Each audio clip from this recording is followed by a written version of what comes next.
точнее, может, он на татарском, ну, Сегерге Москвне. Как-то вот так называется, как бы, кому этот вдруг, если я здесь этот чертовые китайцы, если заблокируют сейчас меня через какое-то время, идите на YouTube, я буду на YouTube. Сейчас покажу, как он выглядит. Сейчас я выйду, увижу себя. Сейчас с другого канала. Кто-нибудь вылез, не вылез, посмотрим сейчас. Точнее, сейчас я себя увижу. Сейчас найду этот канал, если я высвечиваюсь, нет? А, ну вот, да. Ну, получается, вот так, ну да, получается, называется, вот так называется. Вот, можете скрин сделать, и если что, туда заходите. Сегодня поговорим о рашке, пидорашке. Как говорится, что творится в мире, посмотрим, почитаем новости. Сейчас прям с новостей начнем. Что происходит? Мы читаем Куштау-Байрам, который относится к Башкортостану и также к Татарстану. Ну, еще татарские какие-то группы почитаем. Вот как-то так. Поэтому максимальный репост, максимальное распространение, пожалуйста, если не трудно. Вот как-то так. Как-то так. Так, сейчас я тоже максимально закину по группам своим в Телеграме, и чтобы люди просыпались, кому интересно. Так, пусть заходят. Как-то так. Как-то так.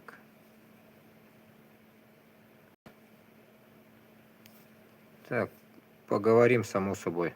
О, брат Мухаммад, наконец-то ты меня нашел, да? Блоканулся тут канал. Альхамдулля, ва алейкум ассалам рахматуллахи баракату. Кстати, сегодня был в гостях у даргинца. Я думал, он аварец, даргинец. Машаллах, посидели, короче, чай попили с лимончиком. Ну, нормально поговорили. Он просто в другом месте живет. От меня 5 километров я съездил. Ну, конечно, когда обратно ехал с колесом у меня приключения. Темно, дождь, после дождя, вот это все размытие, так сказать, поверхности. Ну, асфальта, всякий мусор туда-сюда. Вот что-то я зацепил вроде стекло, короче. Надо будет заднее колесо завтра.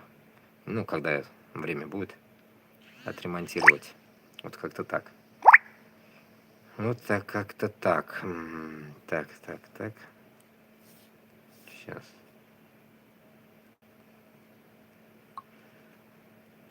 Ну, новости почитаем, что там в мире творится вообще. Бардак, наверное. Новости я чуть-чуть послушал, но не успел. Так, ого, что? 15 человек в Ютубе, машаллах, благодарю. 15 человек в Ютубе, не ожидал, не ожидал. Все-таки русские пожаловались. Наверное, я не знаю, вот почему так. Я же эфир провел, по 2 раза эфир провел. А, я после этого же провел. И до этого же проводил. И потом что-то крякнуло. Я не знаю, что случилось, но там мне пришло, короче, какое-то уведомление 16+. YouTube тоже какой-то ненормальный он, по сути. Какой 16+? Он думает, мне 16+, что ли, я не пойму. Или что это такое? 16+. Вот такое вот пришло так сказать, движуха такая на меня, предъява, так сказать, жалоба, 16+, что за 16+, я не понял, дичь какая-то. Так, ну, разные темы, вот как есть, то, что вот с конца начиная, как обычно, я по этим, в группах разных, ну, сегодня с чего начать? Ну, с Башкортостана, я не знаю, у меня нету каких-нибудь, если ты знаешь какие-нибудь, если есть дагестанские группы, тоже мог бы читать что-нибудь про Дагестан, вот подобие те, которые борются за империю, точнее, против империи, да? Так, ну, кого можно сегодня, давайте с Татарстана, допустим, или там, не знаю, с Лиги свободных наций. Давайте вот Лига свободных наций, что происходит? У них такой резкого такого нету, у них каких-то странных новостей нету в Телеграме, у них чисто такая дичевая как бы информация, там случилось в России, это случилось вот так как-то. Ну, и Дель Реали есть. Вот можем и Дель Реали почитать, чтобы, ну, понять сегодня суть вообще, что происходит вообще в мире.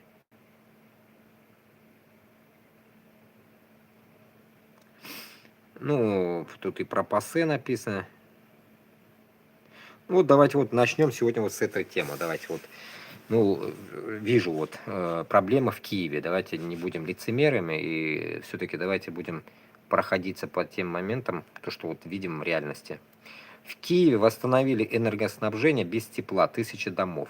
За минувшую ночь в Киеве к теплоснабжению подключили более 1500 многоэтажных домов, которые остались без тепла в результате аварии энергосистемы Украины. Как сообщает мэр города Виталий Кличко, к утру 1 февраля отопления нет в 1000 домов. Ну, если русня бомбит таким образом, блин, по-черному, так сказать, по людям, потом говорят, что мы по людям не бомбим и так далее, я не могу понять, куда смотрит Америка, куда смотрит эта Европа. Вот придурочные какие-то вот люди, которым, так сказать, дали управлять миром, так сказать. Ну, если ты не можешь ответить за свою пятую точку, зачем ты, получается, вот таким образом лицемерным, да, ведь, и заставляешь украинцев приезжать сюда, в первую очередь. Во-вторых, там еще оставаться тем, которые не хотят ехать, там хотят жить, рискованно живут, и то им там не дают возможности жить. Почему? Потому что Европа и Америка, и кто там им поставляет оружие, не дает разрешения бомбить по Москве. Вот, допустим, вам прилетело что-то, почему оно летит, блин, по всяким МПЗшкам, а не по Москве? Наш же враг один, Москва, у нас враг один. Зачем вот это? Я вот после тех эфиров, которые я сделал в тот день, тоже очень много размышлял о том, что почему же мы не бомбим в течение 4 лет по Москве? В чем проблема? И да, кстати, интересно, вот хорошую тему я сейчас затронул, буду вспоминать то, что я хотел, мысли свои. Почему, допустим, да, ведь вот 4 года, а в тот день какую-то тему я читал, и после этого размышлял долго. Вот, ну, бывает у меня вот так зациклюсь в чем-то и размышляю, как бы, да. Вот 4 года, вроде бы и говорил, вроде бы на каком-то эфире, я не знаю, на последнем или что. Получается, промежутки, которые захвачены русней, получается, это метр на метр. Вот 4 года они вот так кромсали, кромсали, кромсали, что-то двигаются куда-то, непонятно. И потеряли 1 800 000, да, мы говорили об этом. И вот этот период, когда они зашли в Белгород, когда они зашли в Курск или куда там, в ту степь, короче, Курскую область, Белгород или куда они заходили, вот это чуть-чуть кусочек украинцев, почему они дальше не двинулись? В чем прикол? Вот, допустим, эшелон вот этих придурков идет, допустим, к вам со стороны юга России, допустим, с Краснодара, сюда, с Ростова прутся, допустим, кромсают, кромсают, кромсают. А почему вам бы наверх не подняться через Псков? Через Псков туда, 800 километров, вот так, вам тоже кромсать, кромсать, кромсать, кромсать. Идти, идти, долбить их и уничтожать, также сжигать все подряд. Да там сжигать-то нечего, там рухлядь одна. Псков вся конченые, там деревни убитые, там, может, одна бабушка живет, там даже и кромсать нечего, просто тупо идти на провал. Ну так вот, пробивая, блин. Почему вот это не происходит? 4 года вы бы дошли бы, я думаю, точно вы бы долбили бы где-нибудь там уже, блин, так сказать, Калужское шоссе, которое выходит к Москве. Калужское шоссе. Куда вы вышли бы, блин? Какая дорога? М, какая-то М что-то, я не помню, что за... Короче, Ростов-Дон это М4. А вот это рядом Калужка, я не знаю, М5 может. Не знаю. Нет, М5 в мою сторону. М3 может это, я не знаю, М3, М2. Ну вот туда. Почему вот это движение не было? Почему Зеля долбоеб какой-то, а? Почему он движухи такие не делает? Путин же сказал движуху делать. Ну вот пусть делают все движуху. Почему это процесс, так сказать, должен давать команду, блин, типа отмашку американцы или европейцы? Почему? Что у вас, блин, вот эта армия, которая задействована, что, не хватает, что ли? Значит, получается, как раз-таки тот предъява вам, который я вам говорил эти 3 года, которые я веду эти эфиры. Я сколько каналов заблокировал, вот, тоже посчитывал, где-то 3 канала у меня бахнули, 3 канала Ютуба бахнули, все осталось там, уже исчезли они. Вот это сейчас 4-й у меня бабахнули, короче, это так, примерно, если я не путаюсь, может 4, может 5, ну, точно вот этот четвертый, я думаю. И в итоге что? Получается, во всех каналах, во всех этих так сказать, эфирах я постоянно говорил, давайте нам тоже помогите, давайте нам тоже помогите, чтобы мы могли собраться и таким образом идти за вас идти. Окей, вы там воюете у себя там на Ростове, копошитесь, там кромсают они, вы там отбиваете их, а мы-то вообще другие люди, мы бы пошли бы просто. Мы бы просто пошли бы, блин, нам и деньги не нужны, понимаете, нам ни хрена не надо. Может, те, кому мы позовем, может, им только нужно будет отстегивать что-то, потому что как бы они все-таки идут за свою жизнь отдавать, да? А мы-то идем что? Мы идем как бы, мы за это топим. Как бы у нас нету такого, что мы идем за что-то. Мы не идем за что-то, мы идем за свою землю. Поэтому у нас нету каких-то, так сказать, поблажек или там каких-то привилегий или что-то. Мы себе ничего не просим. Мы просим всего лишь нам оружие плацдаром. Плацдарами оружие. Людей мы подкопим, подсоберем. За эти 4 года, я думаю, точно мы собрали бы до хрена людей, которые хотят уничтожить Москву. Принцип уничтожить Москву. Нам не нужна Украина, нам не нужна вся Россия. Мы заберем только свои земли, которые принадлежат исконно нам.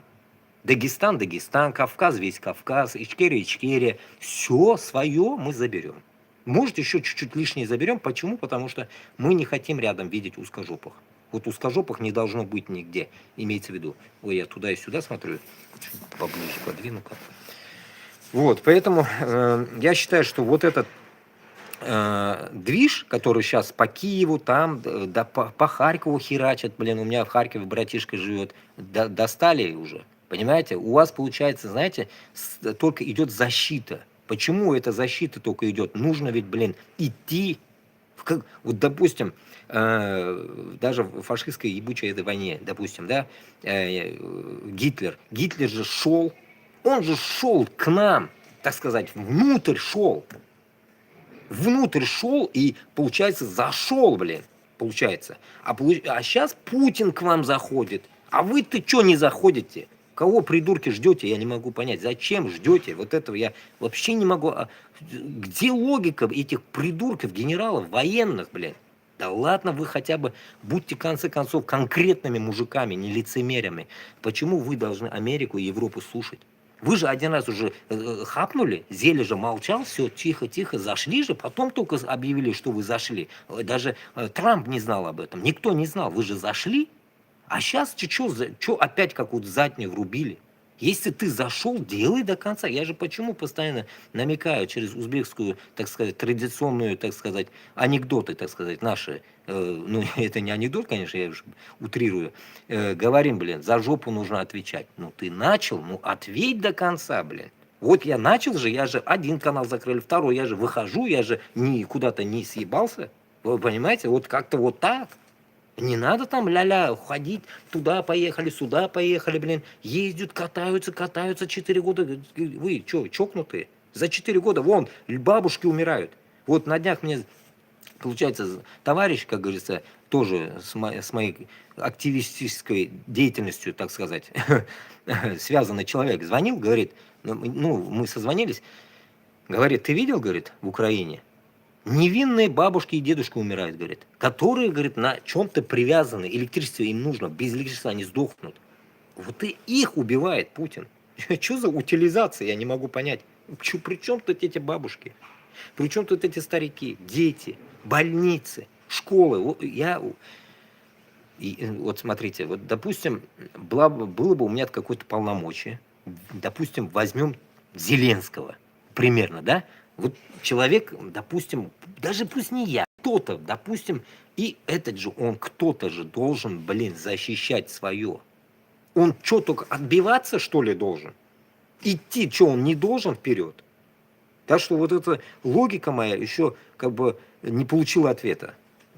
Продолжим, дочитаю. Как бы это можно размусоливать до утра. Но остается открытым этот момент. Почему так? Где логика? Ответа нет пока. Коммунальщик и энергетик продолжают работать, чтобы вернуть тепло в квартиры киевлян, написал он. Вот. Вечером в субботу отопления не было в 3400 домах, поближе к полуночи к 2600. Погода в Киеве остается морозной. Днем 13, ночью до 20 градусов, отмечать в настоящее время. Из-за масштабной аварии накануне в Киеве и других городах Украины, также Молдовы, произошел блэкаут. Восстановить энергоснабжение с прежними объемами удалось к вечеру 31 января, сообщил власть. Ранее на этой неделе президент США Дональд Трамп заявил, что попросил главу России Владимира Пидора этого на неделю прекратить обстрел украинских городов из-за экстремального холода, и тот согласился.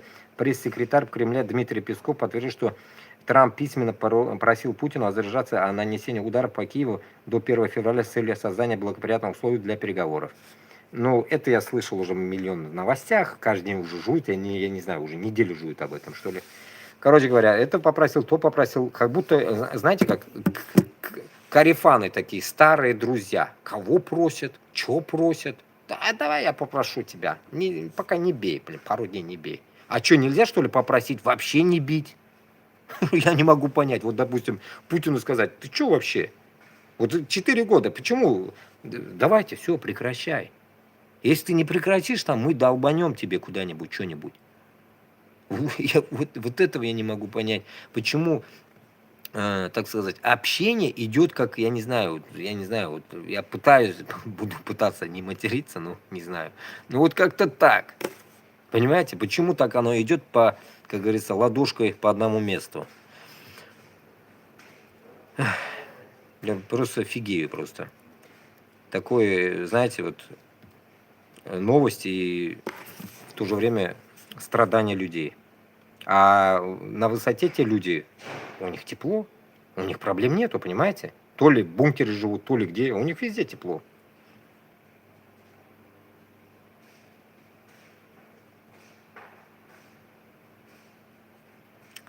Так, вот, идем дальше. Вот скинуться на кладбище, как жители Пермской Юрлы оплачивают последствия войны. Скинуться на кладбище, как жители Пермской Юрлы оплачивают последствия войны. В декабре 25 года власти села Юрла на нанесение около 4500 человек, население точнее, в Пермском крае объявили, что жители должны скинуться на ограждение местного кладбища. Платеж 2016 рублей администрация назвала обязательным. Для удобства даже подготовили QR-коды. Люди в Юрле возмущены. Кладбище за время войны против Украины действительно сильно разрослось. Но своей вины они в этом не видят. Ну классно же. Классно. А что, как говорится, уже места хоронить даже нету. Это те еще, которые едут, найденные, а те, которые в мешках не найденные, которые орошают поля Украины, их там вообще вагонами. И, кстати, недавно, ну как сегодня или когда там мысль такая пришла, мы поняли одну вещь, короче, что вот эта утилизация этих ублюдков, так сказать, пришла к такому, ну, точнее, мы уже пришли к такому мнению, что реальная утилизация, и то ли мы где-то услышали, то ли мы поняли и как бы из всего этого собрали одну тему, так сказать, ответ к этому. Получается, утилизация всей швали этой тюремной зоны, этой, грубо скажем, пенсии этой. Получается так, все наркоманы, все какие-то, так сказать, тупорылые, какие-то зэки непонятного, маньяки, вот эта вся дичь утилизируется для чего? Чтобы освободить тюрьмы. И потом в этой тюрьмы сажать уже, блин, другой контингент какой-нибудь там, подобие там меня, допустим, подобие таких, как, которые, как говорится, говористые, языкастые. Вот таких будут сажать. Или кто там писарей каких-нибудь написал куда-то, запошлил куда-то в Украину, там отправил какой-то донат, что-то в этом роде. Просто за слово, просто за пердеж. Просто пернул, посадили на 8 лет. Вот примерно так. Поэтому получается зачистка, получается, всего вот этого утилизационного, так сказать, мусора, этой Россиюшки, мы поняли, что вся вот эта тюремная зона решила, так сказать, сбросить дармоедов своих в этой войне. И это как бы с одной стороны, поразмышляв, мы поняли, что с одной стороны даже это нормально. Представляете, мы пришли к такому пониманию, что это же нормально. Почему? Потому что вот эта шваль, если на самом деле утилизируется там, получается, они, так сказать, ну, не вынужденно, нельзя вынужденно или там принужденно, это даже использовать не стоит. Почему? Потому что они, получается, под такую раздачу попали не просто, а в том, что они уже были косячниками. Они же как бы в тюрьме были. И тут получается такой момент, что, ну, ты пойдешь, мы тебе скостим там что-то или там фри, короче, он фри будет у тебя все, свобода туда-сюда, что-то в этом роде. Но тут мы понимаем, блин, цель-то не в этом. Цель в том, чтобы очистить вот эти все тюрьмы очистить, зачистку сделать красивую, и в итоге чего получается? Мы понимаем, что вот эти, как это, блин, тюрьмы скоро, когда освободятся, некому будет идти, и что будет происходить, я не знаю. Вот тогда-то и начнется еще дополнение, если эта чертовая война не закончится. Дополнение уже с нормальных людей. Молодежи обычно. Вот сколько там мы читали до этого, сколько новостей читали, которые 18-летние не едут, говорят. Как в контакт не зайду, каждый день хоронят 18-летних. В Башкортостане, в Татарстане. У меня ВКонтакт есть, тоже несколько штук заблокировали мне. Я еще раз открываю, короче. И в итоге, короче, сижу на ВКонтакте в наших группах, башкирской, татарских группах. Почему? Чтобы понимать. И в каждый второй вот этот, вот сегодня для прикола можем даже ВКонтакт зайти почитать, если в тот контакт у меня или в этих контактах остался, я не знаю, в какой-то из них зайдем, допустим. Там что? Там каждый день похороны. Вот в Башкортостане и в Татарстане, Татарстан редко вижу, в Башкортостане прям часто, каждый день похороны. Похоронили того, похоронили Васю, Петю, Джамшута, Равшана, всех хоронят. Это просто дичь. Понимаете? Это получается, когда они успели пойти, когда они успели сдохнуть, я не знаю, какой, так сказать, давности труп хоронят. Вот что интересно, блядь. Фотка-то нормально, фотку-то они, понятно, откопытят откуда такую фотку. А кого хоронят? Какой годности этот труп? Понимаете, как я в других эфирах я вам высказывал, как от сестры моей пришло такое движуха. Мой родственник, пусть будет там троюродный родственник, нет, ну получается как это, я не знаю, как это сказать. Короче, моей двоюродной сестры брат. Вроде бы, да. Моей двоюродной сестры брат, получается, мне будет хрен знает кто. Родственник, короче. 42 или 43 года. Похоронили. А умер в прошлом году. Точнее, в декабре, в 25-м, умер в 24-м, получается, поняли? Умер в 24-м, в 24-м году пошел в августе, умер в ноябре где-то. Или каком-то месяце. А привезли в 25-м году, умер в 24-м, поняли? В 24-м пошел, в 24-м умер через 3 месяца, грубо. В 25-м привезли. Нашли, в 25-м привезли. Он, не он, ну, короче, привезли что-то в пакете. Я говорю, в пакете? Ну, я же даже вам рассказывал. Да, говорит, в пакете. Ну, вот и думайте после этого. Получается, я друга похоронил в 22-м или 23-м году. От сестры узнал. Потом еще кого-то. Потом друга, брата похоронили. Еще кого-то. Ну, я уже, наверное, штук 5 похоронил, кого я знал. Ну, как бы, близких мне. 5 штук. И что это? Я должен молчать об этом? Что мне, Путин или кто-то мне его вернет? Если даже Аллах, как говорится, нам обещал, что, как говорится, мы встанем только после того, когда будет конец света. Как говорится, никто мне не вернет их. Понимаете? И получается, что получается? Получается, я должен вот это проглотить, да, и сказать, да ладно, давай, живем дальше. Путин молодец, давай, все, мы возвращаемся, все, простите, мы вернемся. Вот так, что ли, мы должны вести себя? Это получается что? Понимаете? Поэтому, если каждый из нас вот таким образом будет молчать, если вот такая, вот, как я рассказываю, будет молчание, мы передохнем. Мы сдохнем конкретно, я вам скажу. Нас не останется вообще, если мы постоянно в любой войне будем молчать. Что-то же должно нас триггернуть, понимаете? Нужно какой-то триггер. А еще какой триггер вам нужен, если у нас умирают родственники? Не говоря, что Украина умирает еще. Вообще левые люди умирают из-за нас. Получается, мы молчим, они умирают. Поэтому я думаю, туганлар нужно размышлять, знаете как, не только вот на свою ногу, как у нас говорят, тушагинга караб, аягна сус, как говорится, не размером своего одеяла надо размышлять, а шире надо размышлять. Ну, как бы не в человеческом образе геополитическим мы размышляем и все равно ни хрена ничего не сделаем. Имеется в виду хотя бы шире размышлять тому, что будет дальше. Дальше что у нас будет? Вот это надо, блин, понимать, понимаете? Вот это самое, блин, бесиловая такая ситуация, что может, ну, так сказать, как-то внутренний мир человека, вот эта мораль своя, человеческая мораль, у нас же есть человеческий какой-то фактор, да ведь? Вот это у нас что, не триггерит? У нас внутри что-то вот... Чего оно молчит-то у нас, а? Почему молчим, блин?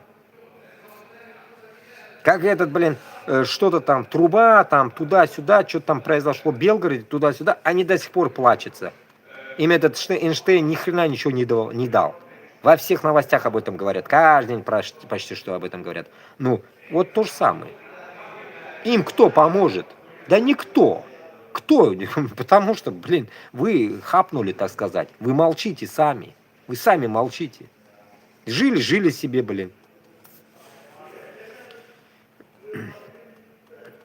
Так, ну, 1 февраля. Главные новости к этому часу. Ну, давайте вот почитаем. Сегодня 1439-й день полномасштабного российского вторжения в Украину. Президент США Дональд Трамп заявил о начале переговоров с европейскими лидерами по поводу Гренландии. 1 февраля должен состояться, как заявлялось ранее, второй раунд переговоров в Абу-Даби с участием делегаций России и Украины. 3 человека погибли при пожаре на базе отдыха в Хакасии. 1 пострадал, пишет Интерфакс. Дональд Трамп заявил, что Индия будет покупать венесуэльскую нефть вместо Ирана. Мы уже завершили эту сделку, концепцию сделки, заявил президент США. Китай, по его словам, также может заключить сделку с США для покупки венесуэльской нефти. Вот меня поражает одна вещь. Вот насчет покупки нефти. Как бы, да ведь? Мы можем сказать, это нас не касается, но, иншаллах, когда у нас будет независимость Башкортостана и Татарстана, вот прямолинейно будет нас это касаться. Поэтому, как бы, наш, как бы, товар мы будем продавать туда, куда мы захотим. Вот нашелся клиент в Индии, продаем туда. Это же полный какой-то маразматический идиотизм. Откуда-то, блин, с Венесуэлы тащить в Индию какую-то нефть сраную, блядь. Вот вам не кажется это дебилизм? Да ты торгуй, Трамп, у себя, идиот, блин. У себя торгуй, хоть в жопу суй, хоть купайся в нем. В чем прикол, блин, везти сюда, если оно здесь есть? Вот дебилизм. Поэтому это тоже процесс нужно будет рассмотреть нам. Это тоже процесс рассматриваться должен каким образом? Все регионы, которые разделятся, так сказать, после Москвы, отделимся, иншаллах, мы должны ультимативно предъявить Америке, хоть там Трамп будет, еще какая-то, не знаю, какой-то пиздюк будет там, не знаем, кто будет там, предъявить конкретно им ультиматум. Так, на нашу сторону не лезь, не лезьте вообще, не лезть вообще. У себя там ебитесь, в Северной Америке, Южной Америке, ебитесь там. Мы сами разберемся. Мы сами разберемся. Только такой должен быть звучать ответ. Само собой, мы, иншаллах, построим свой Курултай, и Курултай будет решать это все вопросы. Вот это, ой, муму, мама, такого не будет уже. Поэтому, как говорится, объединение Татарстана, Башкортостана, Дагестана, Чечни будет конкретно гласить. Ответ им будет жесткий даваться, ответ им будет даваться, так сказать, знаете, как ультимативный. Я вот так считаю. Почему? Потому что, когда им говоришь, что нам нужно разделиться, нужна ваша помощь, они где-то шастают, решают свои какие-то внутренние проблемы, херней страдают, депортируют людей, что-то делают, какой-то херней страдают. А тут, получается, весь российский контингент, народ смотрит, ждет чего-то там, ждет чего-то, блин, когда же кто-то пернет и нам поможет, блин.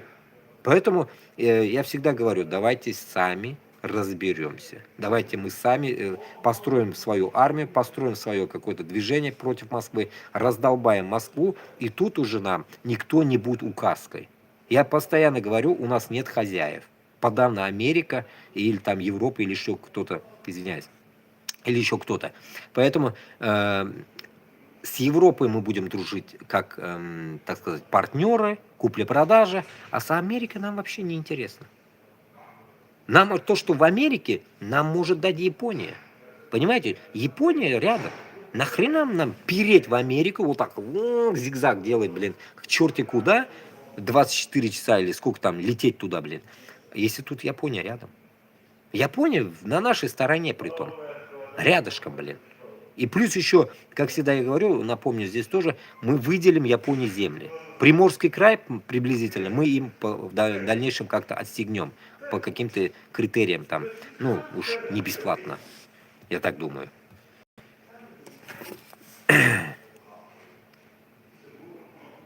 Вот как раз. Российские власти отменили выплаты беженцам, благодарю, беженцам с Курского приграничья под предлогом перераспределения средств. Ну, круто. Потерявшие свои дома люди масса записывают видеообращения и просят вернуть выплаты и жилищные сертификаты. Давайте послушаем чуть-чуть для понтов. Я и мои дети. Ну, видели, наверное, 1000 раз. Мы бомжи. Все, вот. И еще без денег. Что я оставлю своим детям? Вы не видите людей приграничья. Плохо относитесь к их бедам. Российские власти получают требования вернуть социальные выплаты беженцам с российских населенных пунктов, которые в августе 2024 года взяли под контроль ВСУ. Бои в Курской области продолжались 1,5 года, а свои дома были вынуждены покинуть до 150 тысяч человек. В ходе боев жилье многих было уничтожено. Далеко не все смогли получить сертификаты на покупку нового, а те, кто смог получить новую квартиру и дом, не могут их обустроить. Выплаты пострадавшим прекратились, несмотря на то, что Владимир Путин обещал сохранить их до возвращения жителей приграничья домой. Теперь они записывают обращение к губернатору Курской области Хинштейну. Обращаюсь к нашему губернатору с просьбой возобновить, продолжить выплаты в 65 тысяч рублей, которые отменили по непонятным основаниям. Когда мы выезжали из города, нашу машину расстреляли, у меня погиб муж. Из этих 65 тысяч, которые платили, она хотела насобирать хотя бы на какую-то комнату. Но мечтам ее не суждено сбыться. Поэтому я прошу, верните выплаты по 65 тысяч, чтобы такие, как мама, а таких много, хотя бы могли насобирать себе на какое-то жилье. При вторжении ВСУ наш дом был полностью уничтожен. Короче, вы его слушали, долго не будем слушать, там 2,5 минуты. Коротко скажем. Вот видите, какие унижения проходит этот гребаный манкурский народ. Вот они же не могут понять одну вещь, что могли бы они это не просить. Я же как говорю вам, как конкретную теорию, конкретный, блин, так сказать, блин, закон уже можно это сказать, что, блин, у нас нет хозяев. У нас нет хозяев. Вот эти манкурты для себя построили в своем мире хозяев, понимаете? У нас нет хозяев. Когда я вот вспоминаю один момент, вот тоже недавно тоже такой был разговор, так разговорились со знакомым. 4 года, которые я вернулся в Россию, я понял, что 4 года я не в своей тарелке жил. Представляете, вот 4 года я терпел. Я был терпилой, так сказать. Терпел вот это все выходки этой гребаной Москвы и все это Россиюшки-матушки, сучки, блин, вот этой. Я терпел. Понимаете, я терпел, оказывается, вот эту систему. Почему? Потому что в этой системе ты никто. Ты там просто как овощ живешь. Все, ты никто, понимаете? Ты никто вообще, блин. Если даже вот здесь, допустим, мы приехали, получается, то все просим помощи, здесь тебе как бы выделяет по закону того-то там беженского, так сказать, закона, и ты как бы ты обеспечен. А тут, получается, у них бомбят дом, в этой гребаной русне полно денег, получается, они не могут за твой разрушенный дом при войне вернуть тебе дом новый. Нахрена тогда всю Москву строить? Нахрена это все стройка идет, блин?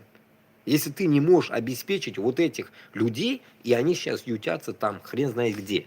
После этого, как можно быть еще дальше быть манкуртом, тупорылые манкурты, которые живут там, как терпилы. Ну, не как терпилы, оригинальные терпилы это. Как можно это терпеть, я не могу понять. Вот, я не знаю, меня смотрят вообще вот эти дауны, я не могу понять, блин. Вы вообще, вот кто-нибудь вам об этом говорит, нет? В очечи, вот в лицо, блин. Я же я никогда не фильтрую базар. Понимаете? Без фильтров всегда говорю, блин. Пытаюсь, конечно, не ругаться, чтобы меня опять не блокировали там, в подобие вот этого ТикТока или что-то, блин. Надоели уже. Поэтому, исходя от этого, даже здесь какие-то, блин, есть преграды в этих эфирах даже, понимаете? Эфиры даже прегражденные, блин. Чтобы постоянно надо запикивать, у меня нет возможности, я с телефона веду. Поэтому ну, смотрите, это Курск, да, или что-то там, Белгород и так далее вам относится, да? Такая же тема везде. Не надо сравнивать именно, блин, вот война, поэтому им что-то и не дают. Нет, война даже закончится, им ничего не дадут. Они так и будут жить, блин, как бомжи. Все, они бомжи. Им не интересно им помогать. Каждый месяц 65. За что? Конечно, они поняли. Нахрен им давать 65? За что давать 65, блин? Им целый дом надо, а не 65 тысяч давать. 65 тысяч они никогда не насобирают себе на комнату, говорит, насоберу. Как ты соберешь? Или тебе надо и работать, и собирать, и еще что-то, блин. Это же, как получается, тебе они дают, блин, безвозмездно. В России никогда не было безвозмездно что-то давали. Или ты воруешь безвозмездно, или, я не знаю, блин, тебя сажают безвозмездно тоже. Как-то вот такой выбор там был. Никогда тебе что-то не дают, блин. И беженская система не работает. Беженство, слово беженство только и работает в Европе. Почему всегда удивляются, почему вы сюда приехали? Да тут оно только работает, в другом месте не работает беженская система. Логично же это.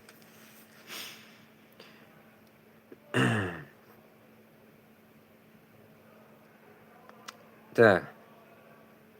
Суд 9 февраля рассмотрит административное дело о дискредитации армии в отношении пенсионера Григория Еремеева. В декабре на заседании Самарской губернской думы он предложил помочь президенту России Путину остановить войну в Украине. Выступление Еремеева, согласно регламенту, длилось 10 минут. Он просил дать ему договорить, но против этого категорически выступили представители Думы и депутаты. Парламентарии не на шутку разозлились и предложили признать пенсионера иностранным агентом и проверить его выступление на соответствии российским законам. Вот как это было. Регламент, еще одну минутку, регламент, мы против, регламент, присаживайтесь, самое главное и основное, самое главное без потом, расскажите регламент, отключите микрофон, 10 секунд даете, нет, мы против, категорически против, присаживайтесь. У меня предложение данное выступление направить в следственные органы и надзорные органы, чтобы дали оценку на предмет соответствия закона. Предлагаю поставить вопрос на голосование. Вы поняли вообще вот этот, блядь, диалог? Тут за что сажать-то, блин? За что? Он даже ничего не сказал, блин. Идиотизм. Я же говорю, за пердеж будете сидеть. Не можете, блядь, нахрен нас слушать, блядь. Не можете, вы же дичевые каналы смотрите, всякие ушлеповские, блин, телеграммы, группы всякие, блин, зетников, блин, ватников, там, телогрещиков, всех вот таких, блин. И получается у вас херня. Вот и все. И после этого вы думаете, что будете не то что сидеть, блядь, вы будете, блядь, там, я не знаю, в окопах, блядь, наверное, скоро, блядь, что-то будете создавать там, жить в окопе.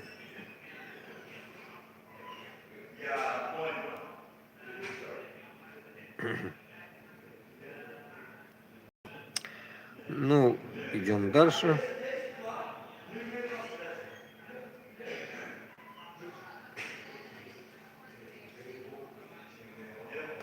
Вот, когда Сибирь Реалии, это уже оттуда выкопано, когда стал пинать своими ножищами в берцах, специально целиться в больную ногу.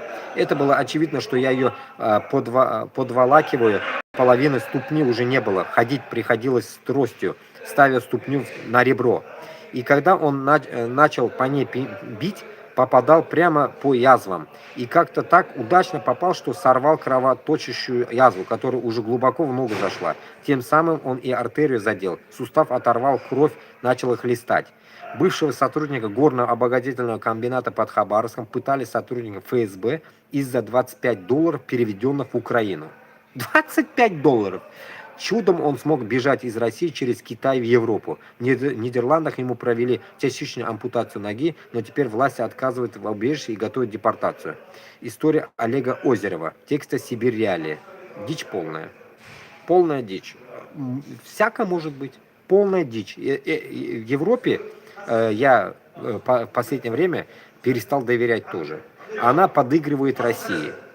У меня такое чувство проявляться начало в Европе, что она может подыгрывать России из-за своих выгод. Ну так, допустим, им нужен газ, им нужна нефть. Если вы помните, вы видели, есть мои каналы, постоянно я вам загружаю Лукойл. Вот здесь чуть-чуть пойдешь, Лукойл есть.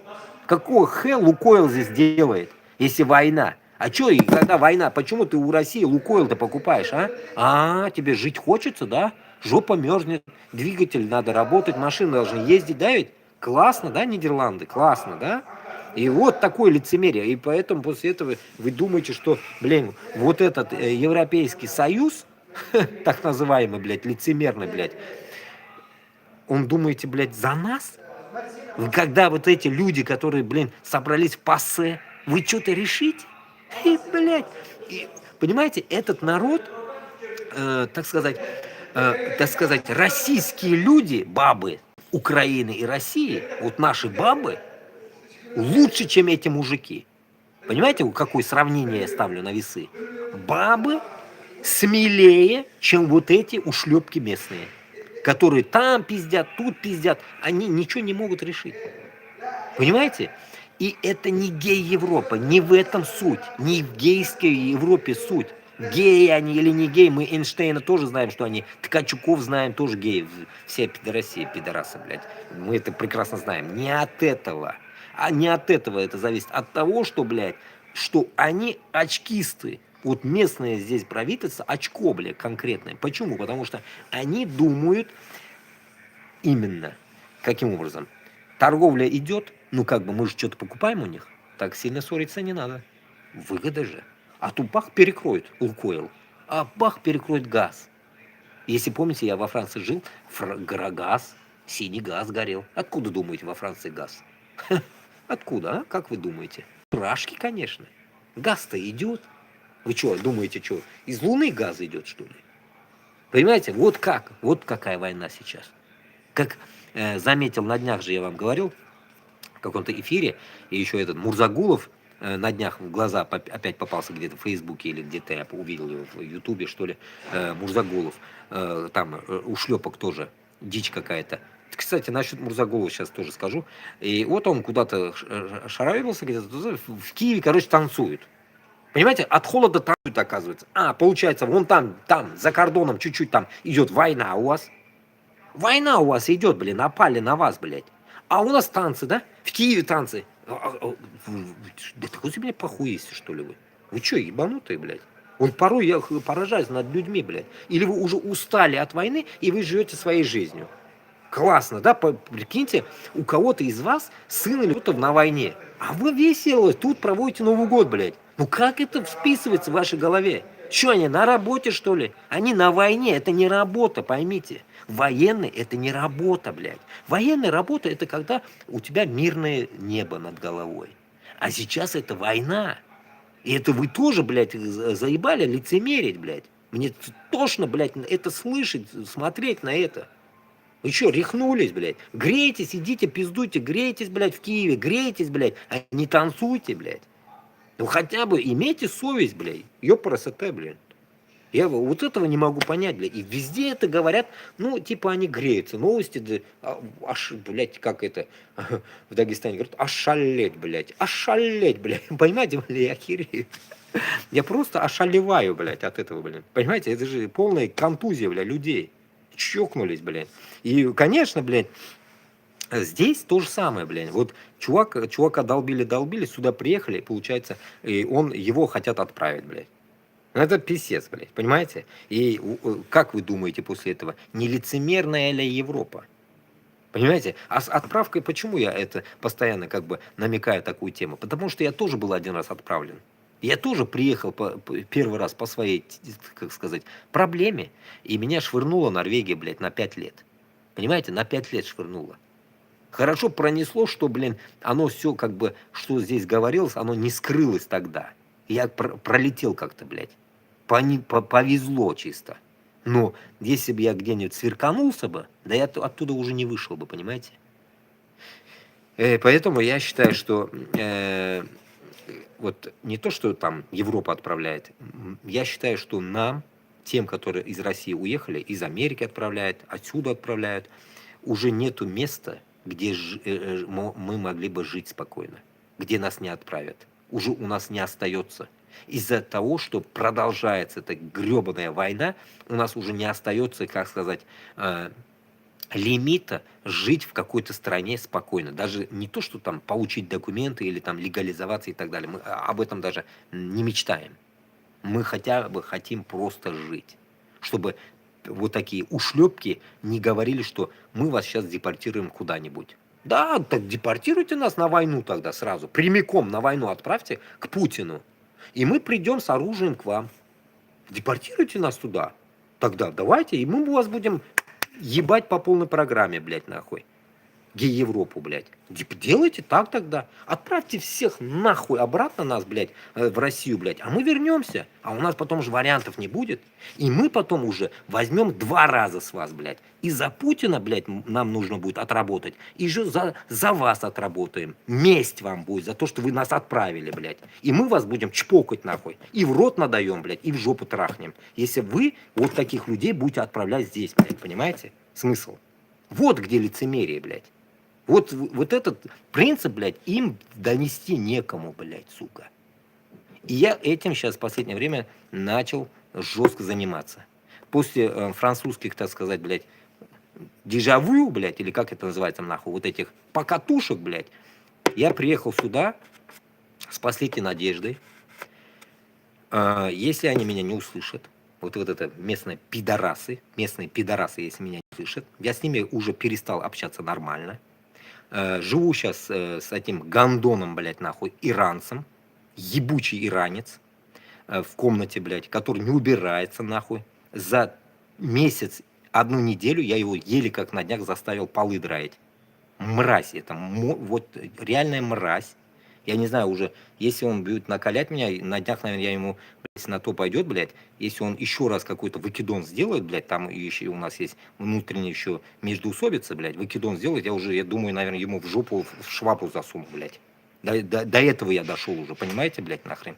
Вот до этого я уже накипело, блядь, мне это уже. И поэтому я уже накатал, блядь, выше этих пидорасов, пожаловался на них, накатал, блядь, нахуй, сука, письмо, так сказать, блядь. Отправил, жду ответа. Завтра понедельник, что будет, не знаю. Если реакции не будет от них, накатай еще выше, блядь, инстанцию, нахуй, чтобы местные вот это общажную крыс дрючили, нахуй, и ставили в порядок. Я в первый раз вижу такую страну, где путают, нахуй, рамсы, путают, блядь, людей, ставят, блядь, не русскоговорящих, кишмиш, блядь, нахуй, в комнатах. Как так, блядь, можно, блядь? Там насчет этого, нахуй, в Норвегии, Германии, хоть и они тоже ебанутые страны, там есть распределение. Ага, русскоговорящие, все, пиздуй туда. Ага, чурка какой-то черный, блядь, пиздуй туда, черным, блядь. Какой-то иранец, пиздуй к иранцам, блядь. Вот так распределение идет в других странах, даже во Франции. А во Франции вообще в одиночке ты живешь, блядь. Целые комнаты, ты один живешь. Если помните, я эфирил, блядь, было класс. А здесь, сука, обезьянник, блядь. Вот я сейчас сегодня, кому я ездил в гости, блядь, у них 4 в комнате, блядь. Ну, комната огромная, считайте, корабль, огромный корабль, пиздец, 5-этажный корабль, и там, короче, в каком-то этаже, хрен знает, блядь, живет он. И, короче, в комнате 4 человека, ну, сказать, люкс, короче. Ну, как хостел, как будто бы, как в живой хостел в Москве, допустим, да, представьте, хостел на 4-8 человек, да, а тут на 4 человека хостел, живут только 3, одного нету, блядь, и, короче, кайф, блядь. Сам себе кушать готовишь, блядь, ну, шикарно, блядь. А у меня дрочево. Я попал в прям какую-то, блядь, тюрьму, нахуй. Как я и говорю, это тюрьма, блядь. Я в тюрьме, в камере живу сейчас, блядь. Оно мне надо? Оно мне нужно было, нахуй, съебаться от этой ебучей войны и жить вот таких, блядь, лачужских действиях, блядь. Оставив дом свой, блядь, нахуй. Ну, наверное, люди потом мне это говорят, пишут, ну ладно, хоть, как сестра же мне сказала, блядь, через 3 года, так сказать, в прошлом году, да. Вот я подумал, говорит, альхамдулилля, говорит, что ты уехал, а сейчас бы, говорит, в посадке гнил бы. Мне она так сказала, блядь, я охуел. А что я говорю, сестра, блядь, тебе только дошло, что ли? Что 3 года назад то, что я тебе говорил, что тебе не доходило? Они не вкуривают, понимаете? До какой степени люди там обезбашились в России, блядь, они не вкуривают о том, что вообще что происходит, почему люди валят оттуда. Даже узкожопые сами же уехали оттуда. Почему они уехали оттуда, блядь? Потому что никто не хочет просто дохнуть в мясорубке, блин. А осталось быдло население. Быдло населения тоже есть хорошие люди. Не все же быдло, блин. Просто те хорошие молчат. Молчат. Вот в последнее время, и кому интересно, тоже вы можете подписываться. До хрена людей начали подписываться мне в Инстаграм. Из Башкортостана, из Татарстана, вот то что, можете подписываться туда тоже, как бы. Там тоже, как бы, я выставляю какие-то всякие, так сказать, видосики свои туда-сюда. Ну, имеется в виду, чтобы была у нас связь какая-то, понимаете, чтобы заходила внутрь в Россию любая связь. Любое какое-то действие, оно должно как-то давать, так сказать, свою отдачу, да, так сказать. Вдруг, если меня не увидят в Ютубе, увидели в Инстаграме и так далее, понимаете? Поэтому самый трудный процесс у нас в данный момент за рубежом, так сказать, да, в Европе, чертовой, то, что мы не можем внутрь, так сказать, инсайд запустить свою, так сказать, своего крота. Мы не можем это сделать. Почему? Потому что все заблокировано, это нельзя, короче, вы ничего не можете смотреть, ни ТикТок не можете смотреть, ни Инстаграм нормально не можете. Везде VPN. А как вот сегодня, ну, на днях общался с чуваком из Татарстана, он говорит, я уже устал, говорит, это VPN переключать. Чтобы, говорит, вас посмотреть, вот нас посмотреть, ему надо VPN. И ему лень бывает, ему уже надоело, батарейку сажает, это жрет, то срет. Людям надоело этот VPN уже, понимаете? Получается, вы реально живете, блин, в ГУЛАГу нет, ГУЛАГу есть. То есть, точнее, блин, вы живете в такой зоне, как будто, блин, зона отчуждения, которую вам все, это нельзя, не-не-не, вот так живете, блядь, как-то в жопе, блядь. Здесь то же самое, по сути, туда-сюда нельзя движуху делать, но не до такой степени. А там у вас вообще беспредел, блин. Понимаете смысл? Здесь, допустим, интернетом проблема. Очень дорогой интернет, блин. Хрен зайти, хрен выйти. А у них интернет есть, вы платите, но его нету. Вы платите просто, а хрен знает, интернет есть у вас или нет, неизвестно. Как-то так. Так. Журналисты «Медиазоны» и русской службы BBC установили имена более 168 тысяч российских военных, погибших на войне в Украине. «Медиазона» и русская служба совместно с командой волонтеров установили имена 168 142 российских военнослужащих, погибших на войне с Украиной с февраля 2022 года. Из них более 54 тысяч погибших добровольцы. Вот, после этого, считайте, смотрите, получается, до этого я говорю, утилизация идет, и тут еще добровольцы есть. Внутри этих утилизованных, блин, всяких этих чурбанов, так сказать, блин, с тюрем, блин, маньяков и так далее, швали вот этой, да, ведь, так сказать, умирает шваль, да, еще есть погибших добровольцев 54.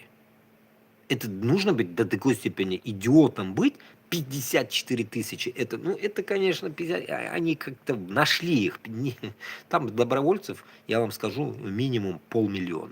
Минимум 500 000, которые уже легли нахрен. Не то, что там они живы еще, легли уже, блин.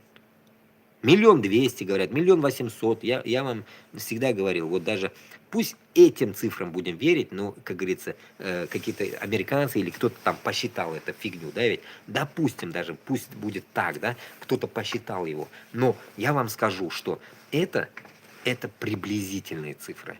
Приблизительные. Пусть даже 1 800 000 и поделить на это, я в тот раз считал на одном эфире вам, примерно на 179, на 180 наций этой России, получается, каждого получается по 10 тысяч. Понимаете, грубо, да, 1 800 000 делим на 180, получается по 100, ёпрст, блядь, какой 10, блядь, по 100 тысяч, блин. Понимаете, блин, по 100 тысяч. Вот теперь из этого вы поймете, кто больше там участвовал. Самое первое место в последнее время сейчас Башкортостан занимает, как вы знаете, да, ведь моя республика. потом Бурятия, потом что-то там, может Татарстан, может Кавказ, может Саха. Вот эти страны занимают, понимаете, ну, страны уж я сказанул тоже. Ну, вот эти, так сказать, наши республики занимают цепочку, так сказать, первая, вторая, третья ступень и так далее. И после этого вы поймите одну вещь, что каждому, если по 100 тысяч, это больно много будет, потому что 179 наций, это чуть-чуть, там есть нации, которые в Дагестане, там 500 человек только осталось, мы же не можем их 100 тысяч к ним приписать. Поэтому добавьте это тем регионам, которые больно сильно на ухо подсели. Это вот как раз наши регионы. И туда добавьте по 2, по 3 умножьте вот этот 1 800 000, и вы получите конкретный ответ. Сколько сдохло с нашего, так сказать, региона. Я считаю, что из Башкортостана минимум, в то время я вам говорил где-то по 100 Татарстан и Башкортостан говорил, сейчас уже, если выросло 1 800 000, я считаю, что с Башкортостана и с Татарстана минимум 200-300. Миллион, не миллион, 200 тысяч, 300 тысяч. Понимаете, сдохло людей.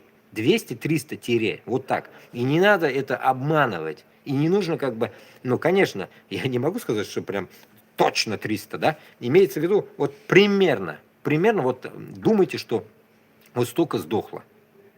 Просто в каких-то эфирах в прошлых годах я говорил так, считайте. У нас группа есть «Башкортостан, ищи своих» в Телеграме.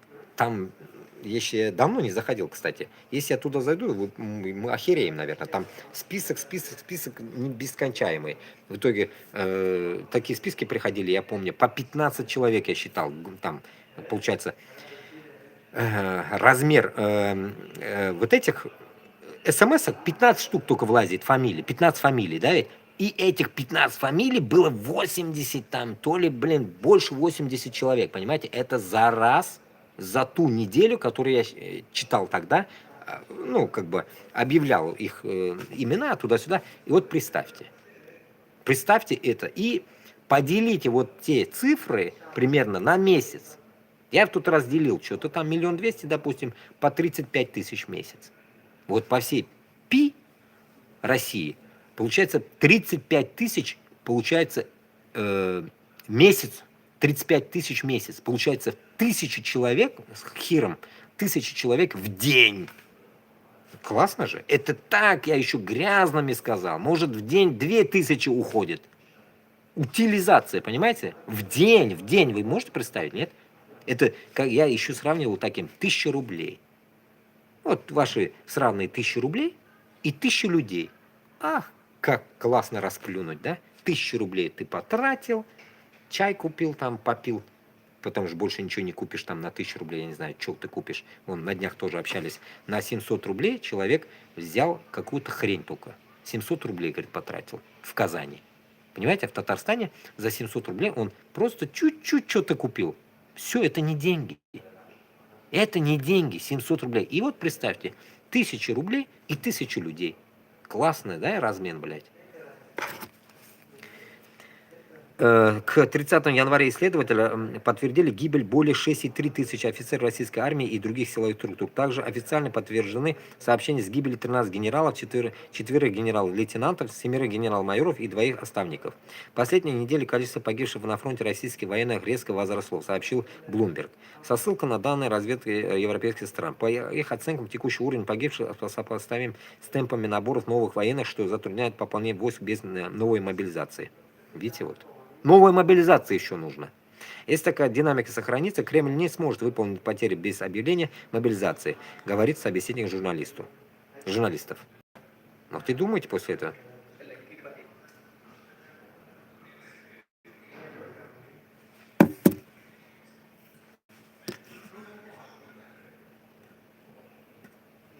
Вот здесь комментарии.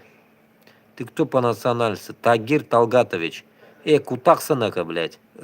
Это не его республика. Син койдан син, это секкен. Тагирчик, блядь. Если меня аузына сыгин, блядь. Тагир, блядь, инен сыгин, блядь. Син башкыртма, татарма? Это секкен, блядь. Татарша, надеюсь, сугинсан, блядь, блокировать этмасларын да тиктокна. Ташагаста, блядь, нахуй. Шаригул син, блядь, это секкен, нахуй. Син, блядь, малайы, нахуй. Путин, да, урысларны малайы, блядь. Син меня еще нәрседе сүлерге уйлисың ма? Оузуна сыгин, блядь.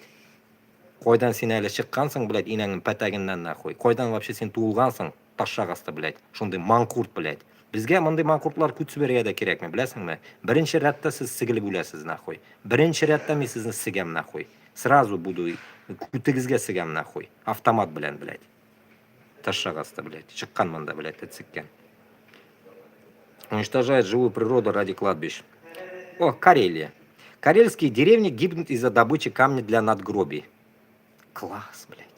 Класс, блядь, нахуй. Карелию разъебали для камней, блядь. Башкортостан, блядь, Куштау-Байрам, блядь, из-за соды, блядь. Да вы, блядь, нахуй, заебали, нахуй. Понимаете, блядь? Куштау, блядь, нахрен, долбит, нахрен, армяне за какую-то хуй собачий. Ну, конечно, блядь, за филки, за деньги. А получается, тут, блядь, надгробие камней растусовали, блядь. Ну, получается, блядь, прикиньте, да? Стояла гора, где-то там камни, где-то там известняковые камни или что-то в этом роде. Камни, они с одного места на другое перекладывали эти камни. Это же тоже ебанизм. Ебанизм, да, камни нужны же, блядь. Камни, надгробие. Получается, блядь, не то, что там бетон заливать. Они уже запарились бетон заливать. Камни просто везут, надгробие камней. Что за камни? Хз, блин. Куда, что? Уже как бы и бетон уже они, как говорится, не хотят заливать, получается. Камни уже просто ставят, как в древности. Как вот моя бабушка, получается, в Уфе, она, как бы, как всегда я говорю, медресе заканчивала, она написала свой камень, оставила и потом сказала, внизу напишешь, когда я умру. Родилась, написано, умру, дописали. Ну, имеется в виду, мой дед дописал.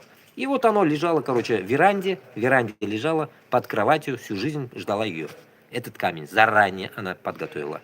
Ну, қаршық енді, бля, укомышлы қаршық, әзірлеп қойған өзіне, как говорится, надгробие. А тут-то что? А тут, блин, оп, сдохли. Камни тоже мне. Старинные выпские деревни Карелии оказались в окружении карьеров, где добывают камень для кладбищенских надгробий. Из-за постоянных взрывов трясутся стены деревянных домов, разрушается берег Онежского озера. О, Ольга, отдайся, озолочу. Онежское озеро, прям вспомнил вот это, блин. На котором стоят деревни, в самом озере пропадает рыба, а в колодцах вода. Местные жители считают, что их право малого народа вести традиционный образ жизни на своей земле грубо попирается. Они пишут обращение в Минприроды, жалуются президент Путин, но все бесполезно. Каскес-Ручей – одна из старейших выпских деревень, признанная комплексным памятником истории. Зимой тут живет несколько десятков человек. Летом, когда сюда съезжаются дачники, обитатели деревни становится уже несколько сотен. Еще недавно Каскес-Ручейские окружали леса полные грибов и ягод. В заливе Онега нерестились ценные породы рыб, лосось, палия, рябушка. Теперь грибы, ягоды собирать негде, леса вырублены под карьеры, а заливы нанесен урон. Из-за взрывных работ на коренных берегах покрывается каменной пылью, когда идут дожди. Она попадает в воду. Короче, понятно, новый карьер сейчас разрывается прямо рядом с домом Анны. Имя изменено в Каскеручье. Они взрывают скалу у самой нашей деревни почти вплотную, просто все втихую провернули. Явилась сюда с техникой, когда уже получили лицензию. Мы Путину все написали, на прямую линию пытались дозвониться, а я смотрел эту линию от корки до корки, но некоторые комменты сказал себе, дико недовольна и не согласна. Выбирает выражение Анна из Каскеручья. Быдло население. Тут я не знаю, какое, блядь, правильное слово, блядь, подобрать. Вы идиоты. Вы конкретно идиоты, блядь. То в Башкортостане этот Алсынов мозга делал с этим горой, блин. Алсынов мозг выносил. Теперь эти, блядь. Вы, я не знаю, идиотские маразматики, я не знаю, не могу понять вас. Олнами вот эти Карелия, пермяки эти, коми-пермяки, блядь, Башкортостан. Вы вообще... Я 1000 раз вот намекая на Алсынова постоянно, да, сейчас опять-таки на него намекаю, говорю, блин. Вы, я не знаю, блин, вы хотите договориться с Москвой, чтобы не разрушали ваши земли? Вы что, ненормальные? Они, блин, захватили нас, блядь. Вы вообще вкуриваете в это дело, нет? Они захватили нас. Мы рабы. Точнее, вы рабы. Мы оторвались, альхамдулля, от этого. Вы рабы. И вы хотите Путину написать, блядь, помоги, помоги, как это, блядь, в Белгороде кричали курские, Путин, помоги. Вот это, да, вот это вы хотите орать, блядь. Это же клоунада, взрослые люди, блядь. Перестаньте, блядь, позориться, блядь, раз хотя бы. Поймите, блядь, как в прошлом году тоже, или позапрошлом, я вам озвучивал такую тему тоже. Сидят они там где-то, блин, в Реутово. Ну, где-то Реутово, короче. Примерно поняли, да? Москва, Реутово, Балашиха. Вот эти места. Наша сторона, короче. Ниже Горьковского шоссе, короче. Энтузиастов туда-сюда. Вот в этих степях в Подмосковье собралась куча долбоящеров, мусульман наших, так сказать, в кавычках, долбоебов, взрослых, татары, какие-то там нижегородские или какие-то московские, блядь, подмосковные татары, долбоебы, еще раз повторяюсь, блядь, которые думают, блядь, что Путин поможет им, блядь, чтобы ихнюю мечеть или какое-то там сооружение не раздолбали. Вы вообще, чего вы идиоты, да? Чего вы думаете, что вам, блядь, мусульманам Путин что-то сделает? Вы же манкурты. Вас, блядь, мусульманам даже называть нельзя. Вы манкурты. Манкурт мусульманин. Давайте вот так. Манкурт-мусульманин. Это вы. Начиная с этого урода, вот этого Аксакала чертова, как его зовут, блядь, этот, всяких Аляудинов, или как там еще этого дебила, блядь, зовут нашего, блядь, муллу, блядь, уфимского и главного еще, московского, шайтана этого, блядь. Забываю всегда этих идиотов, блядь. Не помню, блядь. Ну вот этих, блядь, клоунов, так сказать, в челме, блядь. Эти клоуны в челме, как в одном фильме, каком-то ютубе, блядь, сказали же, что они ФСБшники. Все знают, что они ФСБшные. ФСБшные черти это, блядь. Этот, блин, черт Кирилл тоже ФСБшник. Как показывали какой-то ролик, я его смотрел, где-то как Кирилл ФСБшник в каком-то 70-х годах и 80-х годах на лыжах такой, на лыжах, как бы шпион, как бы он, да, агент, на лыжах в Швейцарии. А чё ж Кириллка, блин, в Швейцарии делал на лыжах, а? Отдыхает Куршавель. Или что там в Швейцарии, я не знаю, что там. В Швейцарии на лыжах. Такие вот фотки были, видосики, фотки, не знаю, что, фотки вроде бы. Да, этот Кирилл, блядь, ушлепок на лыжах. Всея Руси, блядь. Хуй, поп, всея Руси, блядь. Идиот, блядь. Это тоже ФСБшник, блядь. Понимаете? Какого х он делал, если он поп в Швейцарии, блядь, на лыжах? Поэтому, когда мы понимаем, что все вот эти действия, которые внутри происходят, Карелия это будет, блин, или там Бурятия будет, Дагестан, разницы нету. Любое место, вы должны понимать, что вот это манкурское состояние рано или поздно у вас закончится, когда мы придем на эти земли. Вам надо будет избавляться от этого вашего, так сказать, идиотского состояния. Вам нужно будет что-то делать так, чтобы понравиться нам. Чтобы мы от вас не видели, что вы до сих пор десна целуетесь с этой Москвой. Вы это раз и навсегда должны запомнить. Вот, блядь, слушайте, блядь, и запоминайте вот эту тему. Потому что мы вас не будем признавать. Мы вас будем, как и в Уйгурстане, как китайцы, перевоспитание будем делать. Создадим лагеря перевоспитания. Будете зубрить татарский, башкирский, дагестанские все языки, и чеченский, и ичкерийский язык, все, бурятский язык, саха, все будете учить дома. Вот так прижмете и будете учить языки наши. Особенно относится Башкортостан с Татарстаном. Понимаете смысл? Как раз таки сегодня где-то тоже в новостях или где там расмусовывали, услышал так, слушал чуть-чуть Варламова. Ну, я пока ехал куда-то, послушал его. Короче, перед выходом. Варламчик как раз-таки говорит, или он, ну, не спутать. Короче, кого-то слушал, вроде бы он. Говорит, что в Сомали, точнее, здесь сомалийцы, получается, в Европе, создали какие-то школы перевоспитания в Сомали. здесь родившихся каких-то детей сомалийцев, местных европейцев, берут, отправляют туда. Из Швеции, Норвегии, оттуда. Их очень много там. Я как бы помню, у меня тоже друзья сомалийцы, хорошие люди, там, само собой, и плохие есть, и хорошие, отличные мусульмане, альхамдулилля. И вот их логика дошла к тому, что здесь они заевропеизировались, дети стали долбоебами, и начали их отправлять в Сомали, в Африку, на перевоспитание. Школы обучаются там, туда-сюда, вот этот весь свой менталитет принимают и обратно приезжают. Как, ну, они же европейцы, и обратно сюда едут. И тут получается, то ли Варламов говорил, им, вот это как бы им не нравится.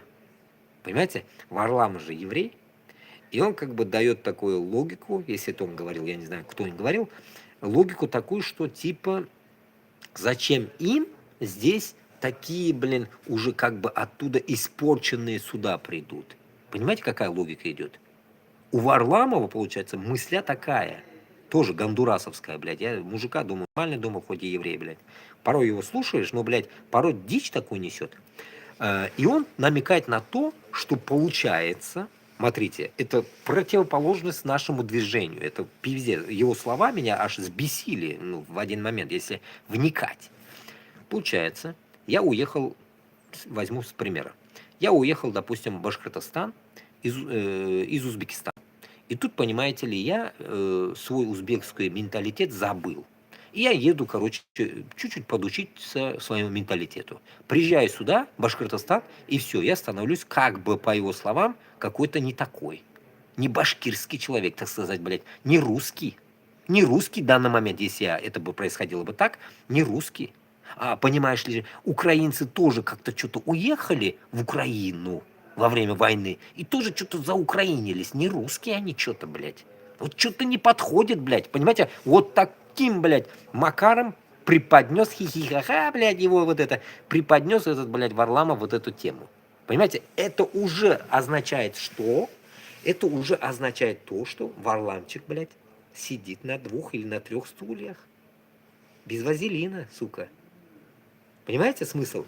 Поэтому, как бы, когда вы даже слушаете какие-то идиотов всяких, блядь, пусть у них 1 000 000 подписчиков, блядь, классно, он ведет классно, круто, базара нет. Майкл Наки тоже еврей. Классно ведет же. Смотрим, базара нет. Но научитесь фильтровать новости. Научитесь, что они говорят, этому хотя бы вникать.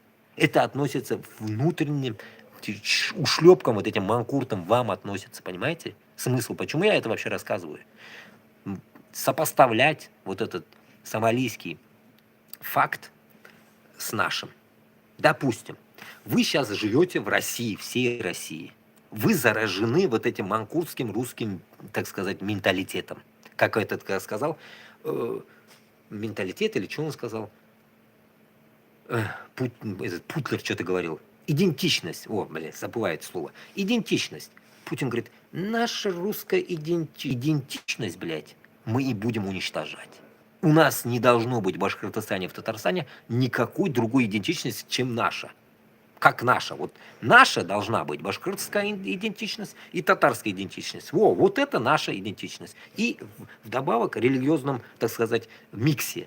Мусульманская идентичность. Вот это будет, иншаллах, у нас в свободном Башкортостане и Татарстане. Так сказать, либерти, Башкортостан и Татарстан. И так далее. И Дагестан, и Ичкерия, само собой. Там то же самое. Мощное, как говорится, наше движение должно быть исходить таким образом. Понимаете? Перераспределение, так сказать,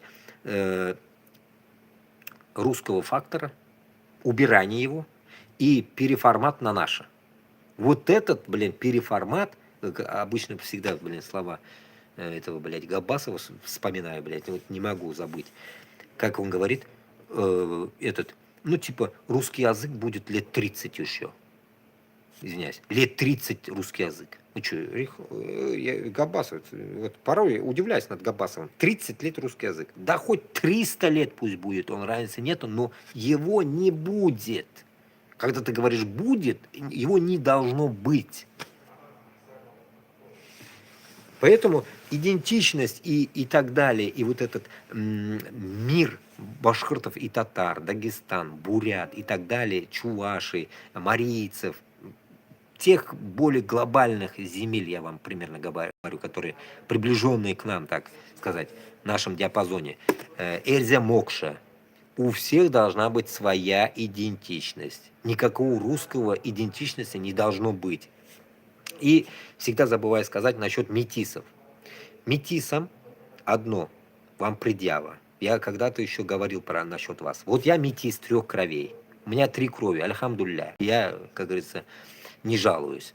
Вот у кого есть кровь русский татарин или башкир русский, как вот это, как это спела, блин, Аюла, блин, пела песню, ла-ла-ла-ла, вот это, которая популярной стала. Вот у нее мать, говорят, русская. Я ошалел, короче. И в итоге, короче, у нее мать русская, она кто? Вот вам тоже относится вот этим метисам, подобие меня. Ну, у меня как бы с ориентацией нормально все. Вам даю, как говорится, тоже время подумать над своими косяками.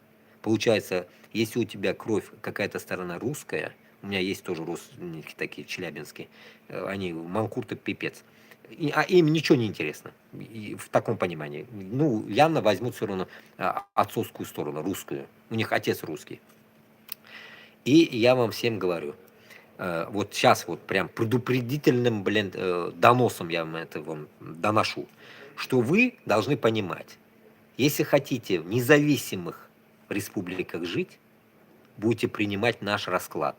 Не нравится, блядь, она, как у нас говорят, дуртяван кибла. 4 стороны кибла тебе. Это означает пошел на 3 буквы, грубо говоря, так сказать. Ну, у нас почему-то в киблу отправляют, ну, к Аллаху, так сказать. А в русском сразу отправляют на 3 буквы. Поэтому, что я хочу этим сказать, что вы выберете ту свою, как сказать, испорченность в этом понимании. Получается, если вы выберете русскую сторону, мы не пожалеем, нам пофиг. Если вы выберете нашу сторону, значит, вы поддержали нас. Но если вы выберете русскую сторону, вы, значит, не будете просто тупо находиться на наших землях. И хоть вы 1000 раз нам что-то говорите, вы будете просто гостем. У вас не будет нашего паспорта, у вас не будет Башкортостана и Татарстана, вы будете как гостем. И для этого я как бы для Москвы как бы, ну, чтобы их кому-то, Москву как бы после того, как мы захватим свои земли, я еще не размышлял, как они к нам будут приезжать вообще. Ну, я думаю, пока эту тему надо подумать, как бы оставим это на потом. Если суждено, это будет так. А то, что там внутри, допустим, находитесь, вот, допустим, в Башкортостане, в Татарстане очень много будет метисов. У вас будет выбор. Вот постоянно, а то я говорю манкурта, а насчет метисов-то никто, как бы, постоянно я забывал или что, я говорил как-то не в таком флаконе. Вот вам будет конкретно вот такая тема, что и вы должны понимать, что метисы должны быть, ну, так сказать, в своем уме, уметь выбирать, и после этого только мы поймем, вы за кого. Выбор будет за вами. Это то же самое, что хочешь принять ислам, принимай. Не хочешь, катись нахуй. Вот как-то так. И вот только так будет очистка нашего, так сказать, миллета, да, нашей нации будем очищать только таким образом. Почему? Потому что манкурт, допустим, он башкирт будет или татар-манкурт, его как бы в порядок привести легче. А вот таких, как вас, метисов, хрен приведешь. Метисов привести очень тяжело. Почему? Потому что у них будет двойное состояние. Он будет топить за русскую сторону больше, чем нашу. Почему? Потому что нашу сторону они большинство ненавидят. Мы же мусульмане. Но они как они вписались вдвоем, сами не поняли как. Вот у меня тоже жены марики. Они же что? Они же тоже какие-то полоумные порой, блядь, если так подумать, блядь. Куку, блядь, в голове, блядь, у них. Они топят за русский мир. Явно, я думаю. Но у них не русская кровь. Они марийцы. Они не русские. Ну да, вы можете сказать, финно-угры. Один черт. Но все-таки, если уж финно-угры будем говорить, тогда всех по одну гребенку скажем, давайте, вот все это русня тогда. Давайте их назовем русней и отделимся от них всем нахрен тогда. От Эрзи Мокши, чувашев, там, и чуваши-тюрки, конечно, марийцев, там, еще кого-нибудь. Всех отделим, да, к чертям собачьим. Удмуртов, еще кого-нибудь там. Ну, скажем, финно-угры же, блин, нахрен нам нужны. Получается так. Поэтому, исходя от этого, мы так не можем. Мы же как бы все-таки не тупорылые.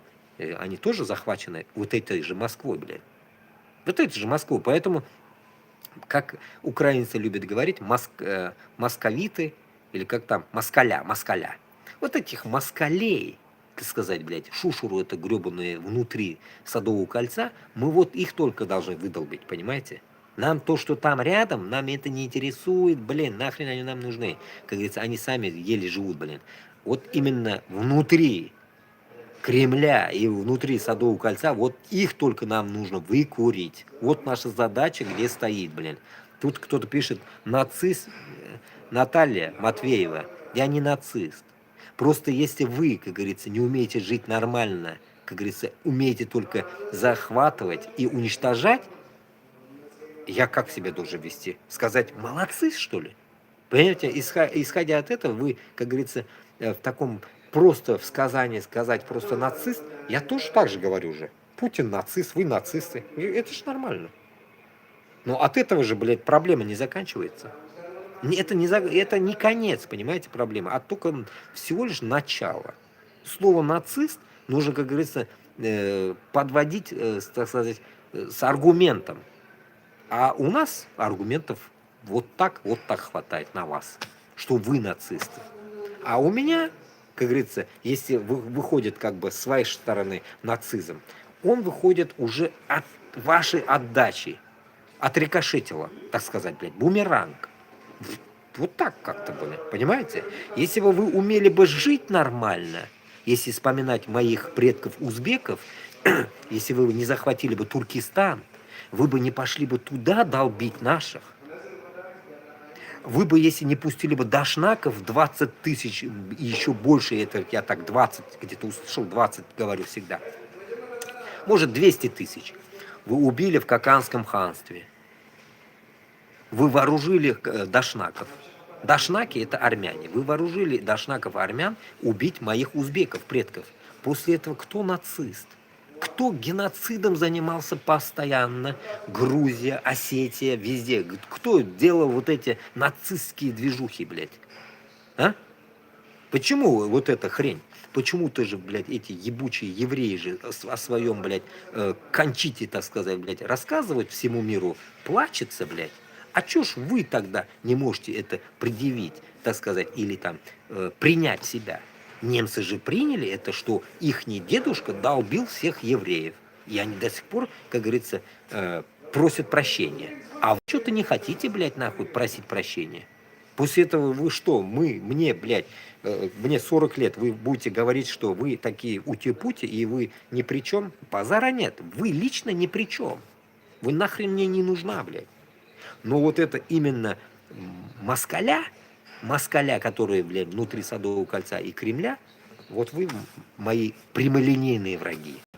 Вы долбили Казань в 1552 году. Вы, Иванушки, дурачки гребаные, блядь. Вы убили Сюембикю, нашу принцессу. Вы убили, понимаете? Пусть там будут говорить, что недавно я вам говорил, чтобы потом мне говорили, что он же был свой, да? Блин, свой, блин. Как его звали? Синей, хреней, блин, как-то его звали, этого Иванушку-то звали-то по-другому. А он-то был какой-то хиров, блядь, манкурский татарин, который крестанулся. Понимаете, что происходило-то, блядь? До чего дошло, блядь, тамошняя система, блядь, в прошлом? Что, получается, в Москве, получается, зарождалась вся эта дичь против своих же. Против своих же. А если бы не было бы вот этой системы московской, то бы мы бы друг друга не долбили бы. Видите, как запутано, да? А в то же время, блин, все бочки на вас летят.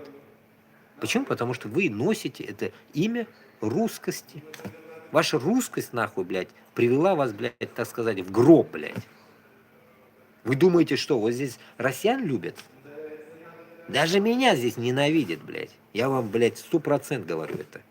Даже здесь меня ненавидят из-за того, что у меня этот сраный российский паспорт. Представьте, блядь.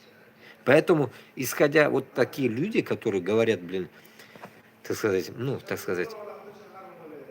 надо же что-то сказать, да, ведь? Тем самым вы как бы бесцельно это словами раскидываетесь. Без толку от этого, понимаете? Толка нет. Нужно научиться решать проблемы.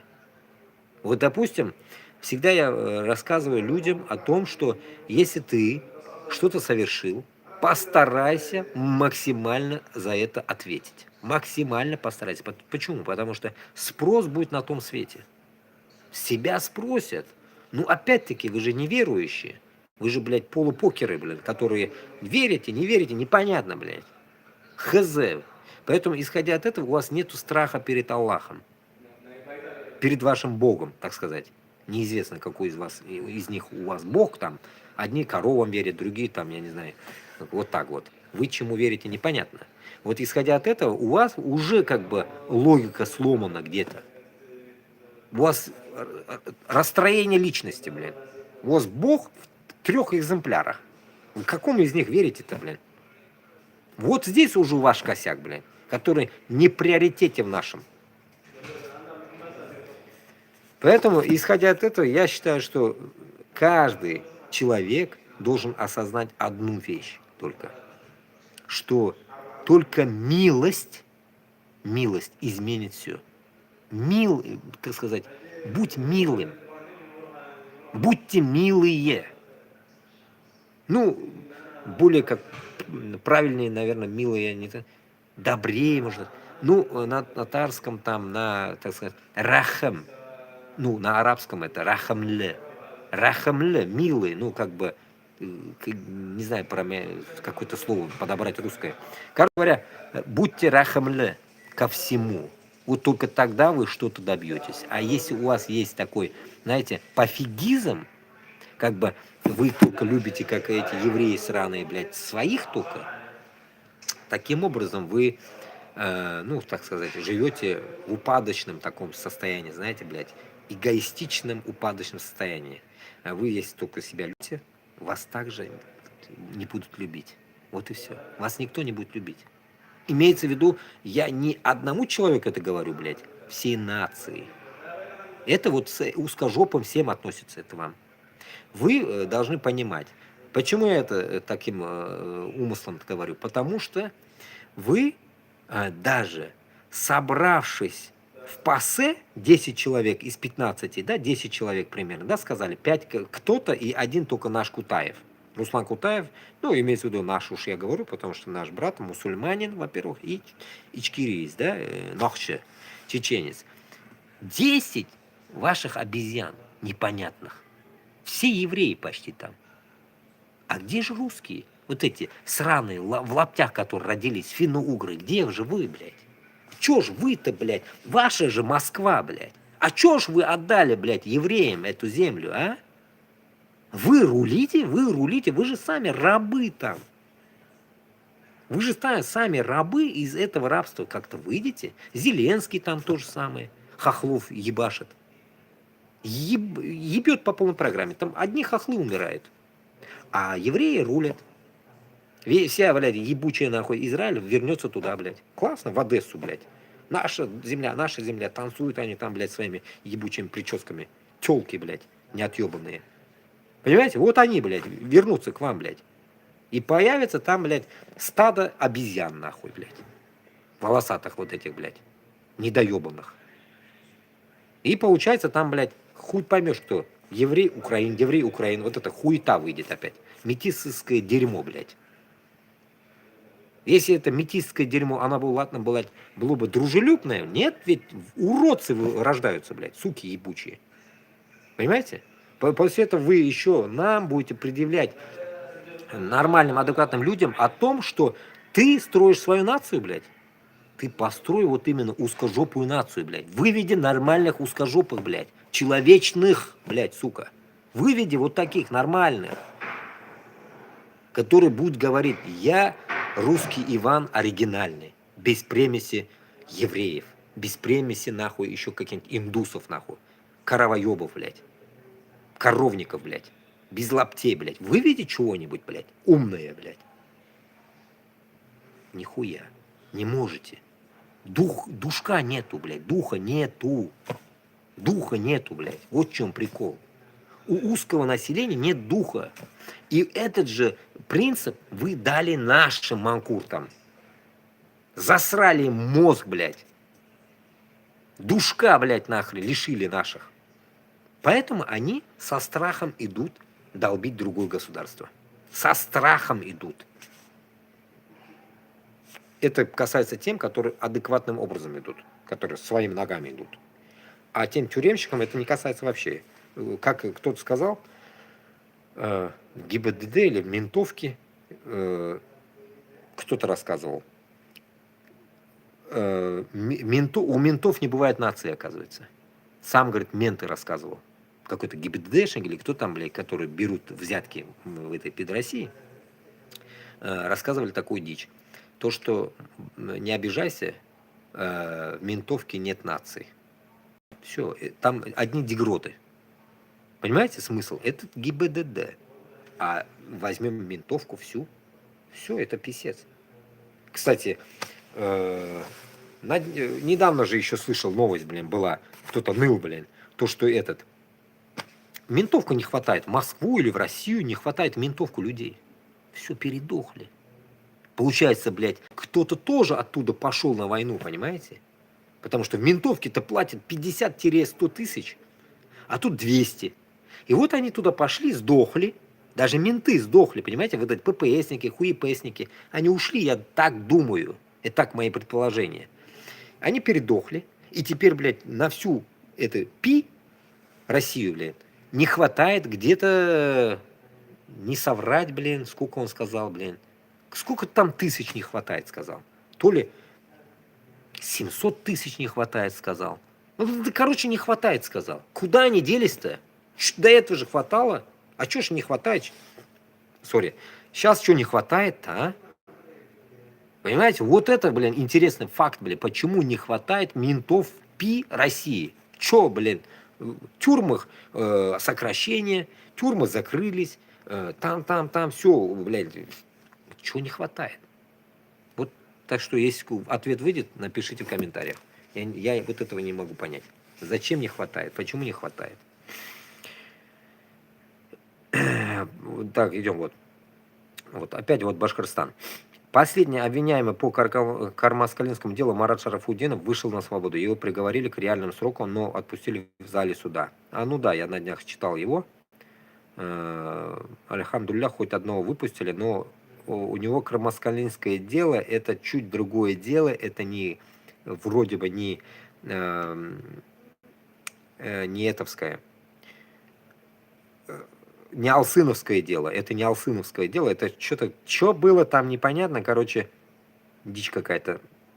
Ну, как вышел. Потому что он вот приговорили к 3 годам и 3 месяцам реального лишения свободы. Но он, короче, отсидел у какой-то СИЗО, и вот он отсидел. В СИЗО отсидел, прикиньте, блин.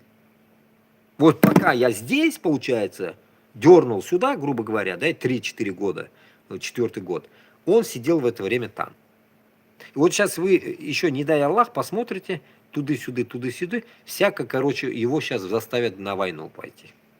Вот через какое-то время услышите новость какую-то, не дай Аллах, конечно, скажет, что его отправили на войну. Заставят. Или скажут, сядешь. Или что-то в этом роде. Понимаете, тут можно придумать разные интерпретации. Вот примерно такая тема будет. Я так считаю. Потому что просто так ты отсидел, и тебя просто так отпустят. Ни хера подобного.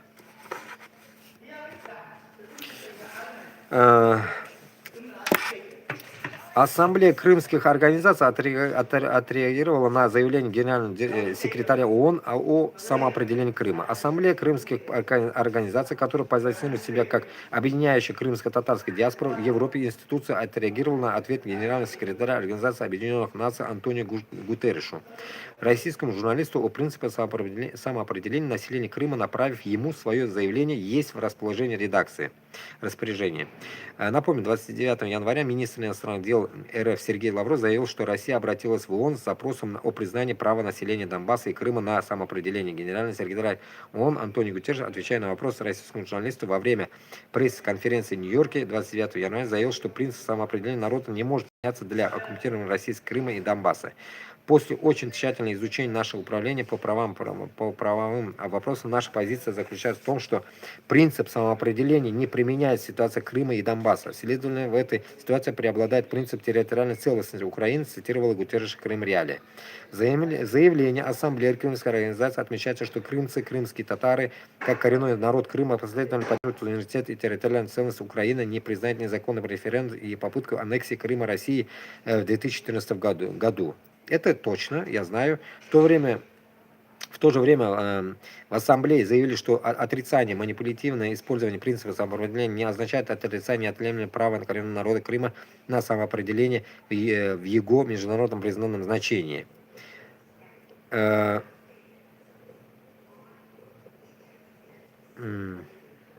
Ну, короче, дальше надо читать, до хера, короче. Ну, суть понятна. Я скажу одно. Сегодня тоже один чувак написал мне в Фейсбуке насчет вот этого вот что-то было тоже. Я, оказывается, когда-то писал комментарий, и мне ответили, типа, мне написали, ты давай борись, типа, за свободу Башкортостана, а Крым будет с Украиной. Ну, вдруг, если этот чувак меня смотрит, я скажу ему прямо здесь на эфире. Вдруг он, не знаю, откуда он знает, что я топлю за Башкортостан, интересно. И скажу так. Крым, да ведь, по жизни был свободным. Не было никакой там Украины у Крыма. И у Украины Крыма не было. Это раз. Крымское ханство, как сказать, блядь, десна целовалось, блядь, с турками, Стамбулом. Если мы вернемся к этой эпохе и к этой истории, получается, Крым сам по себе жил без вас. Поэтому Крым, если, как говорится, мы уничтожим Москву, будет, получается, под нашим крылом. Башкортостан с Татарстаном Крым, получается, не бросит. Потому что крымские татары, мы когда говорим, и изучая вот этих эфирах историю нашу, мы поняли, что Сюембикя, наша, получается, принцесса Казани, это пришла с Крыма. Понимаете смысл? Там гиреи все были, это, грубо говоря, с Крыма люди. Все ханы, все шахи, так сказать, перееблись друг с другом, с Крымом и казанскими и так далее, и так далее. Это микс. Это получается просто, грубо сказать, одна земля мы не можем сказать. Ну, связь очень мощная. Тут никакой Украины связи нету, ни Москвы, блядь, вообще подавно связи нету. Поэтому связь только татар и татар. Крайняк турков. Вот такая связь. Надеюсь, я вам объяснил. Вот так и будет. Поэтому, когда мы берем Москву, Крым, само собой, будет самостоятельным. С голоду не сдохнет. Поможем. И бензин будет, и все будет. Проблем нет. Если даже у них ничего нету, у нас есть. Поэтому, как говорится, крымский народ, там, не знаю, еле как, наверное, не знаю, сколько, вот, кстати, GPT надо задать, вот не задумывался, сколько их, 1,5 ляма, наверное, тоже их от силы может, не знаю, может меньше, может больше, может 3 миллиона. Мало их. Сталин раздолбал их, блядь, отправив, блядь, на ссылку, блядь, в Казахстан и в Узбекистан. И, исходя от этого, мы понимаем, что Крым может сам самостоятельно жить. А с Украиной мы, как говорится, враждовать не собираемся и не собирались. Поэтому, как говорится, соседские отношения Это, как говорится, личное их отношение. Мы не при делах здесь. Само собой, здесь у них будет Кавказ рядом, соседи помогут. Дагестан, Ичкерия. Тут Украина. Понимаете, первая наша глобальная задача – это уничтожить Москву. Не зря же у меня и канал называется «Уничтожить Москву». Пока мы не уничтожим Москву, мы, получается, лицемерные, так сказать, существа этой земли. Мы лицемеры. Даже я. Если я, как говорится, веду этот разговор, и я дальше и больше не буду действовать по этому плану, так сказать, я лицемер. Подавно, не говоря вот этих манкуртов, которые внутри живут, которые живут как терпилы. Поэтому вы должны понимать, что наша задача освободиться всем вместе, а потом уже, так сказать, этот русский пирог, бывший, делить уже там по каким там зонам, по частям, так сказать, пополам не получится, само собой. Ну, по историческим, по каким-то, по новым историческим землям будем делить все это дело. Поэтому, исходя от этого, нужно будет еще посмотреть Крым, до какой вершины был Крымом. Может быть, какая-то часть Украины тоже заходила в Крым. Это тоже надо будет подумать. Намек я вам даю крымским историкам, до какого потолка у вас был потолок, так сказать, на севере Крыма. Это тоже нужно будет посмотреть и очертить, так сказать, сразу правильную территорию. Правильную территорию, чтобы потом опять, блядь, нахуй не было мозгокрутства, зайти кто-то захочет, опять мое, твое, не твое. Вот этого, чтобы не было, это тоже надо будет распределить сразу. А стороны океана уже, точнее моря, блядь, черного, да, ну явно там никто не будет претендовать, надеюсь, блядь. Море точно, блядь, ничего-то, блин, как говорится, ваша прибрежная зона. И на той стороне Турция будет. Как-то так. Вот. Министерство юстиции России обновило реестр иностранных агентов. На этот раз в него включили общественного деятеля и публициста Александра Гольдфарба, журналиста Яна Шенкмана, проект «Швейцария для всех», издание «Новая вкладка», проект «Дозор в Волгограде», проект «МИСРА», ТВ «Международная информация», служба российских азербайджанцев. Ну, вот пару вот этих уже каких-то гребаных каких-то фамилий прочитал, уже я худый. Это я худый, это евреи гребаные, блядь. Ну и чё, блядь, иноагент, не иноагент. Там еврей, тут еврей, там меньше, тут больше, блядь. Как хз, блядь, нам от этого, блядь, ни холод, ни тепло. Ну вот, как раз почитали для нас такие цифры, давайте посмотрим, да? 49,080. 49,080. Ядерку можно Америке отдать. Нет, ядерку мы поделим. Кстати, хороший этот комментарий написали. Спасибо. Ядерку мы поделим. Мы говорили как бы именно по этой теме. Кто-то высказывался, Кутаев, что ли, говорил там, насчет ядерки, что будем делать. Ну, что-то он сказал, я таки, вот не помню сейчас, может, в том каком-то, как я услышал, эфир делал, я говорил, может, не помню, что он примерно говорил. Ну, как бы, то ли, блин, уничтожим, то ли что-то такое. Я скажу так. Ядерная вот эта хрень, арсенал, когда говорят, что он старый, его нету, есть какие-то догадки, которые нам по ушам лечат, короче. В Москве все есть, имейте в виду.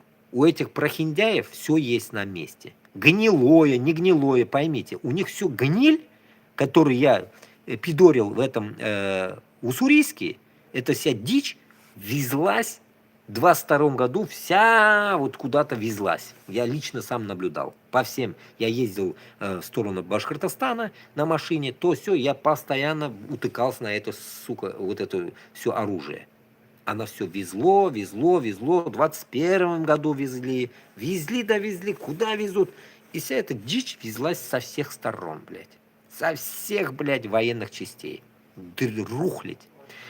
И вот эта вся рухлить уссурийская тоже, я думаю, уже давно истратилась. БМПшки, БМП-1, вот эти мы пидорили.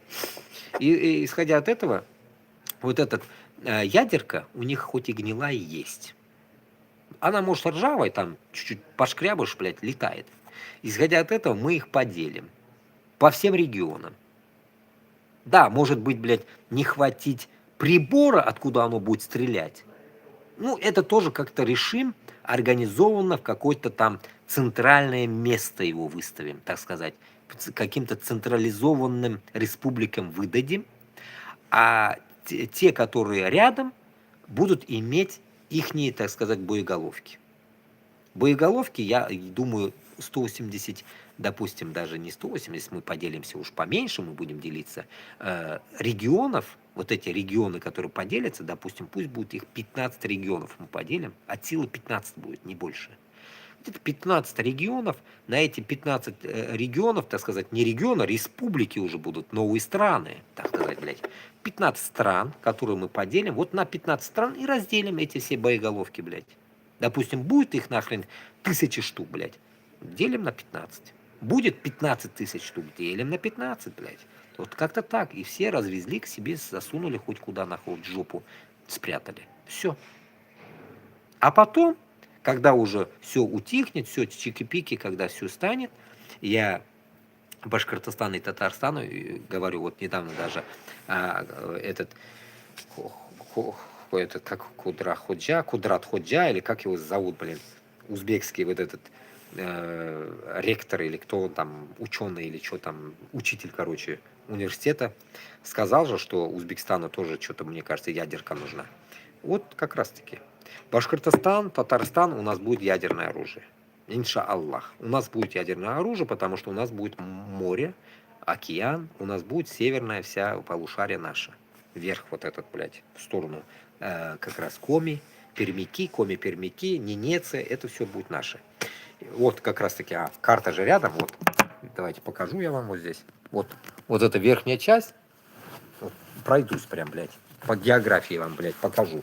Вот эта часть, вот, чтобы вы понимали, сейчас ТикТоку тоже отдельно покажу, вот здесь, допустим, Кувандыкский коридор, допустим, ну, эта карта как бы как уебанство построена. Вот где-то вот здесь, допустим. Вот так мы поделим Россию. Понимаете, да? Вот так мы поделим Россию. Вот отсюда начинается, вот отсюда Казахстан, допустим, и пошло. Вот здесь Казахстан, и мы пошли. Башкортостан, Татарстан, пошли вот до сюда. Вот эта новая земля наша. Понимаете смысл? Вот это все будет наше. Вот так. Сюда, блядь, нахуй, проход будете, блядь, платить нам. Особенно узкожопым это касается, блядь. Вот как-то так будет. Понимаете смысл? Сейчас покажу то же самое. 61 человек просто покажу здесь тоже. Чтобы вы понимали. География как раз, я вот давно мечтал возле карты это вам показать. Вот отсюда пополам будет вот здесь Башкортостан, вот здесь будет Татарстан. Вот прям черепните это, скрин сделайте. Вот так и будет. Налево-направо расстрел, блядь. У жопы вот здесь будет в своем московском болоте, блядь. Не больше, блядь. Вот где-то здесь. Но карта по уебански сделана. Вот она может вот здесь будет, но новая земля почему-то здесь. Ну, дебилы рисовали. Не настоящая карта, да, нарисована хрень. Короче говоря, вы поняли. Внизу будет вот эта земля казахов. Само собой, мы их тоже распределим. И здесь будет выше начинается Башкортостан, вот до сюда. Вот здесь Ненеция, вот здесь Коми-Пермяки, вот здесь Удмуртия, вот здесь Татарстан, да? Это все будет Татарстан. Вот это все будет Татарстан, вот это все наши. Новую землю тоже мы с вами поделим. И вот здесь наши корабли будут бороздить моря, океаны. Понимаете, да, смысл? Так что чуть-чуть вам урок географии я вам проведу. Я здесь, короче. Вот примерно так. Вот только у вас будет возникать вопрос, а как вы заберете Екатеринбург, Челябинск, блядь? Просто заберем, блядь. Просто. Я же вам повторяюсь. У нас нет хозяев. Мы будем хозяевами. Всей этой полушарии, всей этой земли мы будем хозяевами. Вот именно те, которые встанут вместе с нами и разъебут Москву. Вот мы будем хозяевами. Нам не нужны, как говорится, там сказать, дяденьки в виде, блядь, Путина, дедушки Трамп, блядь. Вот эти дичь, это нам не интересно. Пусть они ебутся в своих землях. Допустим, даже возьмем такой аргумент, блядь. Путин не сдохнет. Мы его оставим, блядь. Как этот овощ, блядь. Пусть рулит своей Москвой. Посмотрим. Посмотрим, как он будет рулить своей Москвой, блядь. Прикиньте, Путин живой, мы его оставим, блядь, там. Нахуй этого эскиза, блядь. Пусть рулит Москвой. До Рязани, если Эрзя Мокша им дадут Рязань. До Рязани он будет рулить. Все, вот этот маленький островок в виде МКАДа и чуть-чуть там от Москвы отойти вниз, вот это будет только русня. Прикиньте. Вот это только русня, блядь. Вот это пизда, блядь, вот это огромная нахуй. От коровы, блядь. Вот это будет промежуток вашей Москвы, блядь. Пизденыши, блядь, маленькие будете вы. А все остальное это будет наше. Наша земля будет. За нами там, понятно, Бурятия, Алтай. Все это тоже распределится между ими, между ними. Как-то так. И вот теперь дочитаем давайте. Отошел от темы просто. 49 080 имен погибших военных из региона Поволжья установили. Охренеть. 24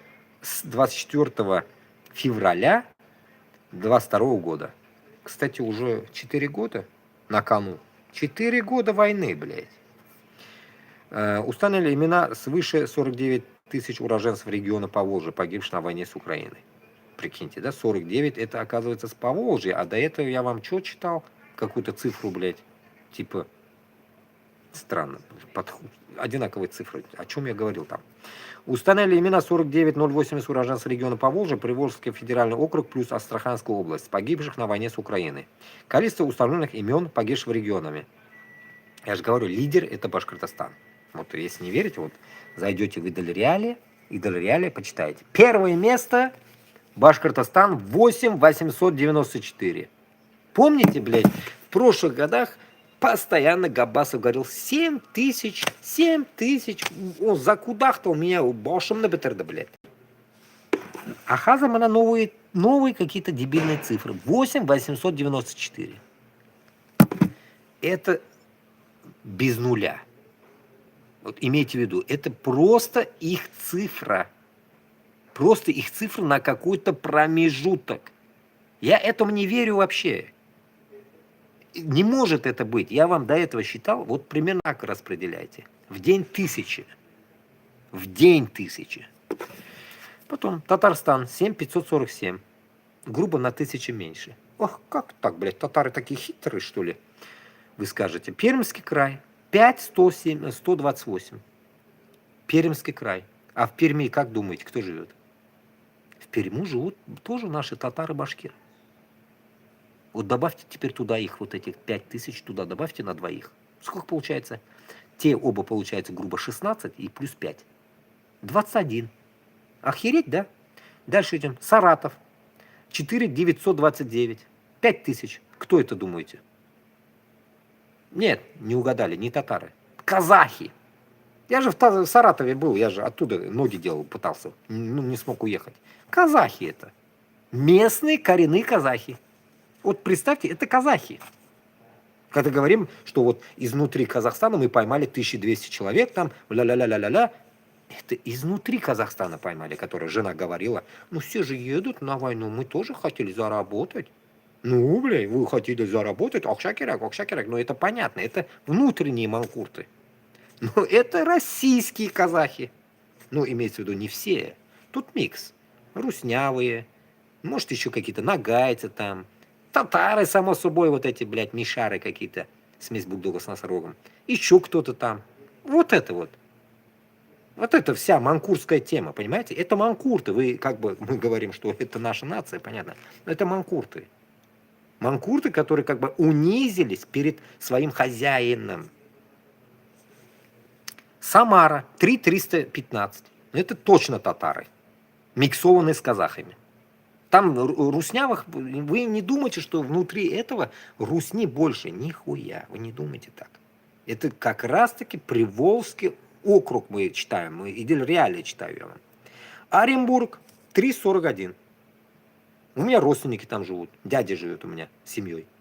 Тоже манкурты, блядь. В голову манкурты, блядь. Кировская область. 2726. 2726. Киров, блядь. Киров, блядь. Постоянно Киров. Где это, блядь. Свердловск, блядь, чертовый, блядь. Помазывают, блядь, всякие именами. Потом путаешь, блядь, пока карту не посмотришь, где это, что это такое. Ну вот там около 3000. Вам не кажется, что везде не меньше 3000? Вот странно, да? 3000, блядь. Вот 3000 даже, хер с ним, поделите эти 3000 на год. Я даже на месяц не говорю, на год поделите.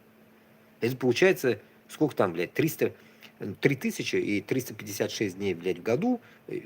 Получается, пусть даже 3500 делим на 3500. Что получается, блядь?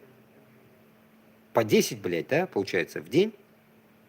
Или, блядь, в месяц по 10. Как ты посчитал, блядь? Ну, как-то так, нахуй, блядь. Ну, короче, до хрена, блядь. Так, Удмуртия, 2700. Бля, меня бесит, блядь. Представляете, Удмуртия, маленькая Удмуртия, 2700. Нижегородская область, 2619. Ульяновск, 1757. Что-то так мало. Астраханская область, 1665. Чувашия, 1618. Пензенская область, 1249. Это вот как-то они странно посчитали, прикиньте, да?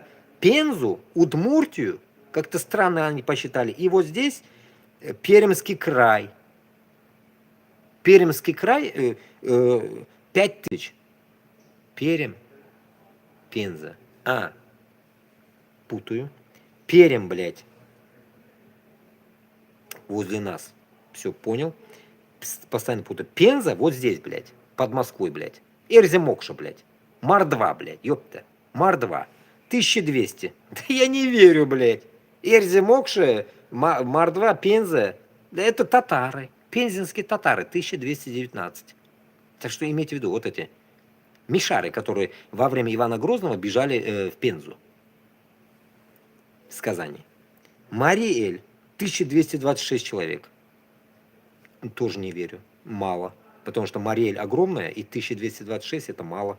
Там одни манкурты живут. Моя жена оттуда. Долбоебы одни. Мордовия, 646 человек. Мордовия, 646. Смех. Вот Мордовия, кстати, блядь. Как раз вот. Пенза, Мордва, один ряд, блядь. Мало. Эрзя-Мокша, 646. Мордовия, 646. Это глупости. Там они посчитали, мне кажется, именно мордовцев. Так сказать, вот этих, блядь, Эрзя-Мокша вместе взятое одно население. А внутри Мордвы кто живет еще? Внутри Мордвы живут, блядь, целая куча татар, блядь. Там смесь. И русских там херово туча. Добавить их.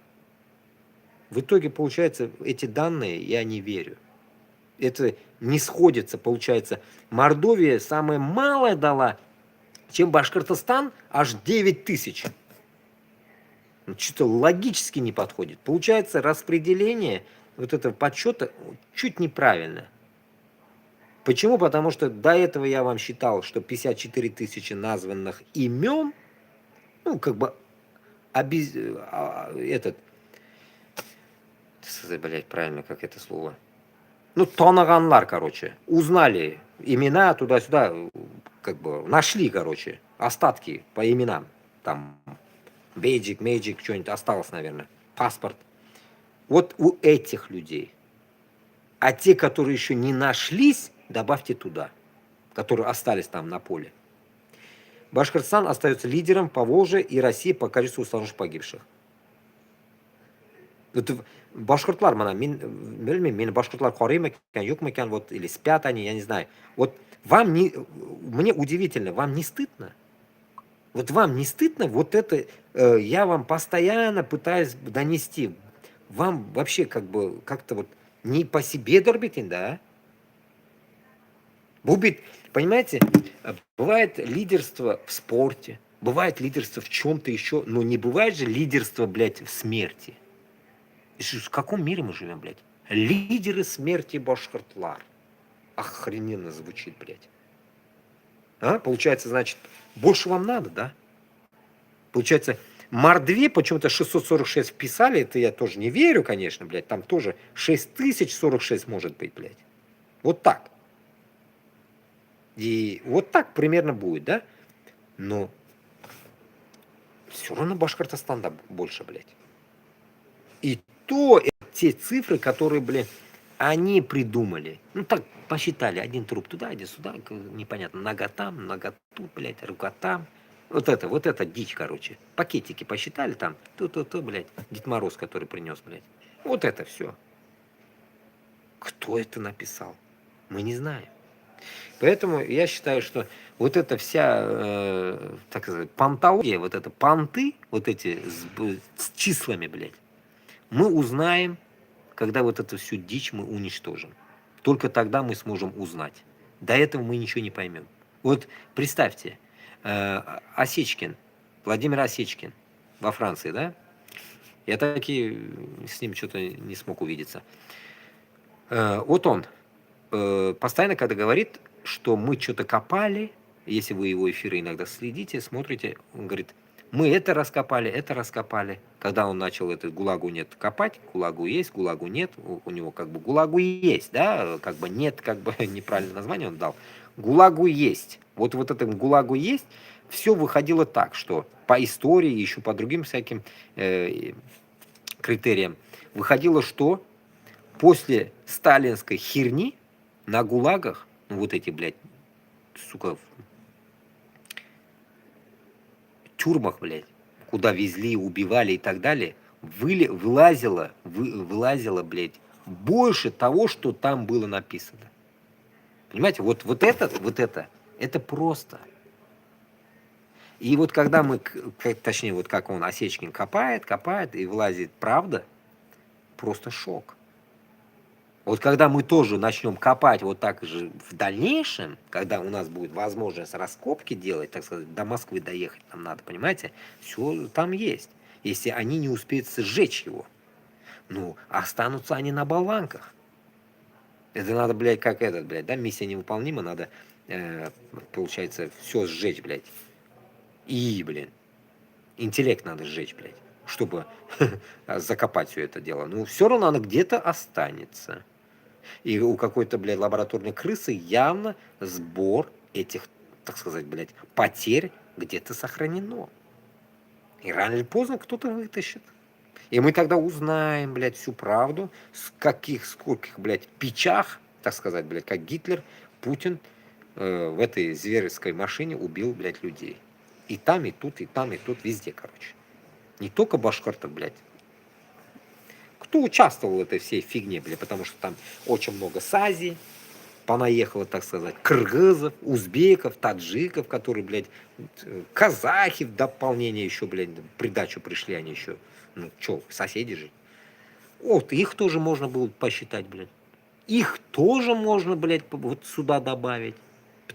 Потому что не меньше их подохло там. Вот этих, которые за деньги приехали. Которых я вам даже снял в ТикТоке. Сидят, всех там рекламируют узбеки, таджики сидят в одном эфире. Я же вам снял, я вот так листал. ТикТок, охренел, блядь. Попадаю в ихнюю хрень. И тут хренакс, блядь, узбеки, ха-ха-ха, блядь, с этими, сука, бейджиками, лычками этими российскими сидят на войне и в ТикТоке бамбук курят. Конченые, блядь, нахрен, вот эти люди, блядь. Позорят, блядь, мой узбекский народ, таджикский, хоть и не мой, кыргызов. Вы что, идиоты? Ну ладно, кыргызов там я не видел, узбеки, таджики там были, точно. Вот прикиньте, да? Получается, мы в этом дерьме до такой степени по уши зашли, что наши люди, даже наши люди, блядь, не осознавая, что это зверь-убийственная машина, тебя сюда затянула. И потом, когда мы будем зачищать эту всю систему, иншаллах, все рано или поздно это закончится. Вот, Аль-Шара же зачистил свою осаду. И у нас то же самое. Наш осадик ждет нас, так сказать, блядь, Путинчик, блядь, нас ждет. Мы вернемся к нему еще, блядь, если он не сдохнет, ублюдок, до нашего захода. Да хоть кто там будет, похуй, блядь. Вот самое Цель наша, блядь, не именно же Путин. Вот не именно же Путин. Цель наша Москва. Вот сама Москва, вот слово Москва, уничтожить слово Москву, блядь. А то, что кто там рулить будет, Путин или там клоун, это уже похуй. Понимаете смысл? И самое интересное здесь, вот я здесь буду идти до конца, иншаллах. Бороться буду вот над своим действием вот здесь. Я им именно вот эту всю систему хочу рассказать. Чтобы они тут, как идиоты, развешав ухо, не слушали новости вот эти мировые, блядь. А понимали, что творится внутри. Европейцы же не знают, блядь, внутри, что творится. Они знают поверхностные истории. Там боманули, ой, жалуются. Ой, там боманули, ой, жалуются. Вот это знают. А внутренность им, знаете как, может кто-то понимает, но не может это дальше продвинуть. Почему? Потому что продвижение дальше у них, как бы, знаете, неинтересно. Неинтересно им, блядь, до конца ссориться с русней. Понимаете, какой у них, блядь, интерес? Карманный. Жрать-то хотят. Чё ж, блядь, воевать-то? И плюс здешний контингент из 28 стран не умеет воевать. Признайте. Лохопедры, блядь, одни, блядь. Лошкамоны, блядь, как у нас говорят, лошкамоны, блядь. Понимаете, блядь?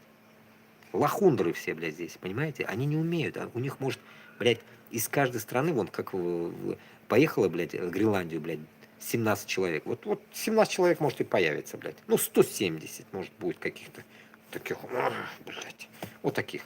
Но не больше. Не больше. Они не умеют, блядь. Но когда-то я вспоминал, говорил, в Норвегии, блядь, какие-то кадеты или там в армию идут даже женщины. Да, в своем каком-то понимании у них армия есть. Культурная армия. Не пиздят там, не унижают, в очку голову не суют, как в Пидорасии, в тюрьмах. Такого нету.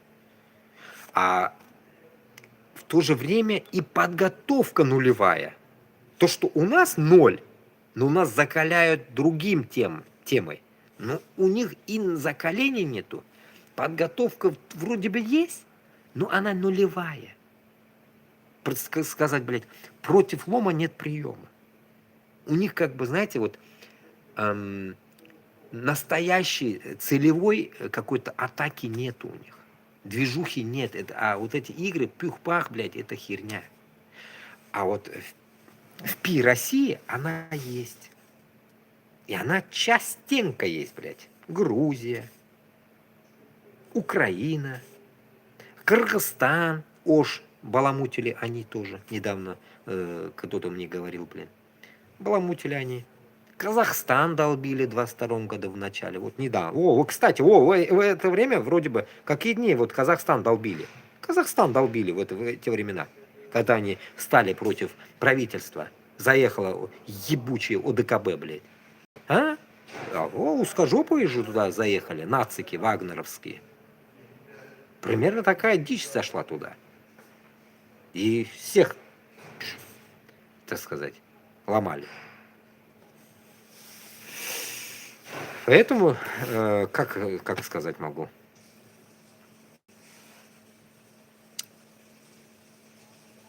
Рахмат. Что я хочу сказать? Дуслар, бізге ничек болса да максимально нужно просыпаться. Вот крути, не крути, нам нужно какой-то такой, знаете, ну, так сказать, заскоками, да? Вот как Салават Юлаев, там, как мы вспоминаем наших, так сказать, предков, заскоками. Атаковали Москву заскоками. Вот просто, блядь, так. Пиздюлей пошел, дал. Вернулся. Пошел, опять дал. Вернулся. Вот как-то так. Поэтому у нас тоже так же один марш-бросок должен быть. Один раз заходим, долбим под чистоган и идем домой. Вот только так. Один заскок нам нужен. 2-3 раза там уже нефиг пачкаться. Там некого пачкать 2-3 раза. Один раз, все, кисерь башка. Как руснявые говорят, Кесер башка. Все. Башын кесерге. Bunlarga do'stlar bizga ruhni ko'tarish kerak. Ruh o'lgan bizda, ruh yo'q. Духа нет. Когда мы говорим дух, имеется в виду именно не религиозный дух, само собой, иман надо, как говорится, иметь свой при себе, а еще рух, который, как говорится, покажет, что ты поборол свой страх. Не перед кем-то, перед собой, самим ты сперва побори свой страх. Сломай свой страх. Когда-то я вам пример же показываю, как я свой страх ломал, в лесу шел. 50 собак постоянно вылазили со дворов, блин. Ну как, лес с одной стороны, а с другой стороны почему-то деревня, блин. Вот я шел 23 километра. Собаки. Я охренел, блядь, там. Так сказать, если бы я, наверное, хотел бы по-большому, я, наверное, обосрался бы там от испуга. Вот почему-то меня, как говорится, Аллах отправил по этому пути. Почему-то я вот шел. И потом мне этот лес стал таким, как бы, не страшным. Даже какое-то нападение для меня было какое-то, знаете, бежал и останавливался. Вот какое-то такое явление произошло. Ну, базара нет, собаки это. А если медведь вышел бы, наверное, я сдох бы. Если был бы медведь, допустим, в тех краях. А тут собаки. Как-то можно отпугнуть, там, хозяева выйдет туда-сюда. Но вот есть еще ведь страх, знаете, страх темноты, леса, одинокое пространство, никого нету. Вот это перебороть надо. И вот это то же самое, так сказать, можно сравнивать вот этим страхом, когда речь идет о Москве.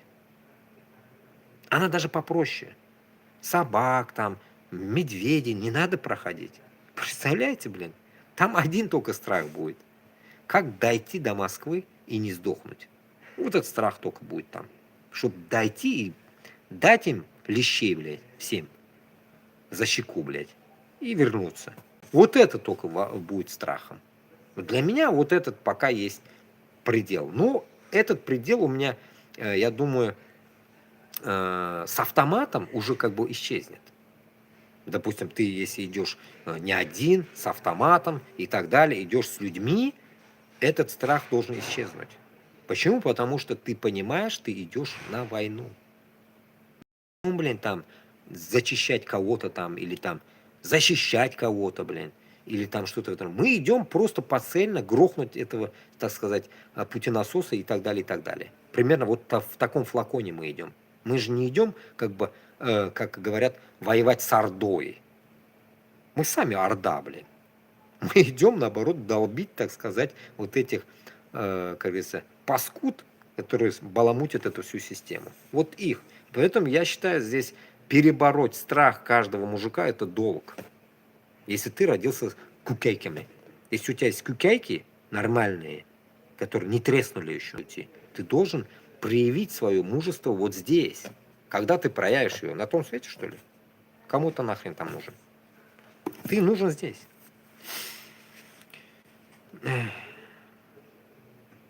Ну вот. Нас не пустили даже за ворота школы. Как детей мигрантов в России оставляют без среднего образования. Пересмотр миграционного законодательства в России все сильнее отражается на жизни выходцев из Центральной Азии, уехавших на заработки в эту страну. Взрослые сталкиваются с полицейскими рейдами и контролем за перемещением их дети с ограничением доступа к образованию или его отсутствием. Введенные Москвой в 2025 году требования фактически поставили тысячи семей выбором разлуки с детьми, возвращения на родину или жизнь без школы. Кыргызстанка Салкан, Салкан это типа холодно, уже 2 года не может устроить дочерей в государственную школу в России. Старшую она перевела в кыргызскую онлайн-школу, младшую в частную школу, за обучение в которой приходится платить. В 2024 году мы пошли в школу рядом с домом, нам сказали, экзамен сдала, все отлично, Ходите, мы обрадовались, купили одежду, все необходимое, вещи, купила цветов, 1000 рублей за букет. Мы с мужем повели дочери в школу, нас не пустили даже за ворота школы. Сказали, мест нет. Девочка молча смотрели. Мы поняли, что это не наша страна, но кому оставить детей в Кыргызстане? У меня нет никого, кому можно верить. Мы с мужем хотим воспитывать их вместе, говорит Салкан. Экспертка по иммиграции, специалистка общественного фонда «Инсан Лейлик» из Оши Рахат Ширалы отмечает, что в России, по имеющимся у нее данным, есть дети, которые по 2-3 года остаются вне школы. Ни в одном государстве не должна быть подобной дискриминации, но мы знаем Россию, на уровне закона говорят одно, а на практике делают другое. К сожалению, нет никакого, кто мог бы им возразить. Мы есть. Поддержите нас. Нас поддержите, блядь, как нормальные люди, не манкурты, ёппарасоте, блядь. Чингис Айтматов как раз ваш же, блин, кыргыз вроде бы. Писал же про манкуртов. Поддержите нас. Не будьте лицемерами, блядь. И все будет нормально, блядь. Вот смотрите, даже вот система того, что мы когда говорим, блядь, нам нужно оружие и так далее, и всего это, блядь, нахрен тратить, допустим. Каждый манкурт-башкирт, каждый инсайдовский татарин внутри мог бы осознать одну вещь. Если ты хочешь жить в своем отдельном государстве, Башкортостане, Татарстане и так далее, в этих землях, твоя задача была бы такой. Просто по одному даже рублю, данному вашему деревянному, блядь, если скинуться всем этим людям в один какой-то общий счет, допустим, по уничтожению Москвы, допустим, чтобы туда ни хакеры, никто не мог подойти, допустим, криптовалюту какую-то нахрен, скинуться туда, в этот кошелек, собирать бабло. Эти деньги распределять на оружие, на подготовку, на территорию, аренда территории и так далее. Я думаю, мы бы, блядь, нахрен в течение даже, блядь, нескольких месяцев уже собрали бы хрен знает какую тучу денег, где этих деревянных даже, и можно было бы уже что-то думать дальше. Но чтобы это была реализация вот этих моих, так сказать, вам новых мыслей, это нужно, блядь, объединиться. Ни Габасова, ни Асина, блядь, ни Кашапова, ни этот, как, блядь, Заки, этого Закиева, блядь. Никого нету, блядь. С кем объединяться, блядь? Чтобы вот эту тактику разнести по всем инстанциям, куда нужно. Надо даже и в ПАСЕ, можно сказать, через ПАСЕ это сказать. Через Руслана Кутаева. Но если это, конечно, выйдет в ПАСЕ или куда-то дальше, те 10 ушлепков, которые собрались там в ПАСЕ, блядь, узкожопых евреев, они охереют. Охереют и захотят, даже если сейчас уже не хотят, убрать из ПАСЕ даже этого одного Руслана Кутаева. Понимаете, мысль какая? Вот логика, она будет работать так. Уничтожить его. Почему? Потому что вышел уже один человек. До этого же мы постоянно говорим, постоянно мне тоже говорим о том, что не должен быть один лидер. Его уничтожат. Допустим, возьмем пример. Пример Аль-Шара. Почему он появился как один лидер? Потому что у него уже была армия, и он уже уверен был, что если даже у него грохнут по дороге в Сирии свой Дамаск или куда-то он перся, в Алеппо, короче, куда он ехал, блин, он знал, что вместо него всяко кто-то встанет. Но дело доделается. У нас то же самое. У нас то же самое, как говорится, но только это то же самое. У нас нет договорника. Вот я вижу, у нас нет договорника. Мы не можем между собой даже донести мысль, блядь, даже вот здесь в интернете, через вас, подписчиков, или через кого-то там, донести друг другу, что я предлагаю такую дичь. Я предлагал, потом нахрен посылал, предлагал, нахрен посылал. Я уже устал. Постоянно я это диктую, чтобы мы объединились, собрали, как говорится, какую-то делегацию, именно башкиртов, татар, И можно еще других добавить отдельно потом. Собрать их все в одну кучу. Донести вот этот мой призыв и готовиться к вооруженному восстанию. Именно вооруженное восстание только может уничтожить Москву. А вот эти детские ля-ля-ля ваши ни хера ничего не поможет. Если вы, получается, уже от 30 лет оторвались, детство закончилось. 30 лет уже предел. Тут 30, окей, вы были детьми, блядь. Дальше 30 вы уже не дети. И вы должны понимать, что, блядь, нахрен, твое государство в твоих руках. Почему в Америке, даже в Миннесоте, когда грохнули, блядь, там людей грохают, менты вовсю, блядь, это АС, ПС, блядь, херачат, блядь, людей. Они сразу, блядь, вооружились. Черная какая-то арабская территория Миннесоты вооружилась, блядь, до зубов. Они готовы встретить ментов. Но они что-то придумали, сегодня слышал, очень много говорилось где-то, что они придумали еще какую-то хрень теперь. Если кто-то что-то не подчиняется или там подходит с оружием к менту, все, его стрелять на поражение. Они жестко закручивают в Америке законы. Мне кажется, там тоже будет взрыв. Но если Трамп успеет съебаться, не будет. Если останется такая же тактика, если не придут другая какая-то дичь, еще другой, блядь, строй, то все. Трамп доиграется. Там будет писец. У всех есть оружие там. Так что там и шутки плохи. Поэтому Башкортостан должен понимать, если мы с Татарстаном вместе объединяемся, Чечня объединяется с Дагестаном, идем на Москву, мы должны понимать, что сливание каких-то энных финансов нужно в какую-то общую ячейку, чтобы у нас подготовка и объединенное движение шло в одном месте. Чтобы не так было, блядь, там одни что-то вот таким образом подготовились, другие так, и как-то один налево пошел, другой направо пошел, и как-то, блядь, и как будто встретимся в Москве. Вот так, оно не пойдет так. Надо как-то объединиться так, чтобы мы знали, что они думают, Кавказ. Кавказ должен знать наши приоритеты, мы их, и таким образом совместно идти на Москву. Только вооруженным восстанием. Только вооруженным. Еще раз повторяюсь. Пешком и без оружия нехуй там делать. С оружием и в путь. Само собой, блядь, техника, оружие и так далее. Но цель первоочередная, я считаю, что в каком-то эфире, я помню, рассказывал в прошлых годах, бомбануть по Москве сразу. Не церемониться. Ёбнуть по Кремлю несколько, блядь, залпов. Хорошие бомбочки.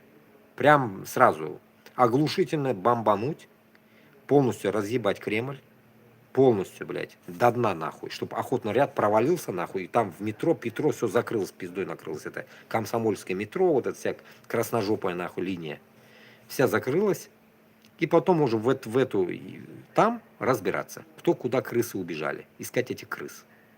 Только таким образом. Само собой, блядь, придет какой-то под Москвой на бетонке, как я вам говорил, блядь, отпор нам будет у нас. Ну, мы тоже раздолбаем их, заходим и ищем крыс. Мышей, крыс, я не знаю, как называете, блядь. Бурундуков, блядь, этих сраных. И все. Вот это задача. Это решаемая задача. Да, умрем, базара нет. Но зато будет свобода. Будет свобода. Теперь вот сравнение как раз пришло, вот вспомнил еще. Ирана. Иран, видели, да? Рыпанулся, пизды получил.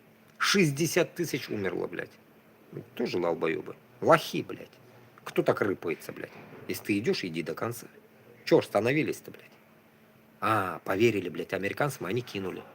Поэтому я вам говорю, доверять никому не надо, блядь. Доверять мы не будем никому. Үзебезге ышанагыз, дуслар. Аллах Таалам үсті. И біз. Син, мин, Аллах. Бітті, больше бір кім жоқ. Трамп бізге бір кем түгіл. Туғаныбыз түгіл о бізді. У европейцтер тоже біз туған түгіл, блядь. Бізді газны ішлетіп яталар, горючийні бізді ішлетіп яталар. Бұлар бізге туған түгіл, блядь. Бұлар просто потребителер. Потребитель это, получается, наш потенциальный в будущем клиент. Так называемый, блядь. Всего лишь. Туған түгіл. Понимаете, туған болса бит енді мен мына шундай міскін состояниеде яшамас ем, блядь. В всяких ебучих лагерях, блядь. Уже как лагерной крысы я стал, блядь. Исходя от этого, вы должны понимать, что вот эта система здесь сама тоже сгнила уже, блядь. Сегодня, кстати, услышал, блядь, ООН и вот эта вся дичь беженская с 1945 года, оказывается, я думал, с 56-го. 56-го, наверное, беженская херня была заключена, а в 45-м прям стартанула беженская система, оказывается, 1945 года после окончания войны. Охуеть. Это означает, с 1945 года люди, так сказать, все страны вкладывают сюда охеренные деньги. Сегодня я услышал, 70 миллионов или миллиардов скинула тоже Русня. Или скинет, сказали. Скинет. Еще другие страны скинули, Китай, все оплачивают ООН. Но очень мало. И Гутерриш этот хуй сказал, короче, если дальше больше так будет, то мы должны будем пересмотреть расходы. Это означает прямое попадание к нам, прямое попадание беженцам. И эти деньги, я всегда говорил, вот здесь тоже людям говорил, блядь, огромные деньги вкладываются откуда? Это мне еще в Норвегии глаза открыли люди, когда сказали, что один беженец, когда приезжает сюда, сразу открывается счет на 100 тысяч долларов. А перед отъездом из Франции я сюда, я услышал одну хуйню. Здесь какие-то другие, блядь, цифры, я охуел. От 100 тысяч до 500 тысяч открывается счет. Это что за цифры, я не понял. Понимаете смысл? Получается, здесь есть своя коррупционная система. Когда идет 100 тысяч тебе, 100 тысяч, допустим, выделился вот этому хую кому-то, допустим, из России, приехал, ему 100 тысяч выделяется. Из денег, которые выделила твоя страна в ООН. Эти бабки тратятся, получается, все говорят, вот, европейцы тратят. Нихуя. Это выделяется из ООН, блядь. Им похуй, поэтому они и транжирят бабки нахуй. Им до пизды, блядь. И исходя от этого, я уже чуть на другую тему перешел, вспомнил просто. Они, выделяя на тебя 100 тысяч долларов, начинают тратить на тебя. В итоге они тебе за весь период вот этот, блядь, сколько ты там живешь, 2-3 года, тебе они выделят от силы, блядь, нахуй, может быть, блядь, потратят 10 тысяч долларов. Может быть, 10 тысяч даже ты не получишь, нахуй. Ну, не потратят они тебя на 10 тысяч, блядь. Все, 90 отмыли. Потом мы говорим, блядь, а есть в Европе коррупция? Есть, конечно. Вот это коррупция. Но если я это, наверное, скажу им, блядь, нахуй, мне, наверное, точно нахуй депортируют. Куда-нибудь нахуй в задницу, в Африку. Поэтому, исходя от этого, блядь, я пока это не буду говорить. Говорится, ну, их дрючить можно тоже, блядь. Так что ихняя, блядь, демократическая, бюрократическая хуйня тоже дырявая. Так что вы не думайте, что они такие золотые, нахуй, и у них нет коррупции, блядь. Коррупция есть у них тоже.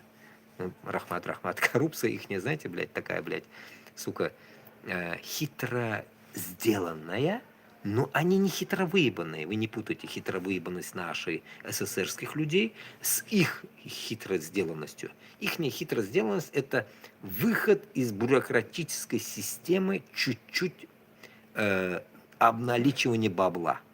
Всего лишь, блядь. Всего лишь. Это как бы, знаете, блядь, нахуй у нас школьники так могут делать, блядь. Но это делается в системе у них. Вот примерно такая вот логика, понимаете, как бы.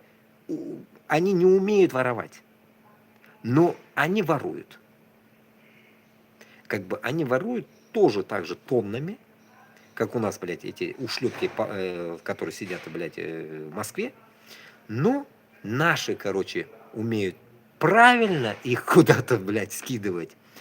А эти, его как бы воруя, Они же с Европы их же не вывозят куда-то, куда, они же тут живут, бля, они же в Россию не скидывают эти бабки. Они здесь же их растусовывают между собой, блядь, делятся между собой, и здесь все остается. Получается, у них, знаете как, идет внутренняя система воровства. Внутренняя, как бы, внутри воруют, и внутри растусовывается. Оно не вывозится, блядь, на Эйфелевые башни или там шлейфы, блядь, хуейфли куда-то в задницу. На острова не вывозят их они, блядь. Ну, крайний случай куда-то, наверное, кто-то, само собой, уезжает. Ну, имеется в виду, они, так сказать, кайфуют у себя же.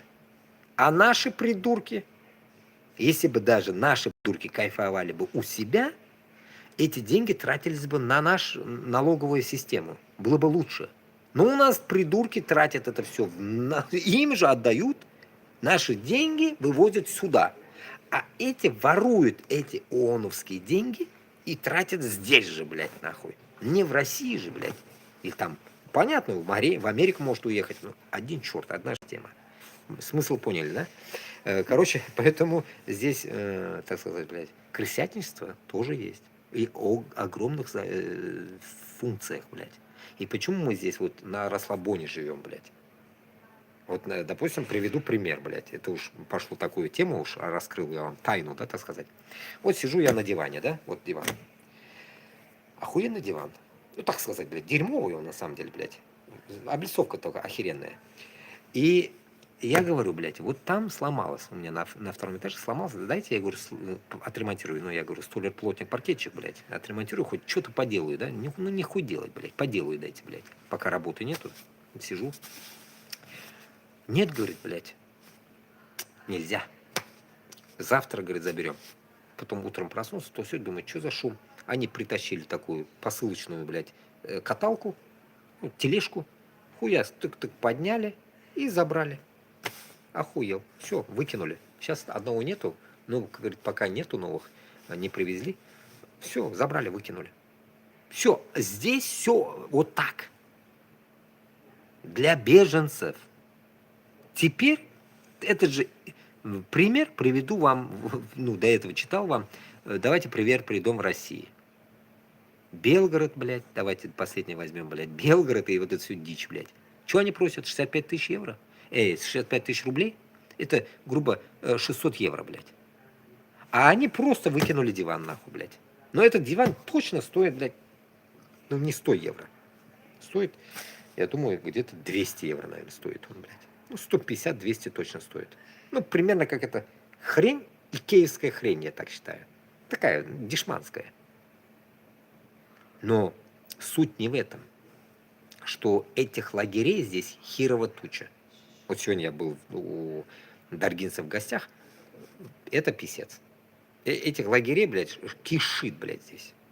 На каждом шагу лагеря. Украинские лагеря отдельно, а вот эти общественно-беженские лагеря отдельно. Вот так вот, блядь. Живут в отелях люди еще. Все отели забиты в лагерями сделаны. Украинцы живут в отелях, а наши тоже живут в отелях. Кто-то вот в такую лачугу приходит. Я считаю, это как лачуга, это потому что это тюрьма, блядь. Я в тюрьме живу. А другие живут в отеле. Ну, отель, как я, блядь, гостиницы, блядь, живут. Трехразовое питание, блядь, шведский стол, блядь. Вот такая хуйня, блядь. Я охерел, блядь. Вот это страна, блядь. Богатая же, богатая. В то же время, ну, я к чему это? К тому, что расход-то выходит с общего котла. Поэтому они и живут на широкую ногу. Понимаете? И как, ну, один знакомый объясняет наверху тоже, живет, он говорит, здесь, говорит, такое перечисление, ну, он мне говорит как бы на нидерландском, я еле как понимаю его, но пытаюсь понять. На английском говорил тоже, что здесь выделение идет, говорит, денег, допустим, говорит, по $1, допустим, кто-то куда-то что-то выделил, вот в это дело, говорит, он не понимает сам, что говорит, но я понимаю, откуда уши торчат. Выделение через ООН идет, говорит, 3 миллиарда, что ли, он говорит, блядь, или 3 миллиона в день, говорит. Вот, допустим, говорит, сюда кидают, говорит, но он говорит, люди кидают. Он не понимает мысли, люди не кидают. ну, примерно его логику понял. По $1, говорит, кидают, говорит, допустим, говорит, он пример приводит, да, такой, 3 миллиона, короче, в день. 3 миллиона евро в день. Поняли смысл? 3 миллиона евро в день. Конечно, говорит, он выкинет этот диван, говорит. Куда-то же надо истратить эти 3 миллиона, говорит. В день 3 миллиона, понимаете, выделение идет. Туда же надо истратить, вот он все тратит, говорит. У них как бы утилизация дороже, чем купить и поставить. Вот как-то так работает система. И из-за этого, сравнивая с Россией, у нас как? Мы привыкли зарабатывать. Мы не можем вот это расход видеть, исраф мы говорим, это же растрата, это как-то не подходит. Мы там, грубо сказать, 41-45 прошли, мы не понимаем это, блядь. А здесь понимают все. Они тоже прошли то же самое. Но только просто умеют правильно жить. Поэтому как раз-таки, подводя к этому итог, этому разговору моему, скажу, все республики России должны взять с Европы, с Америки, из других стран только хорошую сторону этих людей. Здесь до хрена плохого. И чтобы было у нас еще лучше, чем у них, мы только должны подготовиться к хорошим нововведениям в Башкортостане, в Татарстане, в Дагестане, в Чечне и так далее. Потому что мы уже как бы увидели другой мир. Это как бы вышли из ада, попали в рай. Приближенно, вот так, если сравнивать. Мы попали в рай из ада. А Россия весь ад. Если так сказать, по земным меркам сравнивать. Вот из дерьма вышли мы как бы в какую-то лужайку. Красивую лужайку. Вот как-то так размышлять можно. И вы понимать должны, что каждый человек, который здесь живет, даже узкожопые, которые всегда хаят Европу и живут здесь, я им вопрос задам. Вот вы придурки или что, я не знаю, как вам вот. Вы же, блядь, сами же в Германии вот долбоебы были, нацисты, я видел их, блядь, я и на Германии жил. Ублюдочные нацисты, блядь, из России живут в Германии. И главное, они, так сказать, блядь, уже взяли за щеку у немцев, давно уже за щеку взяли, особенно такие понаехавшие из России там, или там казахстанские какие-то там полупокеры тоже, как говорится, с Казахстана. Эти русские, немцы русские, вот это непонятная хуетация, микс, блядь, со времен Екатерины, вот это дерьмо, которое осталось там, оно уже как бы обрусевшее дерьмо уже это. И вот этот шайза, как они называют, блядь, этот шайза сюда приехала, блядь, это шайза строй, блядь, строит из себя дермафродитную систему там, в Германии. Это Германия. Здесь пока еще я не наблюдал, но здесь я увижу, тоже буду, как говорится, уже понимать эту систему, уже молчать не буду. Разъебывать буду жестко теперь. В те времена-то я-то что, блядь, нулевый был, блядь, душара, блядь, так сказать, европейская. И вот я тогда уже увидел эту дичь, 2017 год, блядь. Нацизм процветал жесткий во Франции. Все говорят, нету нацизма. Да, блядь, в Германии, блядь, что я в Франции, да, сказал, блядь, в Германии. Нацизм жесткий был. Но он был изолирован, или как говорят, так замотан каязга, красивый он был, блядь. Красивый, вы не подозревать будете его, не найдете его. Но копнете, найдете. Почему? Потому что узкожопых много завезли туда, блядь. Вот эта дичь, которая понаехала оттуда в свое время, говоря, что мы немцы, а они узкожопые, блядь. Эти узкожопые построили свой клан, так сказать, дебильный, вот этот нацистский, и топят, блядь, за Путина. И вот эта вся система узкожопых распределилась по всей Европе. А и туда едут, сюда едут, там же, тут же. И вся эта система испортила, получается, уже свой этот призыв, так сказать, россиянина. Уже как бы себя показали. Почему я так говорю? Я увидел в тюрьмах, я увидел, блядь, в закрытых лагерях, я увидел, блядь, там, разных местах я побывал. И увидел, блядь, везде эти узкожопые нацисты. Куда ни попади, узкожопые нацисты.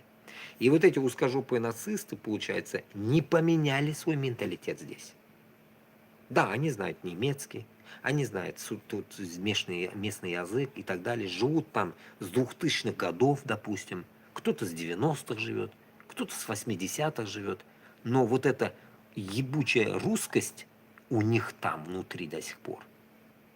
И они как бы вроде бы поменяли свой менталитет, но в то же время они остались такими же. Вроде бы они там, дети в школу ходят, дети уже няни бы никакого реку на русском, допустим, да?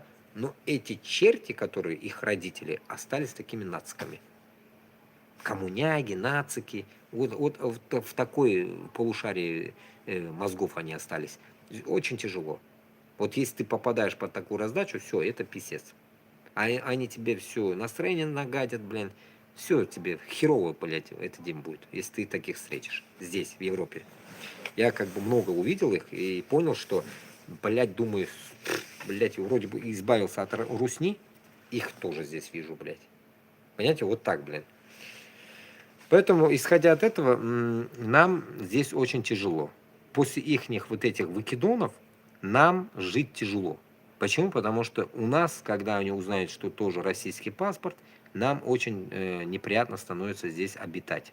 Ну, имеется в виду стычки, ссоры и вот это движухи непонятные. Почему? Потому что ты же им не можешь объяснить, что я вот, блядь, узбек, я вот, блядь, татар, башкир, блядь, я вообще не при делах, или там чеченец, блядь.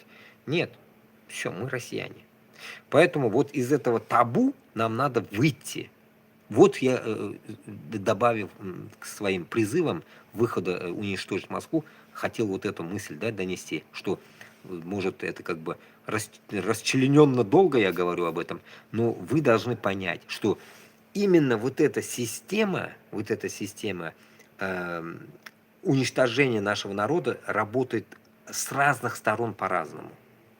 Допустим, то, что я вам сейчас рассказал, оно вот так работает, а то, что напрямую работает внутри России, оно работает напрямую на уничтожение нашего, блядь, так сказать, населения. Поэтому, если вы даже вот, узнав даже вот такие какие-то моменты, вы, если не будете просыпаться, я не знаю, как вас будем, блядь, будить мы, вот здесь вопрос утыкается очень так странный. И поэтому, говоря об этой киргизке, давайте закончим этот разговор тоже с этим публикацией, да? Кыргызы, если уже вы до такой степени, блядь, поменяли паспорта, не можете от Москвы оторваться, я же вас с 2000 года знаю в Москве, блядь. Оказывается, я еще поздно приехал в Москву в 2007 году только, а после армии, считай, в 2006 я с армии вернулся, в 2007 приперся в Москву. Прям в начале, вот в это времена я был в Москве в 2007 году. Вот как раз-таки в январе я и приперся. Кстати, значит, получается сколько? 19 лет тому назад. Представляете, я приперся первый раз в Москву. И все такие, Москва слезам не верит, все говорят, да, тяжело давалась Москва сразу, изначально, тяжело, прям, блядь, грубо говоря, блядь, пришел с армии, блядь, и тебе надо работать тупо и так далее. Вот я тогда и работал по всяким ресторанам, короче, блядь, повар, не повар, блядь, вот эта вся хрень проходила у меня, всякая, так сказать, дегустация работы. И потом я понял, что чем там заниматься надо, и пронюхал эту всю тему. Работал, короче, продавцом, потом потихоньку засунул свою, так сказать, систему мед башкирский и пошло-поехал, короче. Нашел свою нишу, чем заниматься надо. И как-то какое-то время я смог понять систему Москвы, короче. Кто работает, тот ест. Вот и все. И понимая там систему, я понял, что вот эти москвичи, да, ведь там в то время, уже в 2007 году, были нацистами. И вот эти кыргызы, которые там остались, до сих пор не могут понять этого, я не могу понять. Допустим, как? У тебя есть свое государство. Кыргызстан. Ну, реально, когда узкожопые говорят «строй свое государство там», это означает «строй», в моем понимании, «строй своего государства и меняй своего президента». Меняй своего президента, блядь. Какого черта ты едешь в Москву подметать, там, мыть посуду и так далее, работать поваром, блядь? Ты какого хрена едешь? Почему? Потому что, получается, мы внутри терпилы, вот башкирты, татары и другие там, мы терпилы внутри, а вы терпилы снаружи. Поэтому и едете. Или если уж вы до такой степени хотите в Россию, уж так, давайте я вам предъявлю, тогда пиздуйте свой Алтай, блядь. Стройте этот Алтай, блядь, засранный, блядь. Алтай же засрали, блядь. Вернитесь туда тогда.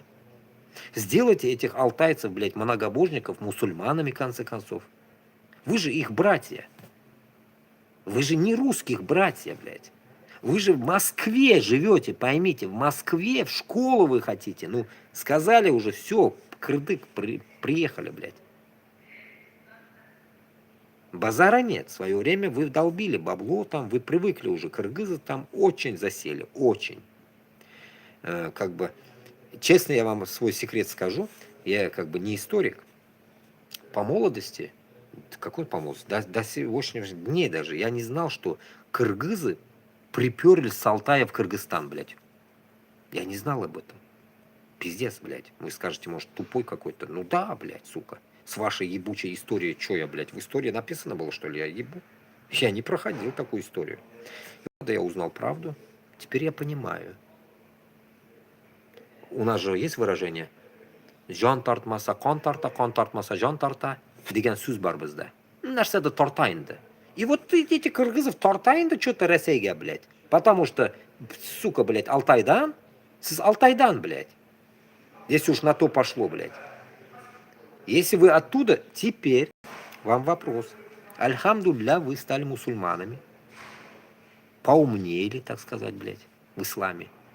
А алтайские вот эти дегенераты, блядь, нахуй, с именами, русскими именами, блядь. У них же даже не кыргызские имена, блядь. Вася да Петя, Алексей, блядь. Я охуеваю, когда их слышу, блядь. Где-нибудь услышу, блядь, думаю, бурят, что ли. Сука, кыргыз, блядь. Имя пиздец. Блядь, ваша задача, это татарам тоже касается, ваша задача этих кыргызов сделать мусульманами. Так что, блядь, вы смело можете жить в Алтае. Смело можете приехать. Разобраться, получается, по территориальным каким-то туда-сюда, вниз-вверх, блядь, с казахами. Кто чё, моё, твоё, блядь, разобраться, если там будет задевать алтайские земли, Казахстан, там, кого, чё, моё, твоё бы не понимать, вот это все. И сделать, получается, вот этот Алтай тоже исламом. Понимаете, это вот как-то так оно работает. Вот оно будет работать так. И потом там у вас и работа появится. С Москвы сольетесь туда. Размножение пойдет там. Там Алтай пустой он, блядь. Ну, пустой. Вот там уже, блядь, половина вы сдохли там уже. Все, половина на войне сдохли. Там вас нет, блядь. И как раз-таки кыргызстанские люди, которые, так сказать, блядь, ищут работу не у себя, если вы, не меняя свою власть, вернетесь в Алтай и будете работать. Понимаете? Вот как-то так.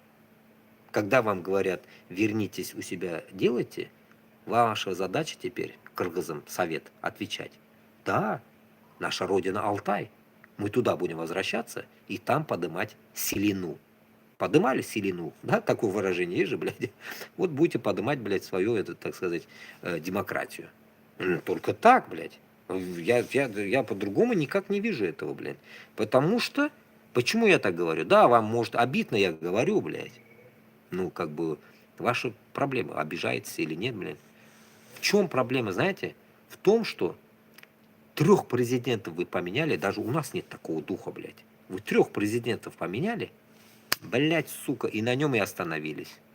Чего вам, блядь, те 2 долбоеба было лучше, хуже, что ли, чем этот тюремщик, что ли? который вам вот так закручивает гайки и говорит, пиздуйте в Россию, работайте, блядь. Да, иногда, конечно, он лицемерным образом говорит, работайте здесь. Порой иногда слышу такие даже, блядь, заявления от него. Типа, не езжайте в Россию, не унижайтесь туда-сюда. Пошло-поехало, недавно что-то начали защищать, блядь. Ну, если вы, смотрите, какой, блядь, двойные стандарты. Вы ваших там, кого-то там вы начинаете против России защищать, а внутри сколько людей, которые хотят, блядь, Алга-Кыргызстан, сажаете. Чем отличаетесь от нас вы, блядь? Ничем. Чем вы отличаетесь от Казахстана? Ничем. Сажаете же, блядь. Узбекистан такой же, блядь. Таджикистанга енді сөз дают, блядь. Эмомали Рахмон вообще там, блядь, засранец. Тот еще, блядь. Поэтому у вас и нету вот это, блядь. У вас внутри нету, блядь, в независимых странах нету этого, блядь, дружеского коллектива, блядь. Понимаете? Откуда у нас будет это, блядь? Внутри у нас сидит в мозгу череп, блядь, нахуй. Манкурский, блядь, русский. Мы не можем оторваться от этого. Поэтому, почему, наверное, это у меня зов сердца или с чего-то, я не знаю, как это употреблять, чтобы вы оторвались, и такой толчок, ваш отрыв будет, может, нам поможет это, да? Понимаете, я вот этот способ ищу. Я уже, понимаете, разные способы тыкаю, блядь, к разному населению тыкаю разные способы, как нам выйти из этой ситуации. Так сказать, блядь, меньше, так сказать, убийств и выйти как-то без потерь, много потерь, понимаете? Вот как-то так. А сіз шуны да игнорите итеп, получается, игнорите и келесі еще соғышқа, блядь. Сіз бет енді мында почему-то постоянно вот замалчивают. Это надо поднимать кыргызов, допустим, да? Я считаю, что в этой войне, вот запомните мои слова, кыргызов больше положили на этой войне, этой гребаной, блядь, войне путинской, кыргызов дохуя положили, потому что кыргызы с 2007 года, я когда приехал уже до меня, были все российским паспортованные, блядь, нахуй. Все были паспортованные. И тогда я вопросом задавался, а что узбеки, что узбеки? Узбеки постоянно мучились, бедные, всегда менты прессовали их. А Каримов сказал, хоть одно правильное дело Каримов было вот здесь, блядь. Кыргызы заключили договор с этими пидорами московскими, что зеленый свет. Кыргыз приходит, паспорт получает там за 3 месяца, грубо говоря, российский. Грубо. А узбекам предложили узкожопые. Но Каримов сказал, ебал я в рот нахуй. Вот так вас всех. Не надо нахуй нам ваш паспорт. И все. С одной стороны, может, он спас узбеков. Как вы думаете? А? Если бы не спас бы из этих 37 миллионов узбеков, блядь, мы видели бы, наверное, блядь, минимум 30 миллионов манкуртов. Мы сейчас видели бы их 30 миллионов паспортованных узбеков, блядь, российским паспортом. Понимаете? Вот это место Каримова может, мне кажется, плюс, блядь. Ну, конечно, тут тоже, блядь, тот еще убийца, блядь. Я же его ненавижу же, я его. Черта, блядь. Ну, вот этим моментом хоть калланы ишлятып-то, блядь, джаляб. Вот в этом моментом только. Вот один я мизерный его косяк интерпретирую под плюс, так сказать, лайк, подписка. Вам, понимаете, имеется в виду. Только это, блядь, не больше, а то, что он, блядь, тот еще, блядь, убийца, это вы это как бы не путайте с этим. Просто вот этот момент, он, получается, положил, так сказать, на Москву. И поэтому, блин, облегченка кыргызам шла, у казахов, я не знаю, казахи редко в Россию приходили, нахуй они ебали Россию эту. Короче, узбеки, таджики, вот страдальцы. У таджиков то же самое, почти что. Чуть еще какой-то плюс есть, как у кыргызов, у таджиков, но не до такой степени, блядь. Вот у узбеков 0 вообще плюса было. Сейчас не знаю, что. Ну, сейчас всех выгоняют. Вот примерно так. Вот поэтому вам только теперь думать, стоит ли вам, блядь, получается, вот как кыргызам, имея эти паспорта, мы же, как бы, я еще раз повторюсь, мы же не знаем, с какой страны они идут. Вот с той, которую я вам читал, вот из этих регионов внутри, имейте в виду, что какой-то энный процент число не буду говорить, процент это кыргызы с российскими паспортами. Особенно они в Москве. Они засели в Москве. Вот с кыргызы, ну там кыргыз дегенде кыргыз гана түгел, ана ичинде узбеги да бар, кыргыз, все кыргыз, узбек, короче, внутри. Вот они все ушли на войну. Вот эта часть кыргызов, они подохла там. Манкурты, блядь. Ну, читайте своего, этого хотя бы, что ли, я не знаю, блин. Чингиза Айтматова или кто там это писал это. Его, вот этот, полустанок. Читайте это про книгу, это манкурта, блядь. Вот как-то, блядь, отходите от этого манкурства, я не знаю. Я бы на вашем месте сжег бы этот паспорт и ебеням нахрен. Потому что у вас есть свое независимое государство, Кыргызстан. Живите там. Приезжайте в Европу.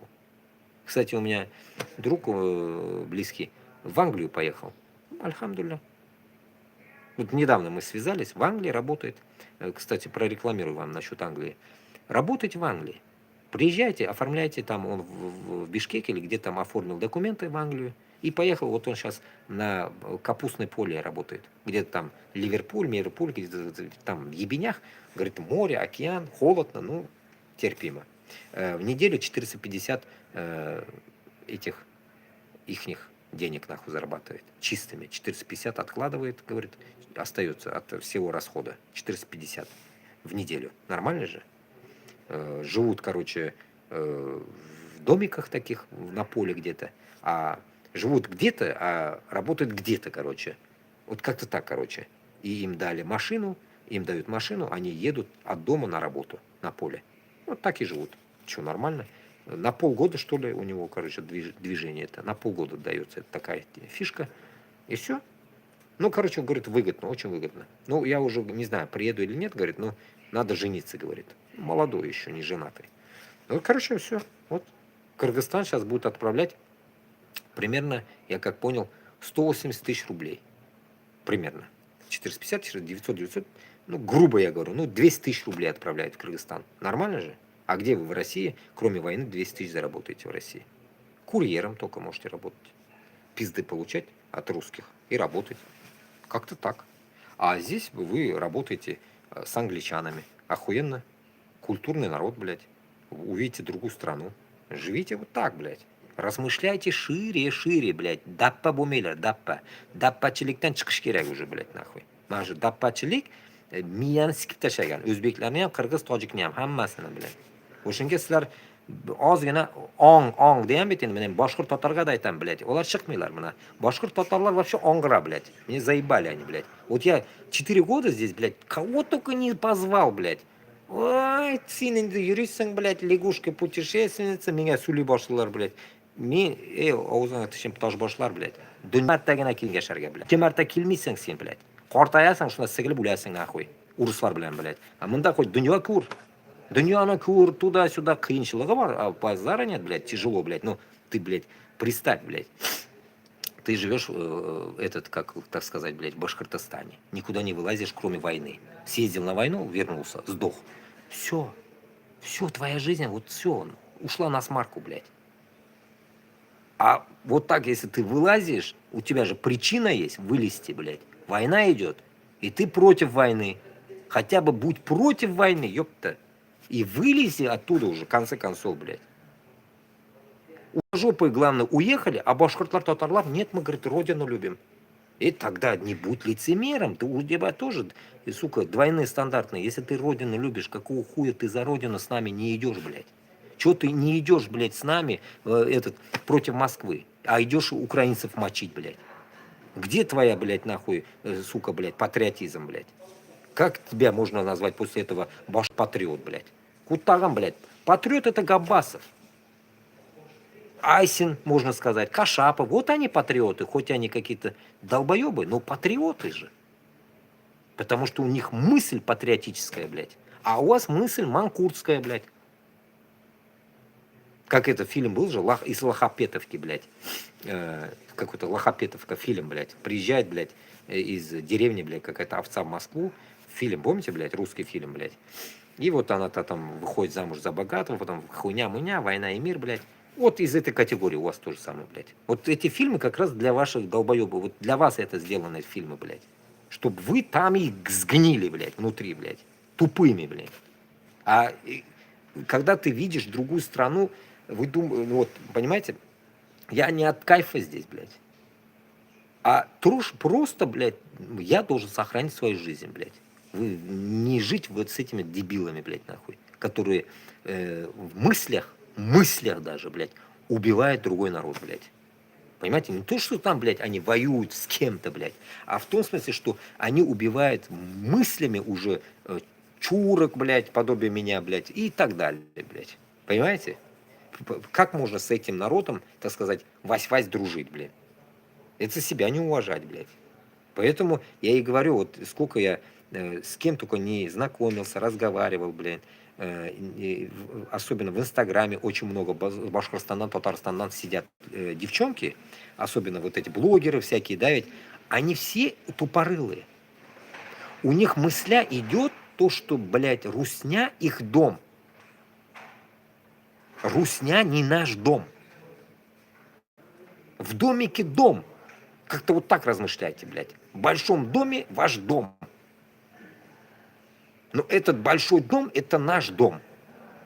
А Москва маленький домик был, блядь. Понимаете как? Вот как-то так, блядь.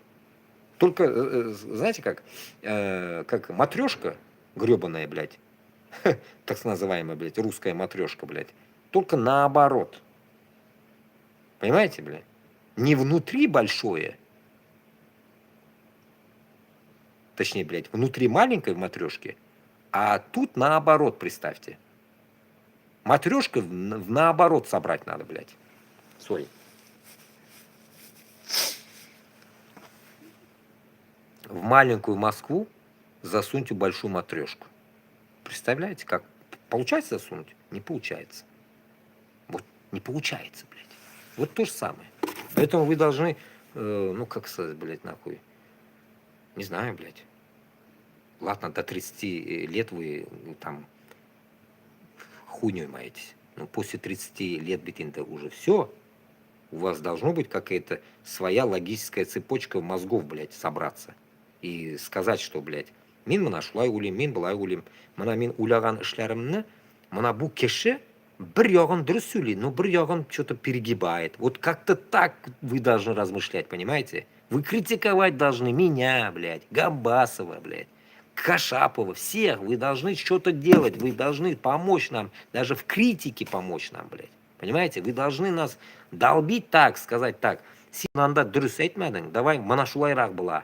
Понимаете? Но логика моих мыслей не должна от вашей, точнее, ваша логика от моей не должна далеко уходить. Цель должна ваша тоже быть уничтожение Москвы. Только, может, где-то, блядь, не перегибая палку, блядь. Предлагайте. Пишите, предлагайте, подписывайтесь, что-то делайте, блядь. Движуху как устраивайте, как Путлер сказал. Чем-то занимайтесь. Вот же украинцы за 4 года, блядь, столько донатов сделали. Вы что думаете, все эти бабки только с Европы и с Америки идут, что ли? Да я здесь каждого украинца, блядь, которого я встречал, реально я охуевал, блядь. Это пиздец охуевание.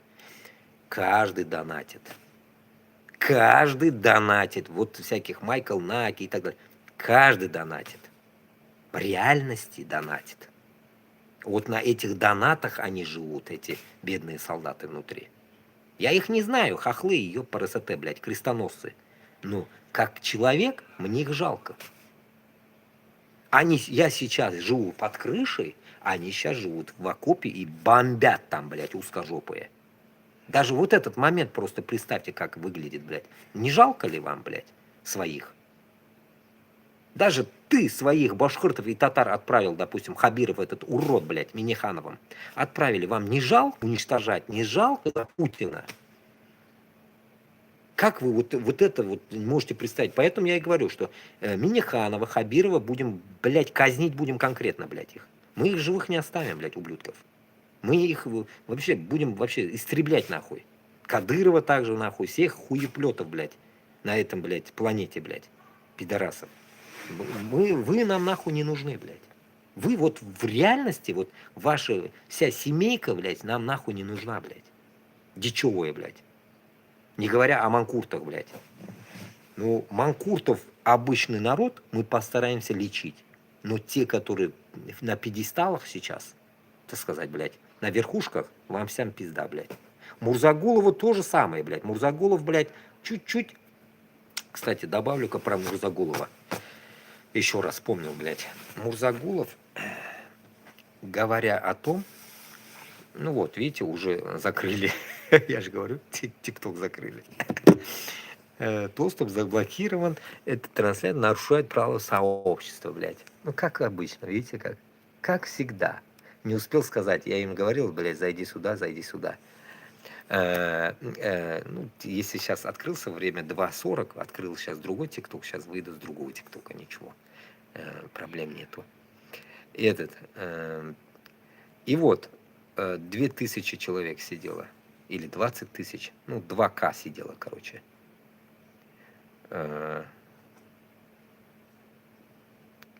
Короче,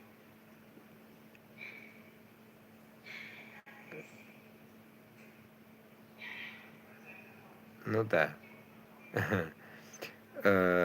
До 5 февраля блоканули. Ну да. На сколько? На 3 дня блоканули. Сейчас я выйду с другого. Вот, поэтому... Так, я сейчас почитаю комментарии здесь увидел. Извиняюсь, да? Ты что-нибудь веселое нам расскажи. Аида Идрисова. Ну, что веселое рассказать, блин? Веселое... Что веселое можно рассказать? Ну, задавайте вопросы, что-нибудь, может, вспомню. А так резко веселого ничего не расскажу, потому что реально как бы как в психушке живу. Ну, могу внутреннюю какую-то систему рассказать здесь. С нами я первый раз вижу то же самое. Это здесь живут и чокнутые. Вот реально чокнутые люди тоже живут. Приехали откуда там с арабских стран или откуда там всякая шушера, я их называю. Да, может выглядит как нацист, но не нацист я. Просто они до такой степени дикие, что элементарные вещи, они даже для нас, мы из России, допустим, да, ведь мы все-таки какую-то культуру, все-таки европейскую мы имеем, альхамдулля, но у них даже этого нету. Вот обычный адат, у нас говорят адатсис, там, или там, вот эти адаты у них, да, ведь как в исламском государстве и так далее, должны быть присутствовать с детства, да. У нас, альхамдулилля, вот в Узбекистане везде есть, у нас на Кавказе, я думаю, есть, само собой, у нас в Башкортостане, Татарстане тоже есть, у нас свои адаты, а у них нету. Они долбоебы, конченые притом, блядь. И в итоге, получается, здесь есть пару, короче, таких долбоящеров. Один, как мне сказал, чуть-чуть гей. Он говорит, я чуть-чуть гей, говорит, little bit гей. Я говорю, тут дебилоид, я говорю, отойди нахрен от меня, блядь, придурок. А другой, получается, реально чокнутый, короче, который ходит по мусоркам, везде ходит, прям с мусорки может кушать, прям вот так открывает мусорку и сидит, кушает с мусорки, блин. Вот чокнутые. Даже такие тут есть. Я просто охренел. Я думал, их как-то отдельно надо, блядь, ставить, как-то психушку, наверное, если уж приехал. Почему он с нами живет? Я им вопрос задал. Вот такая вот фигня. Вот здесь тут такие дебильные моменты. Так что вот так скажу я вам. Свои какие-то позорные нюансы, так сказать. Сейчас я постараюсь зайти. Здесь я смогу в другой ТикТок зайти. Включу тоже. Чуть-чуть еще посидим и зайдем. Время без 23 у меня. Ну, у вас уже 7 утра, да? Понедельник. Сейчас я не могу перекинуть этот ТикТок, надоел мне. А у тебя есть работа? Работа? Работа когда-то бывает, когда нет. По-разному. Мы же как бы здесь нелегальные люди. Мы же от страны в страну ездим, постоянно меняем страну. И как бы поэтому у нас бывает работа исчезает, потом появляется обратно. Ну, по-разному. Ну, так сказать, как Путлер сказал, делаем какие-то движухи порой иногда, чтобы что-то заработать. Вот так вот. Разные здесь. Тут методы, как говорится, зарабатывать деньги. Просто сейчас, секунду. Передвину, пересключусь. Надеюсь, правильно переключился. Должно быть, эфир выйти должен. Сейчас в ТикТоке сидело 64 человека где-то. Раньше у меня ТикТок так не работал. Интересно, удивляет меня ТикТок вообще. Ну вот сейчас другой ТикТок открылся. Откроем туда. Ну, так, ладно, выйдем с этого Идел-Реалия. Короче, что-то дофига там новостей. Не заканчиваем вообще. Давайте вот Куштау Байрам почитаем, потому что Куштау Байрам все-таки относится больше к нам.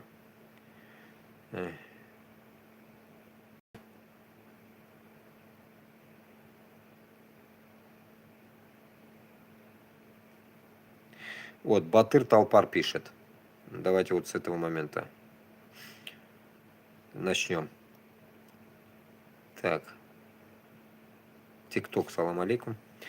Так, именем уголовника, извращенца и дегенерата Владлена Татарского, настоящее имя Максим Фомин, в Уфе назвали какую-то СВОшную шарашку. Немного о криминальной биографии татарского Фомина. В 2011 году русский предприниматель из Макеевки Владлен решил ограбить банк и подписал на это дело 2 хохлов, один из которых работал у Владлена грузчиком. Владлен выдал грузчику пистолет, и вместе они вошли в отделение банка. Грузчик, угрожая пистолетом, забрал у кассирши ключи от кассы и передал их Владлену. Владлен не смог открыть дверь в кассу, и пришлось просить о помощи ту самую кассиршу. Грабители взяли деньги, выбежали на улицу и сели в машину, за рулем которой их уже ждал второй хохол. В итоге Владлен с водителем получили по 8 лет, а грузчик 7. Все с конфискацией имущества. Какова же была добыча грабителей? На троих они вынесли сумму, равную по курсу на тот день примерно 3739 долларов. Это 29 875 гривен или 116 479 рублей. Придурки, блядь. Придурки, блядь. Это просто пиздец, короче, я вам скажу. Я помню одного чувака, короче, здесь я вам пример это приведу, просто охереете. Тут до хрена приколы, блин, просто. И какие-то вот фигнюшки от него.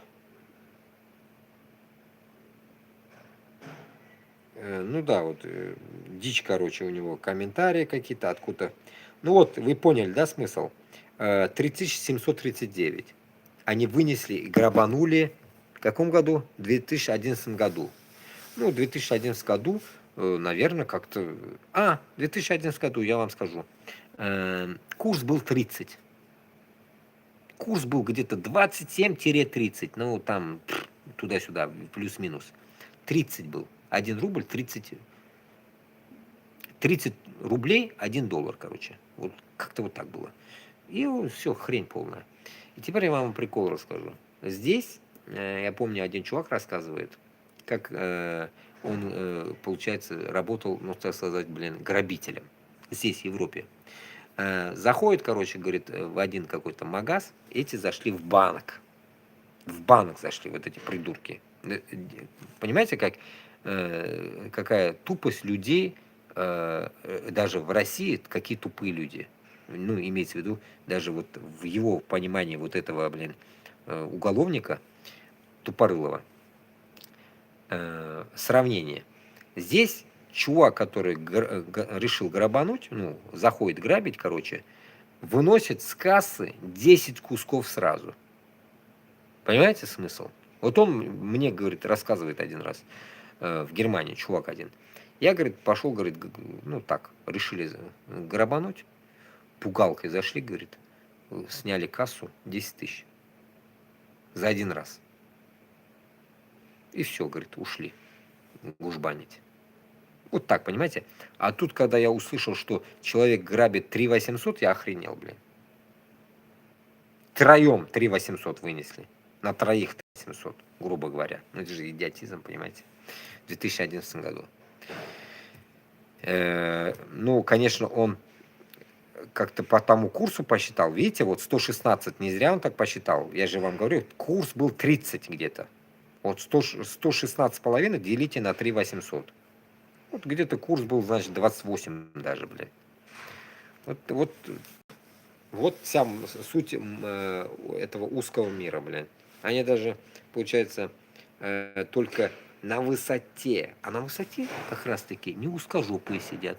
А на высоте как раз евреи сидят. А евреи умеют грабить, блядь. А этот, блядь, лаптоёб, блядь, не умеет даже грабить нормально. Как-то так, блядь. 5 человек, Рахмат. Меня сейчас заблокировали в другом просто этот. Я в ТикТоке.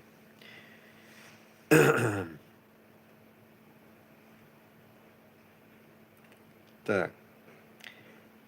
Временное правительство какое-то, что-то, ЮТВ. Ну, про Башкортостан у нас тут идет речь, дичь, вот это вся. Что они тут показывают? Я не знаю, о ком говорится тут. Ну, 3 чувака каких-то сидят. Кто такие, блядь? Думаю, вот кого-то из них говорят. Давайте почитаем. Еще один исключительно одаренный губернатор нарисовался глава Башкирии Ради Хабиров на видео. Так, на видео, наверное. Там видео еще есть. Что это? Видео. Ну, так сложилось еще раз. Вот, Вам видео, пришлось это. работать, в общем-то, очень непростое время. Я вот своими коллегами, здесь вот я вижу много практически главы муниципалитетов республики сидят. Я им каждый раз говорю, ну потерпите, потерпите, потерпите. Да, где-то сейчас и денежное удовольствие, да, где-то мы и даже премии сокращаем. Но вы каким-то образом это терпите. Я вот сейчас вот, Ирина Михайловна рассказала один анекдот на эту тему. Давайте я вам расскажу тоже. Значит, встречаются два муниципальных служащих, российский, ну и представитель одной из недружественных стран, любой можете взять. И, значит, разговаривает, ну, наш спрашивает, а как у вас вот там складывается? Ну, говорит, вот первый год я работаю, мне там $1000 платят. На второй год мне $2000 платят. Ну, на 5-й год мне зарплата уже $5000. А дальше что? Ну, потом вот через 10 лет мне дают бесплатно автомобиль большой. Вот, а дальше что? Ну, потом через 15 лет, ну, мне дом дают еще. Вот так мы живем. А наш спрашивает, а у вас почетных грамот совсем нет, что ли?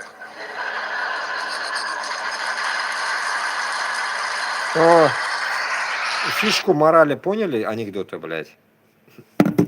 Мискинленген.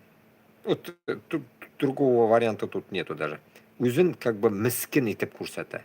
Это ублюдок, блядь. Этот ублюдок, который, блядь, чуть-чуть переформулируем его анекдот, блядь.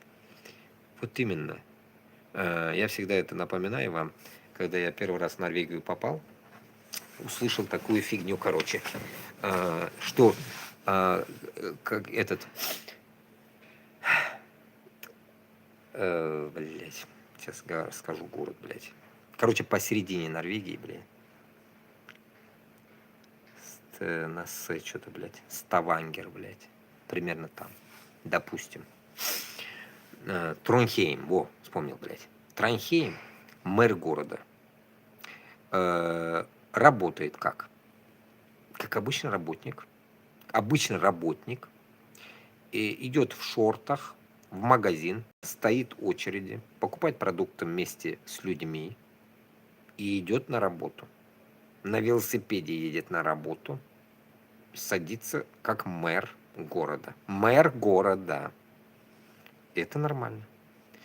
Теперь возьмем их. Вот его анекдот. То, что он говорит, прям про Европу четко не наебал. Первый год 1000, второй год 2 и так далее. И как я вам еще говорил, вот здесь еще, если люди с беженцами связаны, здесь отрубили, там отрубили. Свои есть рубки тут тоже. Но в теме закона. Там 1000, 2, 3, 5, машина, дом. Правильно. А мэры или там вот эти, он же как раз про мэров говорит, ну, имеется в виду, блядь, главы регионов Башкортостана, как раз-таки, да, там 5 лет, потом машину дают, потом дом. Но чуть-чуть тут наебалово идет, в каком понимании? Дом выделяется мэру сразу, жилье муниципальное, ну, имеется в виду коммуны, там в Норвегии коммуна, допустим, да и везде так, в Европе. В коммуна выделяет ему жилье. Ты туда приходишь как работник и живешь как работник в чужом, ну, как бы государственном доме. Пользуешься государственным велосипедом, допустим, да, машиной. Все. Но это выдается не через 5 лет, он как бы здесь перегибает. Выдается сразу, блядь, конечно, это вся дичь. Но он же, как говорится, сравнивает в то же время и работника, и в то же время, блядь, муниципалитета, этого мэра, да, города, мэра района, да, так сказать. И вот тут загвоздка, блядь. В ну, блядь, не то что Башкортостане, блядь, во всем СССР, блядь, бывшем, блядь, наебаловый грабеж был и не закончился, блядь.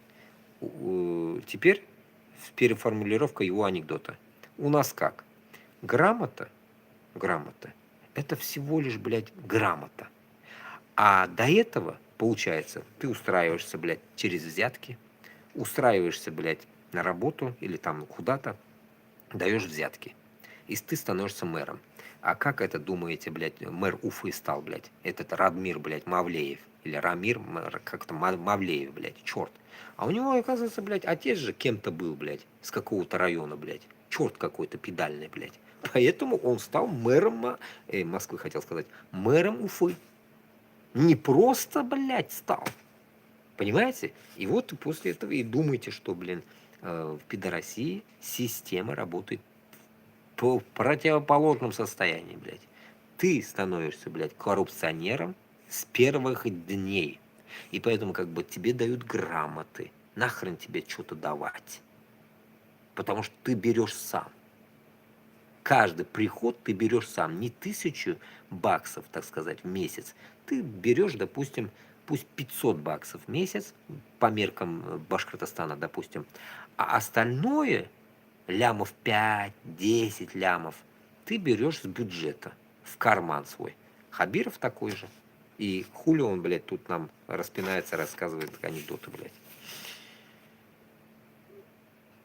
Ну, тут, да, вот в устном виде. Давай почитаем интерпретации вот этого чувака, кто тут пишет. Еще один исключительно одаренный губернатор нарисовался глава Башкирии Ради Хабиров на видео. В 2025 году регион остался с дефицитом бюджета в 28 миллиардов рублей. Вот, представьте, дефицит 28 миллиардов рублей. Где эти деньги? В кармане у Хабирова.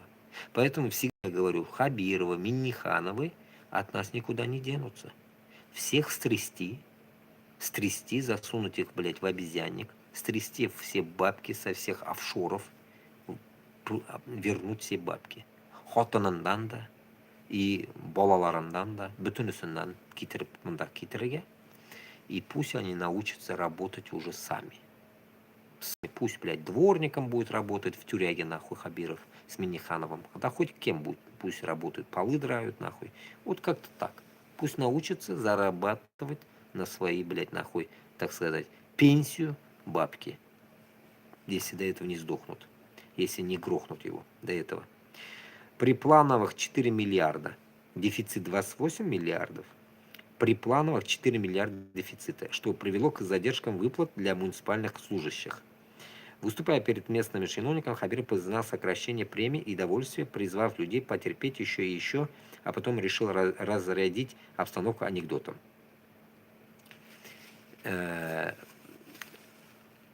Тут еще свое добавлю. Муниципалитет имеет, ну как бы, так сказать, блядь, срезали муниципалитету деньги, если это подразумевается, блядь, только мэром этих городов или регионов, и плюс еще, если мы додумываемся, если всему муниципалитету, это значит, получается, начиная от мэра, заканчивая уборщицей в школе, всем срезали бабло, блядь. Понимаете смысл, блядь? Охуенно, как доить население, да? Охуенно, как долбить, блядь, регионы, блядь. Не то, что, блядь, регионы Башкортостана, а то, что регион всей России. Вот так и живем, блядь. Смешно, пишет автор. Особенно тот факт, что Хабиров изначально признает недружественные страны, любые, лучше справляются с достойной оплатой труда населения, чем власти в России. Само собой. Кто-то скажет, да, и так им надо, чиновникам этим пусть без премии сидят, но это не про чиновников, а про отношения. Тем более, что без денег в Башкирии сидят и медики в местных больницах. Многие вынуждены работать за 30-40 тысяч рублей в месяц. Наверное, им тоже смешно от анекдота Хабирова. Ну, недавно же я вам загружал в Челябинске 40 тысяч этот акушер-гинеколог. Вот у меня тетя акушерка всю жизнь была в Узбекистане. Всю жизнь акушерка. Она тоже, меня даже, вроде я родился, она вроде бы, ну, не успела приехать тут, как бы, и меня тоже, это, как бы, проверяла, смотрела, да, так сказать. Вот, получается, думайте. Я думаю, что акушерка, моя тетя в Узбекистане получает больше, чем эти 40 тысяч рублей. Вот я считаю так. Если она уже 100 лет акушерка, грубо говоря, и с тех пор, я думаю, она получала в те времена уже нормальные деньги, а сейчас, я думаю, в эквиваленте вот эти 40 тысяч рублей россияна, она, мне кажется, получает больше. В Узбекистане. Как-то так. Поэтому, как бы, ну, так сказать, Челябинск 40, Башкортостан ничем далеко не ушел. Поэтому и это тоже, опять-таки, имейте в виду, доказывает, что эти все земли принадлежат нашим землям. Поэтому и расценки такие, видите, какие интересные. Все вот эти регионы, которые от Москвы, как говорится, они как раз-таки тех территорий, где и ценовая категория почти одинаковая. Понимаете? Я так считаю, потому что, блядь, было бы, допустим, мы говорили бы о Бурятии, и в Бурятии такие же цены. И в Сахе такие цены. Почему? Потому что, блядь, нахрен, те регионы, которые, блядь, ну, как они считают, дотационные, блядь. Дотационные и в то же время, ну, как сказать, блядь, обстановка плачевная. Плачевная обстановка, блядь. Как бы их, ну, так сказать, блядь, работы, так сказать, вот эти акушерка, не акушерка, там работы, да, ведь они, так сказать, урезаны до самой, блядь, низости, блядь, до самой низости, чтобы, как сказать, блядь, лишь бы выживали. Выживали и все, блядь. Не должен ты богатеть. Вот как-то так.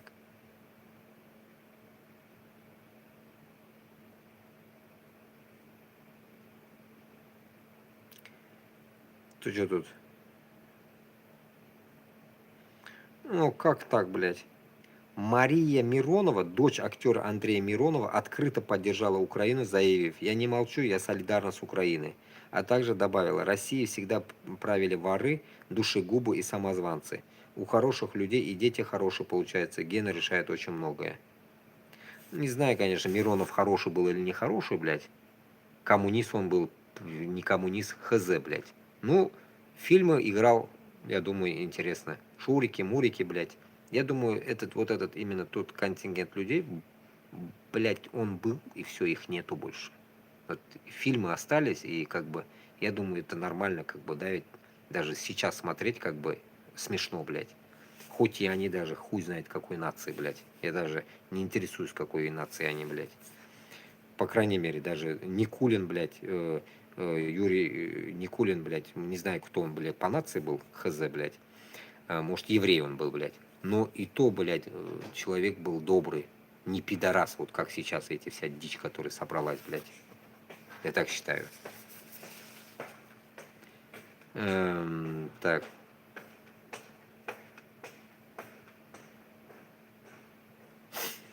Суд в Москве заочно перевел Бориса Акунина в колонию строгого режима из общего. А если будет надо, и в карцер заочно посадим. Заебись.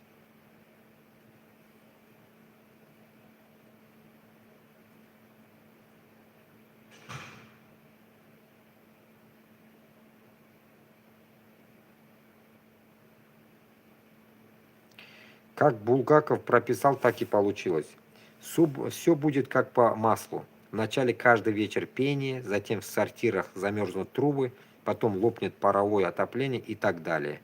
Михаил Булгаков «Собачье сердце». Ну, сори. Мне кажется, в этой Россиюшке, блядь, у нас по жизни так было вроде бы, блядь. У нас ничего не меняется. Все этот, ну, как это, блядь, через одно место, блядь. Зимой у нас, блядь, начинает ковырять, блядь, канализацию.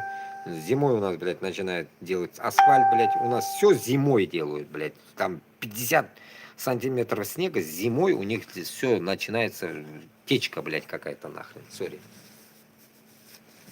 Я не знаю. Это никогда не меняется, дичь это. А теперь на секунду. Допустим, что у Кремля действительно есть все, файл, записанный, снятый Эпштейном, и многое внезапно встает на свои места. Таблоид Daily Mail со ссылкой на источники британской разведки утверждает,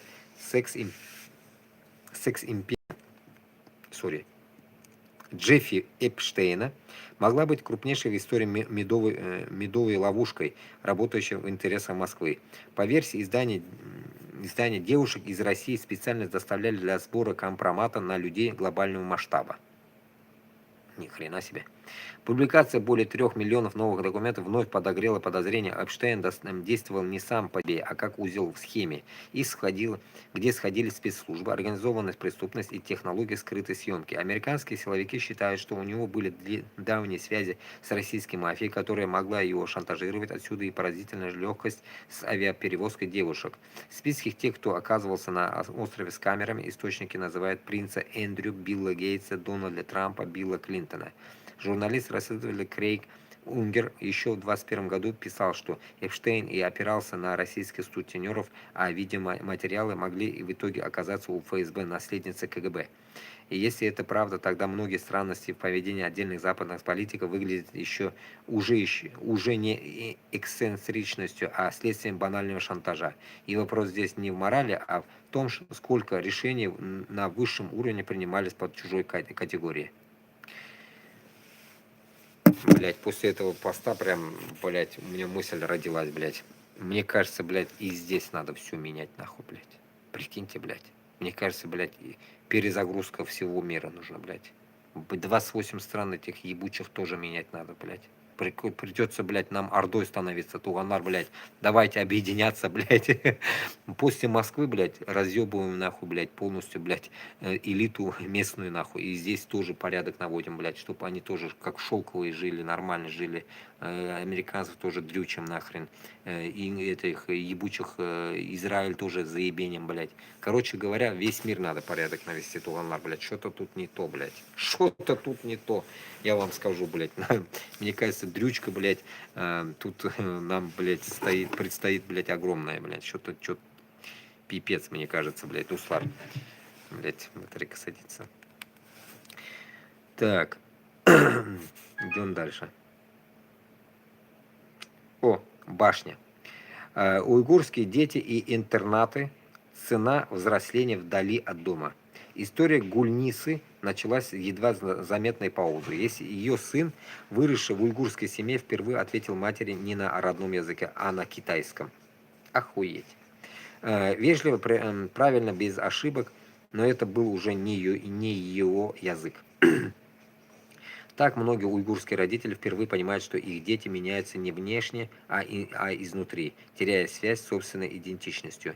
С 2017 года в Восточном Туркестане китайские власти фактически запретили обучение на уйгурском языке. Учебник уничтожен, учителя репрессированы или вынуждены преподавать только на мандаринском. Параллельно расширяется сеть государственных интернатов и приютов, куда массово помещают детей, часто после ареста или исчезновения родителей. По оценкам правозащитников, более миллиона уйгурских детей сегодня растут вдали от своих семей.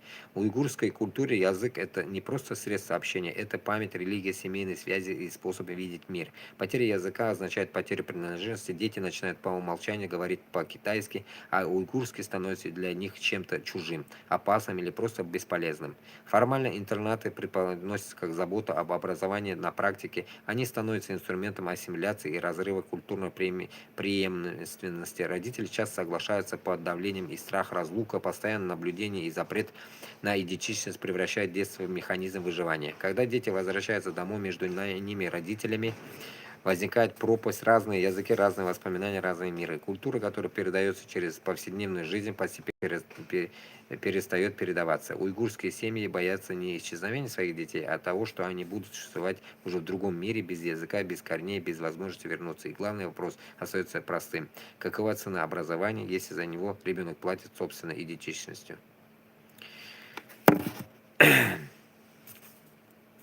Слов нет, блядь. Прям, блядь, как будто прям уходом, блядь, хазар. Башкир, блядь, татар шунды юк бит инде. Без бит шунды юк, блядь. Тот же вот этот башня Дагестан такой же. Чечня то же самое. Мы в идентичном состоянии, блядь. Тут как бы, почему он вниз не добавил, что как бы и нам бы подумать об этом. Ну вот я добавляю, блядь. Я поражаюсь иногда вот такими, блядь, странными, блядь, постами, блядь, где даже ты не даешь сравнение под свой дагестанский, так сказать, народ, блядь. Вот ты башня Дагестана, этот, блядь, Чаринский, блядь. Но ты подводи итог хотя бы такой, чтобы что, блядь, у нас в Дагестане такая же херня, блин, хотя бы добавь чуть-чуть пару слов, да, пару строчек, блин. Короче говоря, туганлар мына уйгурларны, грубо говоря, через какое-то время, ну, Аллах Та'алям, конечно, этого не даст. Через какое-то время мы поймем, что мы теряем. Уйгуров мы через какое-то время, ну, так сказать, блин, какую-то часть большую потеряем, блин. Потому что, когда мы говорим уйгуры, там же какая-то часть еще казахов есть. Казахи там тоже есть. Как вон, в Монголии казахи. Там еще казахи есть добавок. Они тоже, наверное, в этом, в каких-то, я читал тоже в новостях, в Фейсбуке обычно постоянно там пишут, что и казахи есть. Что казахи тоже как бы в этих репрессированных лагерях, блин, находятся. Вот это самый интересный момент. Почему казахи не принимают их к себе? Вопрос. Вот вопрос. Поэтому я считаю, что эта система что-то, блядь, где-то нахуй сгнила, блядь, тоже. Непонятно, блядь. Что-то уже прохладно становится в лесах. Короче, не знаю, как это будет объяснить. Где-то что-то мы не туда пошли.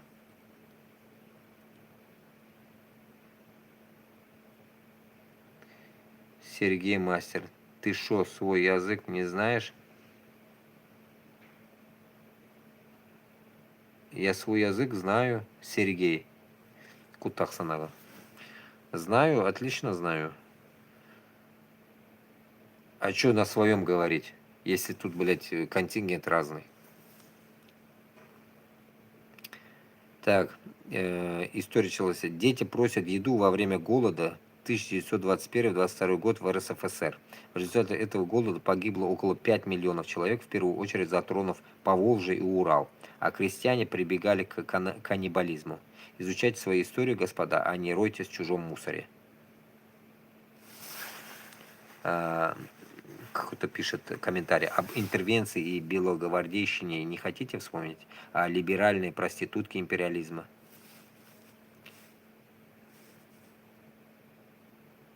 Ебануться на туре. Откуда это фото они откопылили, блядь? Смотрите, как они стоят на коленах. Это дети на коленках стоят и просят еду.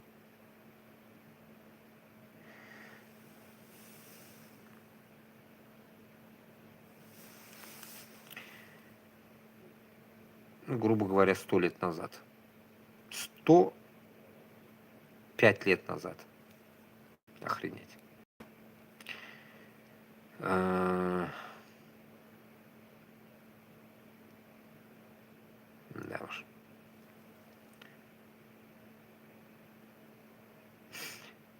Этот ушлепок.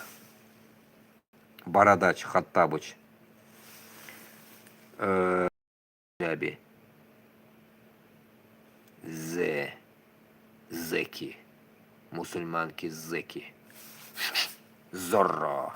Зорро. Или Зорро, может, им еще и меч, блядь, кылыч. А, кылыч йөрөтергә может мусульманкам, кисербашка вам всем, блядь. Пусть нахуй узкожопым яйца отрубят всем, блядь, мусульманки наши, а? Можно же, блядь? Зева, королева, воин, блядь, нахуй. Все, разъебали всех. Ну, как-то так, да? А чё по-другому, блядь? А чё носить-то «з», если, блядь, ты, как говорится, Зорро, блядь, а не зетник? Они же не зетники, блядь, и не зеки. Удивительный долбоеб. Так, обманутые мальчики, заблудившиеся на учениях на чужой территории 30 лет назад. Обманутые мальчики. Что за война? Меня Саид звали в России. Да, ты. Вот вам вопрос. У вас все в порядке в России? Вам вопрос, Петров. Что в России у вас? Нет. У вас преступлений есть в России? Хватает. Хватает. Если так, Бог говорит, если у вас не все в порядке, и вы пришли навести порядок в другое место, вы похожи на женщину.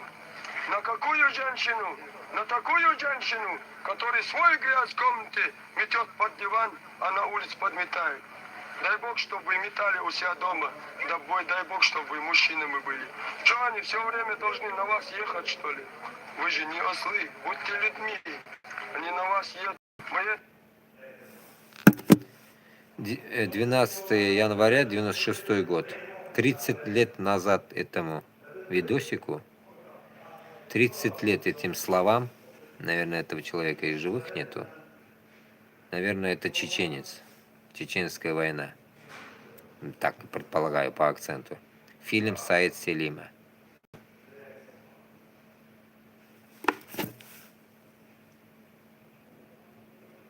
Мусафир. Ну, наверное, это Чечня. Муджахед чеченский. Вот, на самом деле. Как раз это, я в начале эфира как раз и говорил, блин, и вот как раз интерпретация прям красиво сказал, блин. А чё как ослы вы, чё над вами, вот манхурты, над вами, получается, блядь, оседлали вас как бы шайка шайтанов, прикиньте, блядь. Это даже не шайка, это, блядь, мало что-то. Гурьба, блядь, огромная, блядь, орава, блядь, шайтанов оседлала вас, грубо говоря. И вы, получается, как ослы, идете, блядь, на Украину на мясорубку. Ну как так можно, да? Вот, блин, вспоминаю опять свои же слова, блин. Как можно просто идти на убой самого себя? Тебе самого себя не жалко, что ли? Вот вам эгоистический такой вопрос, блядь. Самого себя вам не жалко, что ли? Не говоря о том, что Аллах Таалам бізге айтты, өзіңні сақларға, азаққа хатлы сен сақларға тиішсің. Нәрсеге, даже вот, допустим, идет война, или там какой-то просто, так сказать, драка какая-то между двумя людьми, и в этот момент ты максимально себя должен сохранить, чтобы не сдохнуть. Допустим, да? А на войне, получается, ты идешь убивать, и в то же время ты не думаешь о своем сохранении. Ты идешь убивать, во-первых, другого человека, и еще не думаешь о своем сохранении. И какой ты после этого как бы не осел ли? Тут осел как-то, блядь, ну, наверное, уж высказался так культурно, так сказать, да, ведь? Но я сказал бы Кутакбаш, блядь. Кутакбаш и все, блядь. Осел как-то даже не виноват здесь. Но вот именно Кутакбашем виноват, блядь. Понимаешь? Поэтому каждый манкурт из этой пидорасии должен понимать, что вы думаете только одним каким-то мозгом, блядь, полушария. Я не знаю, каким, блядь, как другую сторону, блядь, вы что, просрали, что ли? Я не знаю, где, блядь. Или сгнилые мозги у вас, блядь. И вот как это можно объяснять, блядь? Но не может же быть, что син акша үшін өзіңні жаныңны сатасың, блядь. 200 мыңға, блядь. Сені жаның 200 мың, что ли? Сені инәң белән атаң туган сені 200 мың үшін, что ли? Мен шунарга аңламыйм, блядь. 200 мың бет, ол мен 100 айттым сізге, блядь. Мына келсең, 2000 евро ол. Грубо, 2000 евро қазір туда-сюда, грубо, не знаю, ну, по 100 если считать, 2000 евро была ол, блядь. 2000 евроға сен жаныңны сатасың. Долбоеб, 2000 евро сен, 2000-ні, блядь, бүгін алмасаң, блядь, ертеге алмасаң да, блядь, ну, бір жылда хоть 2000-ні жей, шул Башқұртстанда 30 мың, 40 мың зарплата білән, шунда күтіңні қысып яша.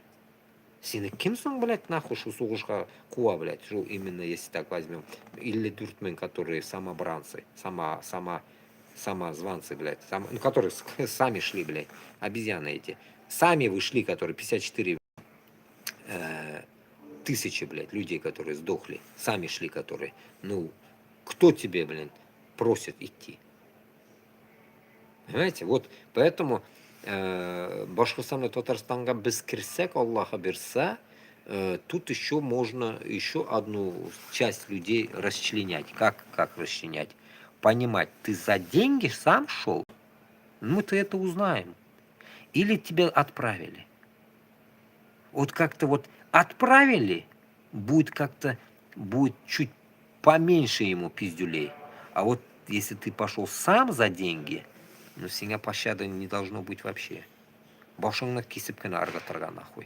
Башқұрт боласыңмы, татар боласыңмы, сікмей вообще. Жәлләмәске сізді. Чүнки сіз барып қайтуыңыз білән, значит, сен тірі қайтқансың. Значит, получается, тірі сен қайткаш, кішіні үтіріп қайткансың. Понимаешь? Если сен үлсәң, сен қайтмасың. Значит, кішіні үтірдің ме юк, уже біздің іші бізде юк. Нет дела, блядь. А сен уже тірі қайткаш, значит, сен кішіні үтіріп қайткансың. Это я возьму сравнение каким образом? 41-45. Вы думаете, что наши деды не убивали? Как вы думаете, наши деды не убивали? Я был очень маленький. Дед узбек у меня умер в 86-м. Второй в 94-м. И я был мелкий, я бы им дохуя вопросов задал бы, блядь. В первую очередь я бы спросил бы, ты убивал или нет? Для меня это, блядь, пиздец, загадка до сих пор. Вот от них бы хотел бы услышать. Ну, на том свете только узнаем. Вот, и после этого, так сказать, посмотрел бы на их неповадки. Но по разговорам мамы и бабушек я могу сказать вам, если дед мой убивал, узбек, его проявление в жизни, в его жизни, этого никто не заметил. Об этом бы сказали бы. И слова моей матери, как килинки, да, ведь в Узбекистане, она говорила, очень хороший человек был. Добрый, ну, короче, охуенный, классный чувак был, говорит. И как бы не было у него никакого, блядь, внутреннего, блядь, злости или там какие-то, блядь, допустим, человек там, если даже убивал, каких-то маньякских, блядь, действий, блядь, или там каких-то дебильных действий у них не было. Получается, на той войне, которую наши деды прошли, люди реально защищались. Понимаете, реально защита была, блядь. А сейчас эти ублюдки, которые идут, блядь, не защитники идут, поймите это, блядь. Вы это догнать вам должны тоже, блядь. Это я вам пример привел, блядь, узбекского деда. А татарский дед мой то же самое. Он в 94-м ушел. После него там, грубо, через 8 лет, да, получается. И вот думайте. После развала СССР, вся хуйня, короче, в 94-м. Как он ушел? Ему в Уфе сделали операцию, херово сделали операцию в 90 каких-то годах. И лежачим его сделали. В каком-то году ему сделали операцию, там в 90-м или там, я не знаю, в каком-то году, блин. И он еще несколько лет лежал. Все, ему сделали операцию неправильную, позвоночник. И все, что-то они там ему не то сделали, все, он залег. Ноги, руки, грубо говоря, не двигались. Все, вот нижнюю часть отрубили, так сказать, блядь, выключили. Тело-то было, имеется в виду, выключили через позвоночник. Долбоебы, блядь, в Уфе, блядь. Тупорылые врачи, блядь. И в итоге, короче, что? Все, он залег. И всю жизнь за это все мы его поднимали, относили каждую, блядь, пятницу или когда там, блядь, баня, короче, каждый выходной баня. Баня, мыли его и таскали домой. Вот так вот. Ветеран войны. И в нем тоже я не увидел, блин. И мне бы тоже сказали бы, что он был, блядь, какой-то, блядь, убийца. Понимаете, почему это? Мораль басни такова, что наши деды шли защищаться, блядь. И как бы каждый выстрел с ихнего оружия, если даже они убили кого-то, ну, не могли бы не убить. Не убить тоже, я уверен, что они убивали. Но у них мысля, а после, как сейчас возвращаются пидоры какие-то, блядь, с этой ебучей войны, блядь, не такие, блядь. Они не насиловали всяких бабушек, дедушек там, блядь, не убивали их, нахуй, не топили там, не долбили и так далее. А сейчас что, блядь, что за дичь, нахуй? Понимаете смысл? И даже фильмы же есть, блядь, сами эти узкожопые фильмы же мы с детства уже насмотрелись, знаем, сколько эшелонов, блядь, тюремщиков шло, блядь, на войну. Они как они стояли? Они шли, а за ними шли эти фюреры ебучие, блядь, узкожопые, которые стреляли в спину. Бежишь в спину, бежишь в спину. Вот и все. Тюремщики, блядь, чуть ли не в кандалах, мне кажется, шли, блядь, на войну. Вот как-то так, блядь. Поэтому, исходя от этого, вы должны понимать, что тот контингент людей, блядь, тоже манкуртский, понятно, блядь, но он был не убийцей. А сейчас развитие вот этой мобилизации 22 года показало, как Путлер, блядь, любит говорить и про идентичность, блядь, идентичность вот это быдло населения данного момента. Как я всегда люблю говорить, каримовские дети, блядь. А здесь путинские дети. Путинская шваль, которая перевоспиталась во время Путина. Потому что до 2000 года, блядь, жили еще те, блядь, СССРники, блядь. СССРники после 2000-х нахуй все передохли, грубо говоря, уже не остались. И остались вот эта шушера, блядь, путинская. И вся эта путинская шушера, блядь, само собой, там и взрослые есть, блядь, и коммуняги есть, само собой. Но именно вот эта путинская шушера, 25-6 лет, вот это, блядь, нам ебет мозги, блядь. Конечно, с 99-го Путин, блядь, 27 лет уже, блядь. 27 лет он мозга нам делает, блядь, уроды. Система вот эта. Поэтому высказывание вот этого 30 лет назад, это, блядь, прикиньте, да? Слова правильные, да, ведь? Никогда в огне не тонет, не горят, в воде не тонет, да? Правильные слова.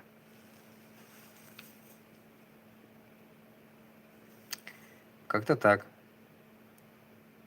Поехали детишечки в блокадный Ленинград. Ну вот да, больные, блядь, шизанутые люди. Кто вот это вот шизу предлагает детям? Только ненормальные, психически ненормальные люди это делают, блядь.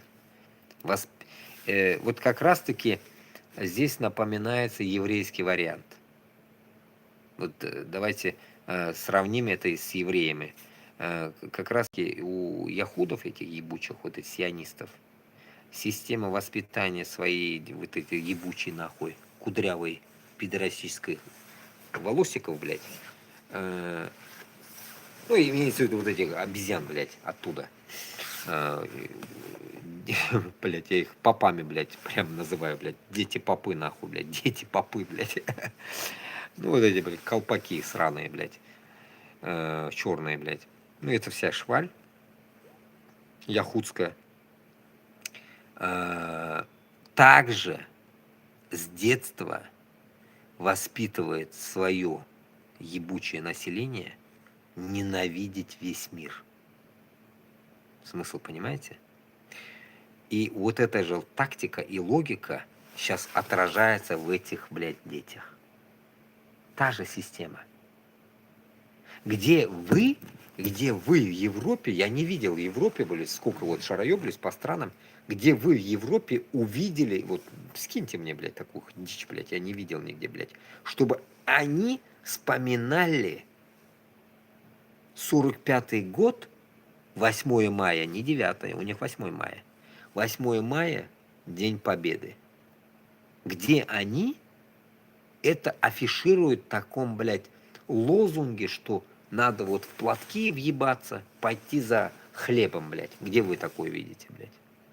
Такую клоунаду. Я нигде не видел, блядь. Как можно, получается, эту дичь нести детям? Базара нет, у них у самих косяков до хрена, там в школах преподают голубизну, блядь, лесбиянство, блядь, ты кто, мужик, оно, пано, блядь, понятно, каждый испорчен своей ебанутостью, блядь, но это не относится вот этому, блядь. Вот эта шиза, блядь, шиза, так сказать, воинская, ленинградская, вот эта вся дичь, блядь, воспоминания всякого дерьма детям, блядь, в Европе ни в одной 28 стран нету. Если только какой-нибудь нахуй Венгрии, блядь, этот долбоеб Орбан, блядь, не дает такую шизу, блядь, а в других странах нет такой хуйни. Понимаете смысл? Я точно уверен, что Финляндия, когда воевала, блядь, с Русней, это сраной, блядь, и финны даже эту школу не делают там. Финны, я скажу так. Один раз я наткнулся на один фильм, блядь. Вы, не знаю, посмотрите, как его найти, я не знаю, как называется, блядь. 100 лет назад, короче, грубо говоря, я смотрел его, блядь. Вот где-то в течение вот здесь я смотрел его, в Европе я увидел этот фильм, блядь. В один момент, что-то дохуя у меня времени было, блядь, во Франции, и смотрел фильм, блядь. Вот что-то приспичило, я смотрел фильм. И тут получается, этот фильм, блядь, про финскую русскую войну. Может, вы смотрели, я не знаю. Короче, там будет, блядь, сука, зима, холод, и вот это, как это нахрен, война какая-то. Я думаю, это фашистская война, блядь, я не понял. Потом микс какой-то такой. И вот в этом фильме показывается что? Что, оказывается, это русня нападает, блядь, на Финляндию. И там будет фин один, старик такой, блядь, местный. Как бы в этом фильме показано, как он, как будто как силач какой-то. Ну, не силач, а вот защитник своей земли, так сказать, блядь. Напали на землю, и он один пытается отбить эту всю систему. И вот он будет воевать. Один против этой ебучей узкости, блядь. Будет воевать. И вот фильм, блядь, финский фильм. Я просто, блядь, на одном дыхании его посмотрел. Охренел, блядь. Охренел. И в итоге, получается, я понимаю, что только вот этот фильм, и то это, как бы, я не знаю, в каком понимании это сняли, но, как бы, так сказать, разбудить память патриотизма взрослого населения, но только не детей. Это не детский фильм. И когда мы видим вот этот блокаду Ленинграда в детях и платках, ну, это полнейший маразм, блядь. Явно, получается, как так сказать, блядь, узкожопые напали же, не финны напали, блядь. Узкожопые напали в Финляндию, получается.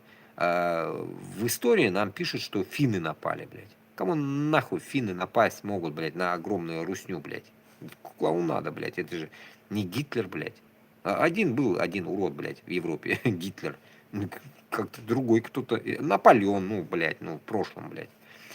Как-то вот так, блядь. Но не финны, блядь. Я не смогу сказать, что финны могли бы напасть на Россию, блядь. Ну, это же как-то тупо нахуй. И вот, получается, у финнов нет такой движухи. Эстония, Литва, Латвия нет такой движухи. Чтобы, блядь, показывать, блядь, своему народу, детям особенно, блядь, чтобы ты такой там, ну, такой, блядь, прошел такую тему, ты должен это помнить, блядь. Сука, детям нахуй это надо. Детям вон телефон, интернет им интересно, блядь, нахуй хуй твой этот, блядь, эти платочки, хуёчки нужны, блядь, детям, жизы нахрен. Это самое интересное, блядь, и это, наверное, происходило, даже мы же не знаем, где это происходило, блядь, в Башкортостане, в Татарстане, это же там тоже проходило, в Дагестане, блядь, в Чечне, блядь. Блядь, просто тупик.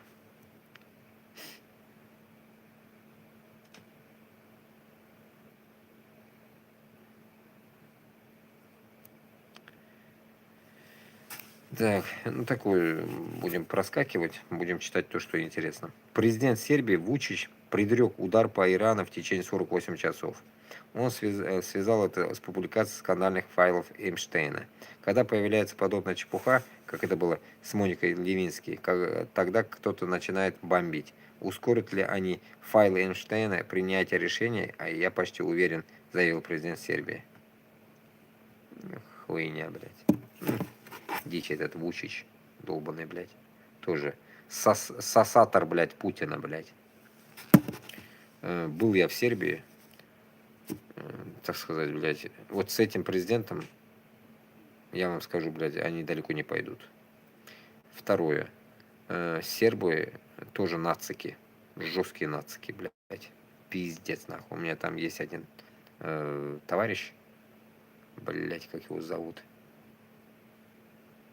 Данко, блядь. Данко вроде бы зовут, блядь. Данко. И, ну, так сказать, блядь, мусульман не любит. И это пиздец как.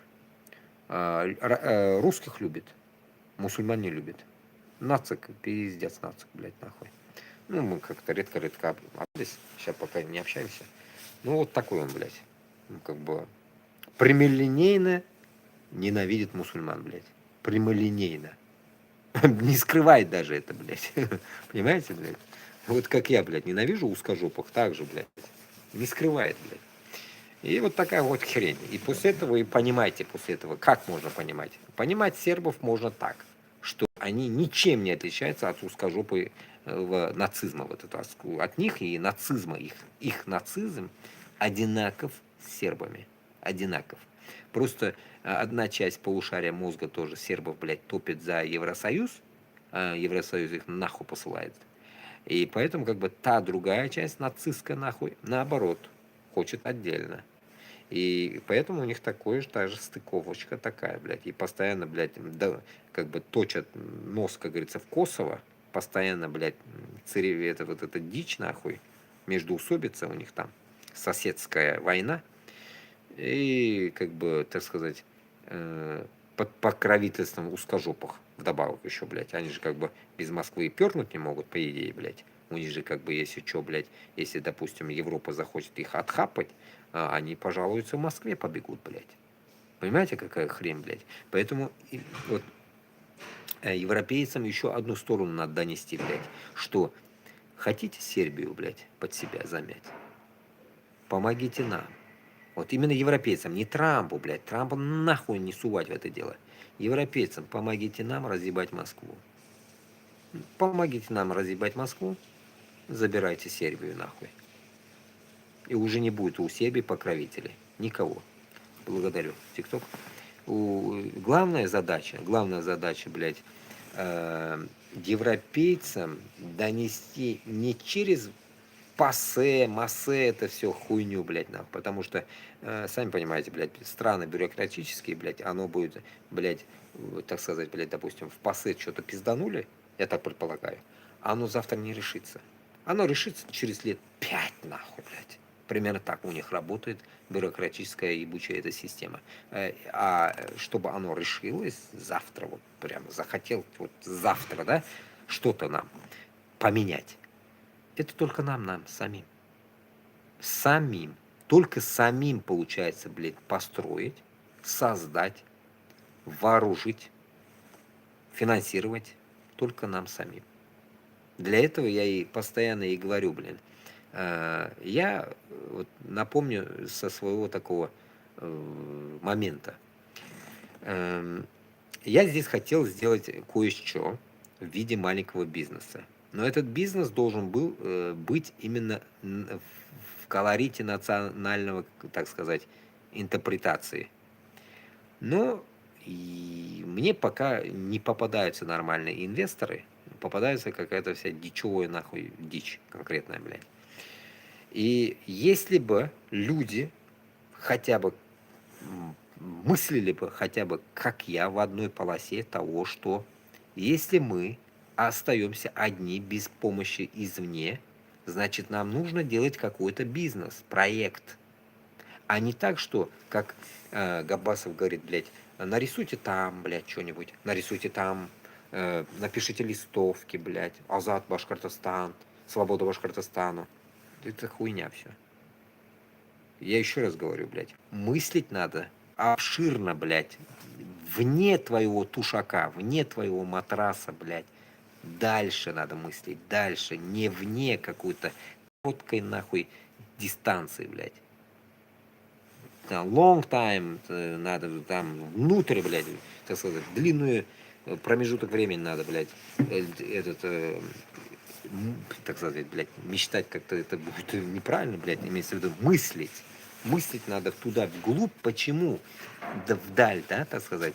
Почему? Потому что, блядь, если у нас будет какое-то национальное движение вне, так сказать, подконтрольными Москвой странах, имеется в виду вот в Европе, в Америке и так далее, которое будет именно диктовать системе Европы не через ПАСЕ, а то, что они есть.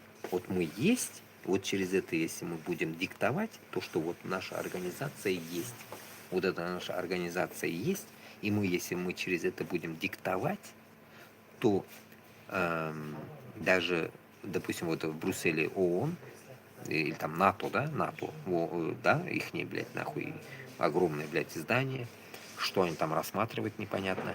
Получается, в Страсбурге, что они там рассматривают, да, ПАСЕ, МАСЕ во Франции.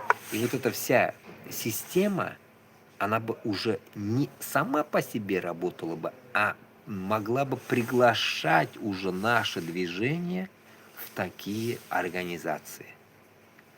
Просто выступить. Нам не надо внутри находиться.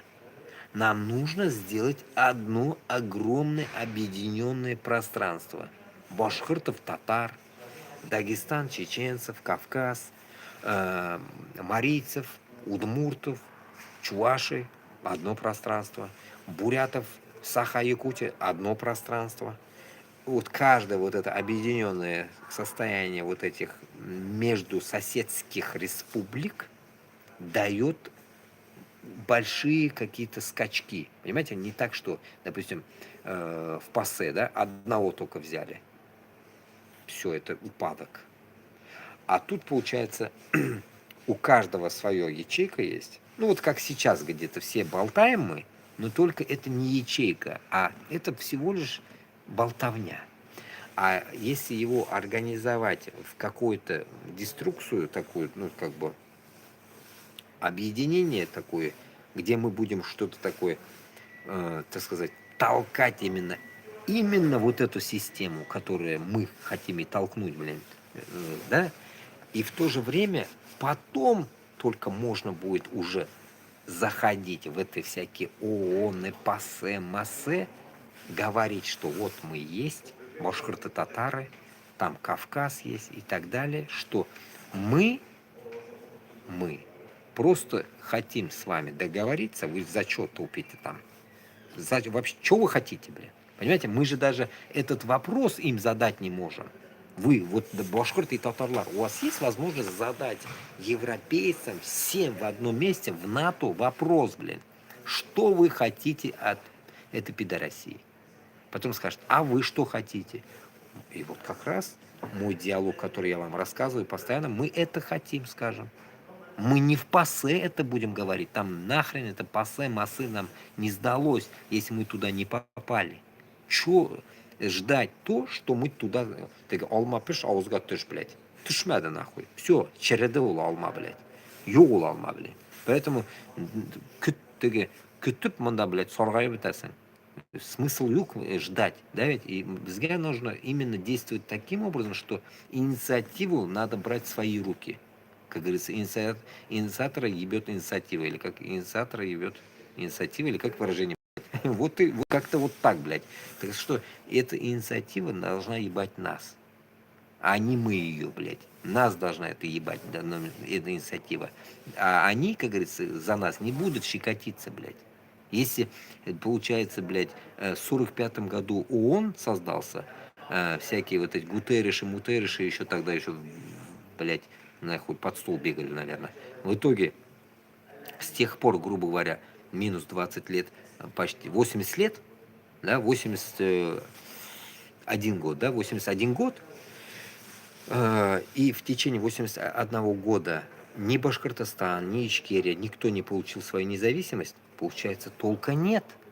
Толка нет от этого. Получается, когда толк будет? Вы можете сказать, а мы же вот как раз-таки, мы же хотим сделать Туран, и вот потом нас услышат. Нет. Туран тоже должен был, блядь, уже сделаться лет, сука, нахуй, не знаю, лет 30 назад, как после развала СССР, блядь. Ничего нету, вы забудьте нахуй всю эту хуйню, блядь.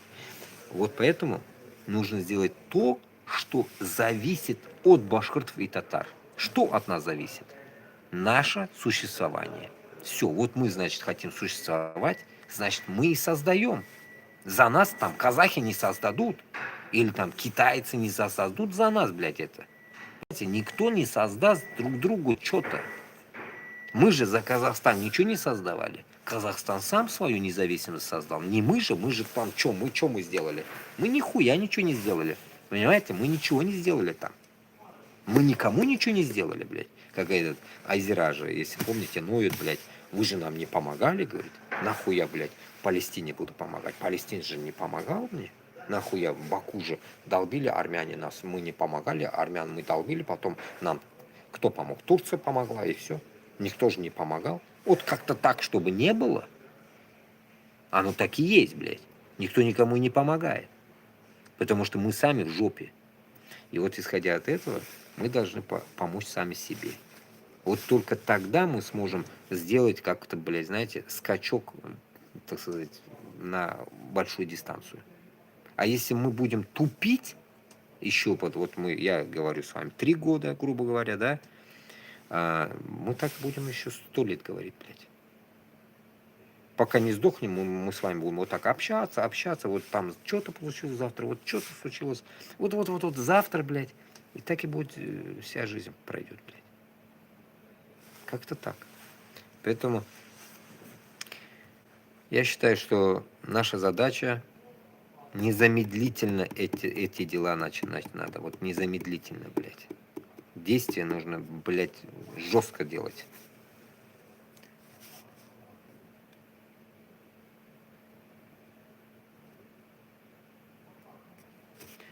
Ты сам кого любишь? Приезжай в Сербию, я тебя выебу здесь. Ой, блядь, какой-то хуй из Сербии написал. Да ту нахуй, блядь. Майзер Гедехаури, блядь.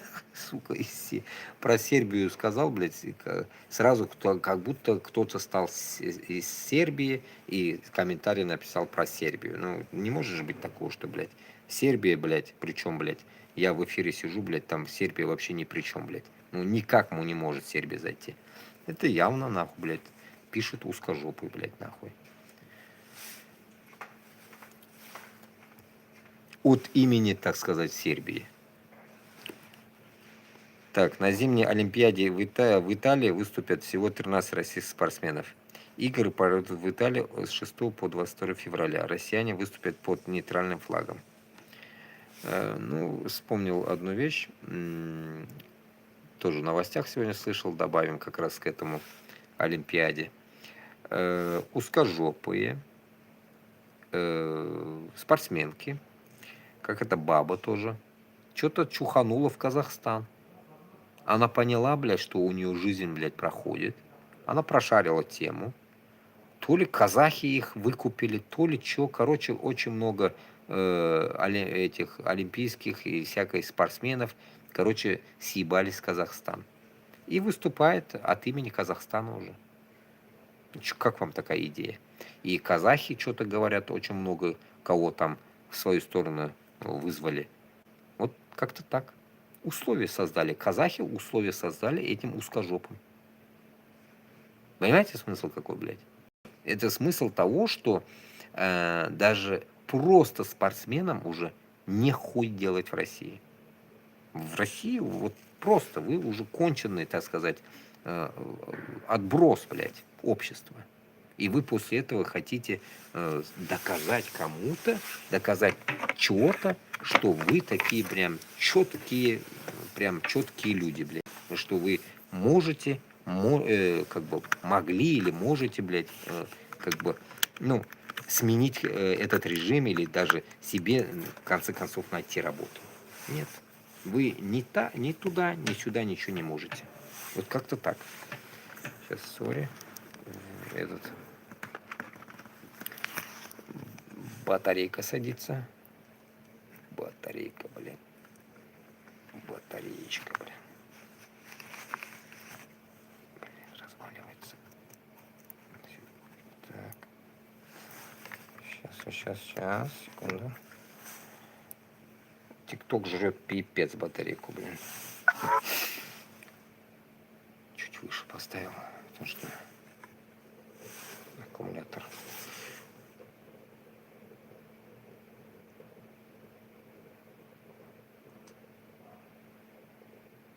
Угу, сейчас, секунду. Так, сейчас я выйду, зайду. Стойте, я вспомнил, короче, надо перезагрузку сделать. Очень много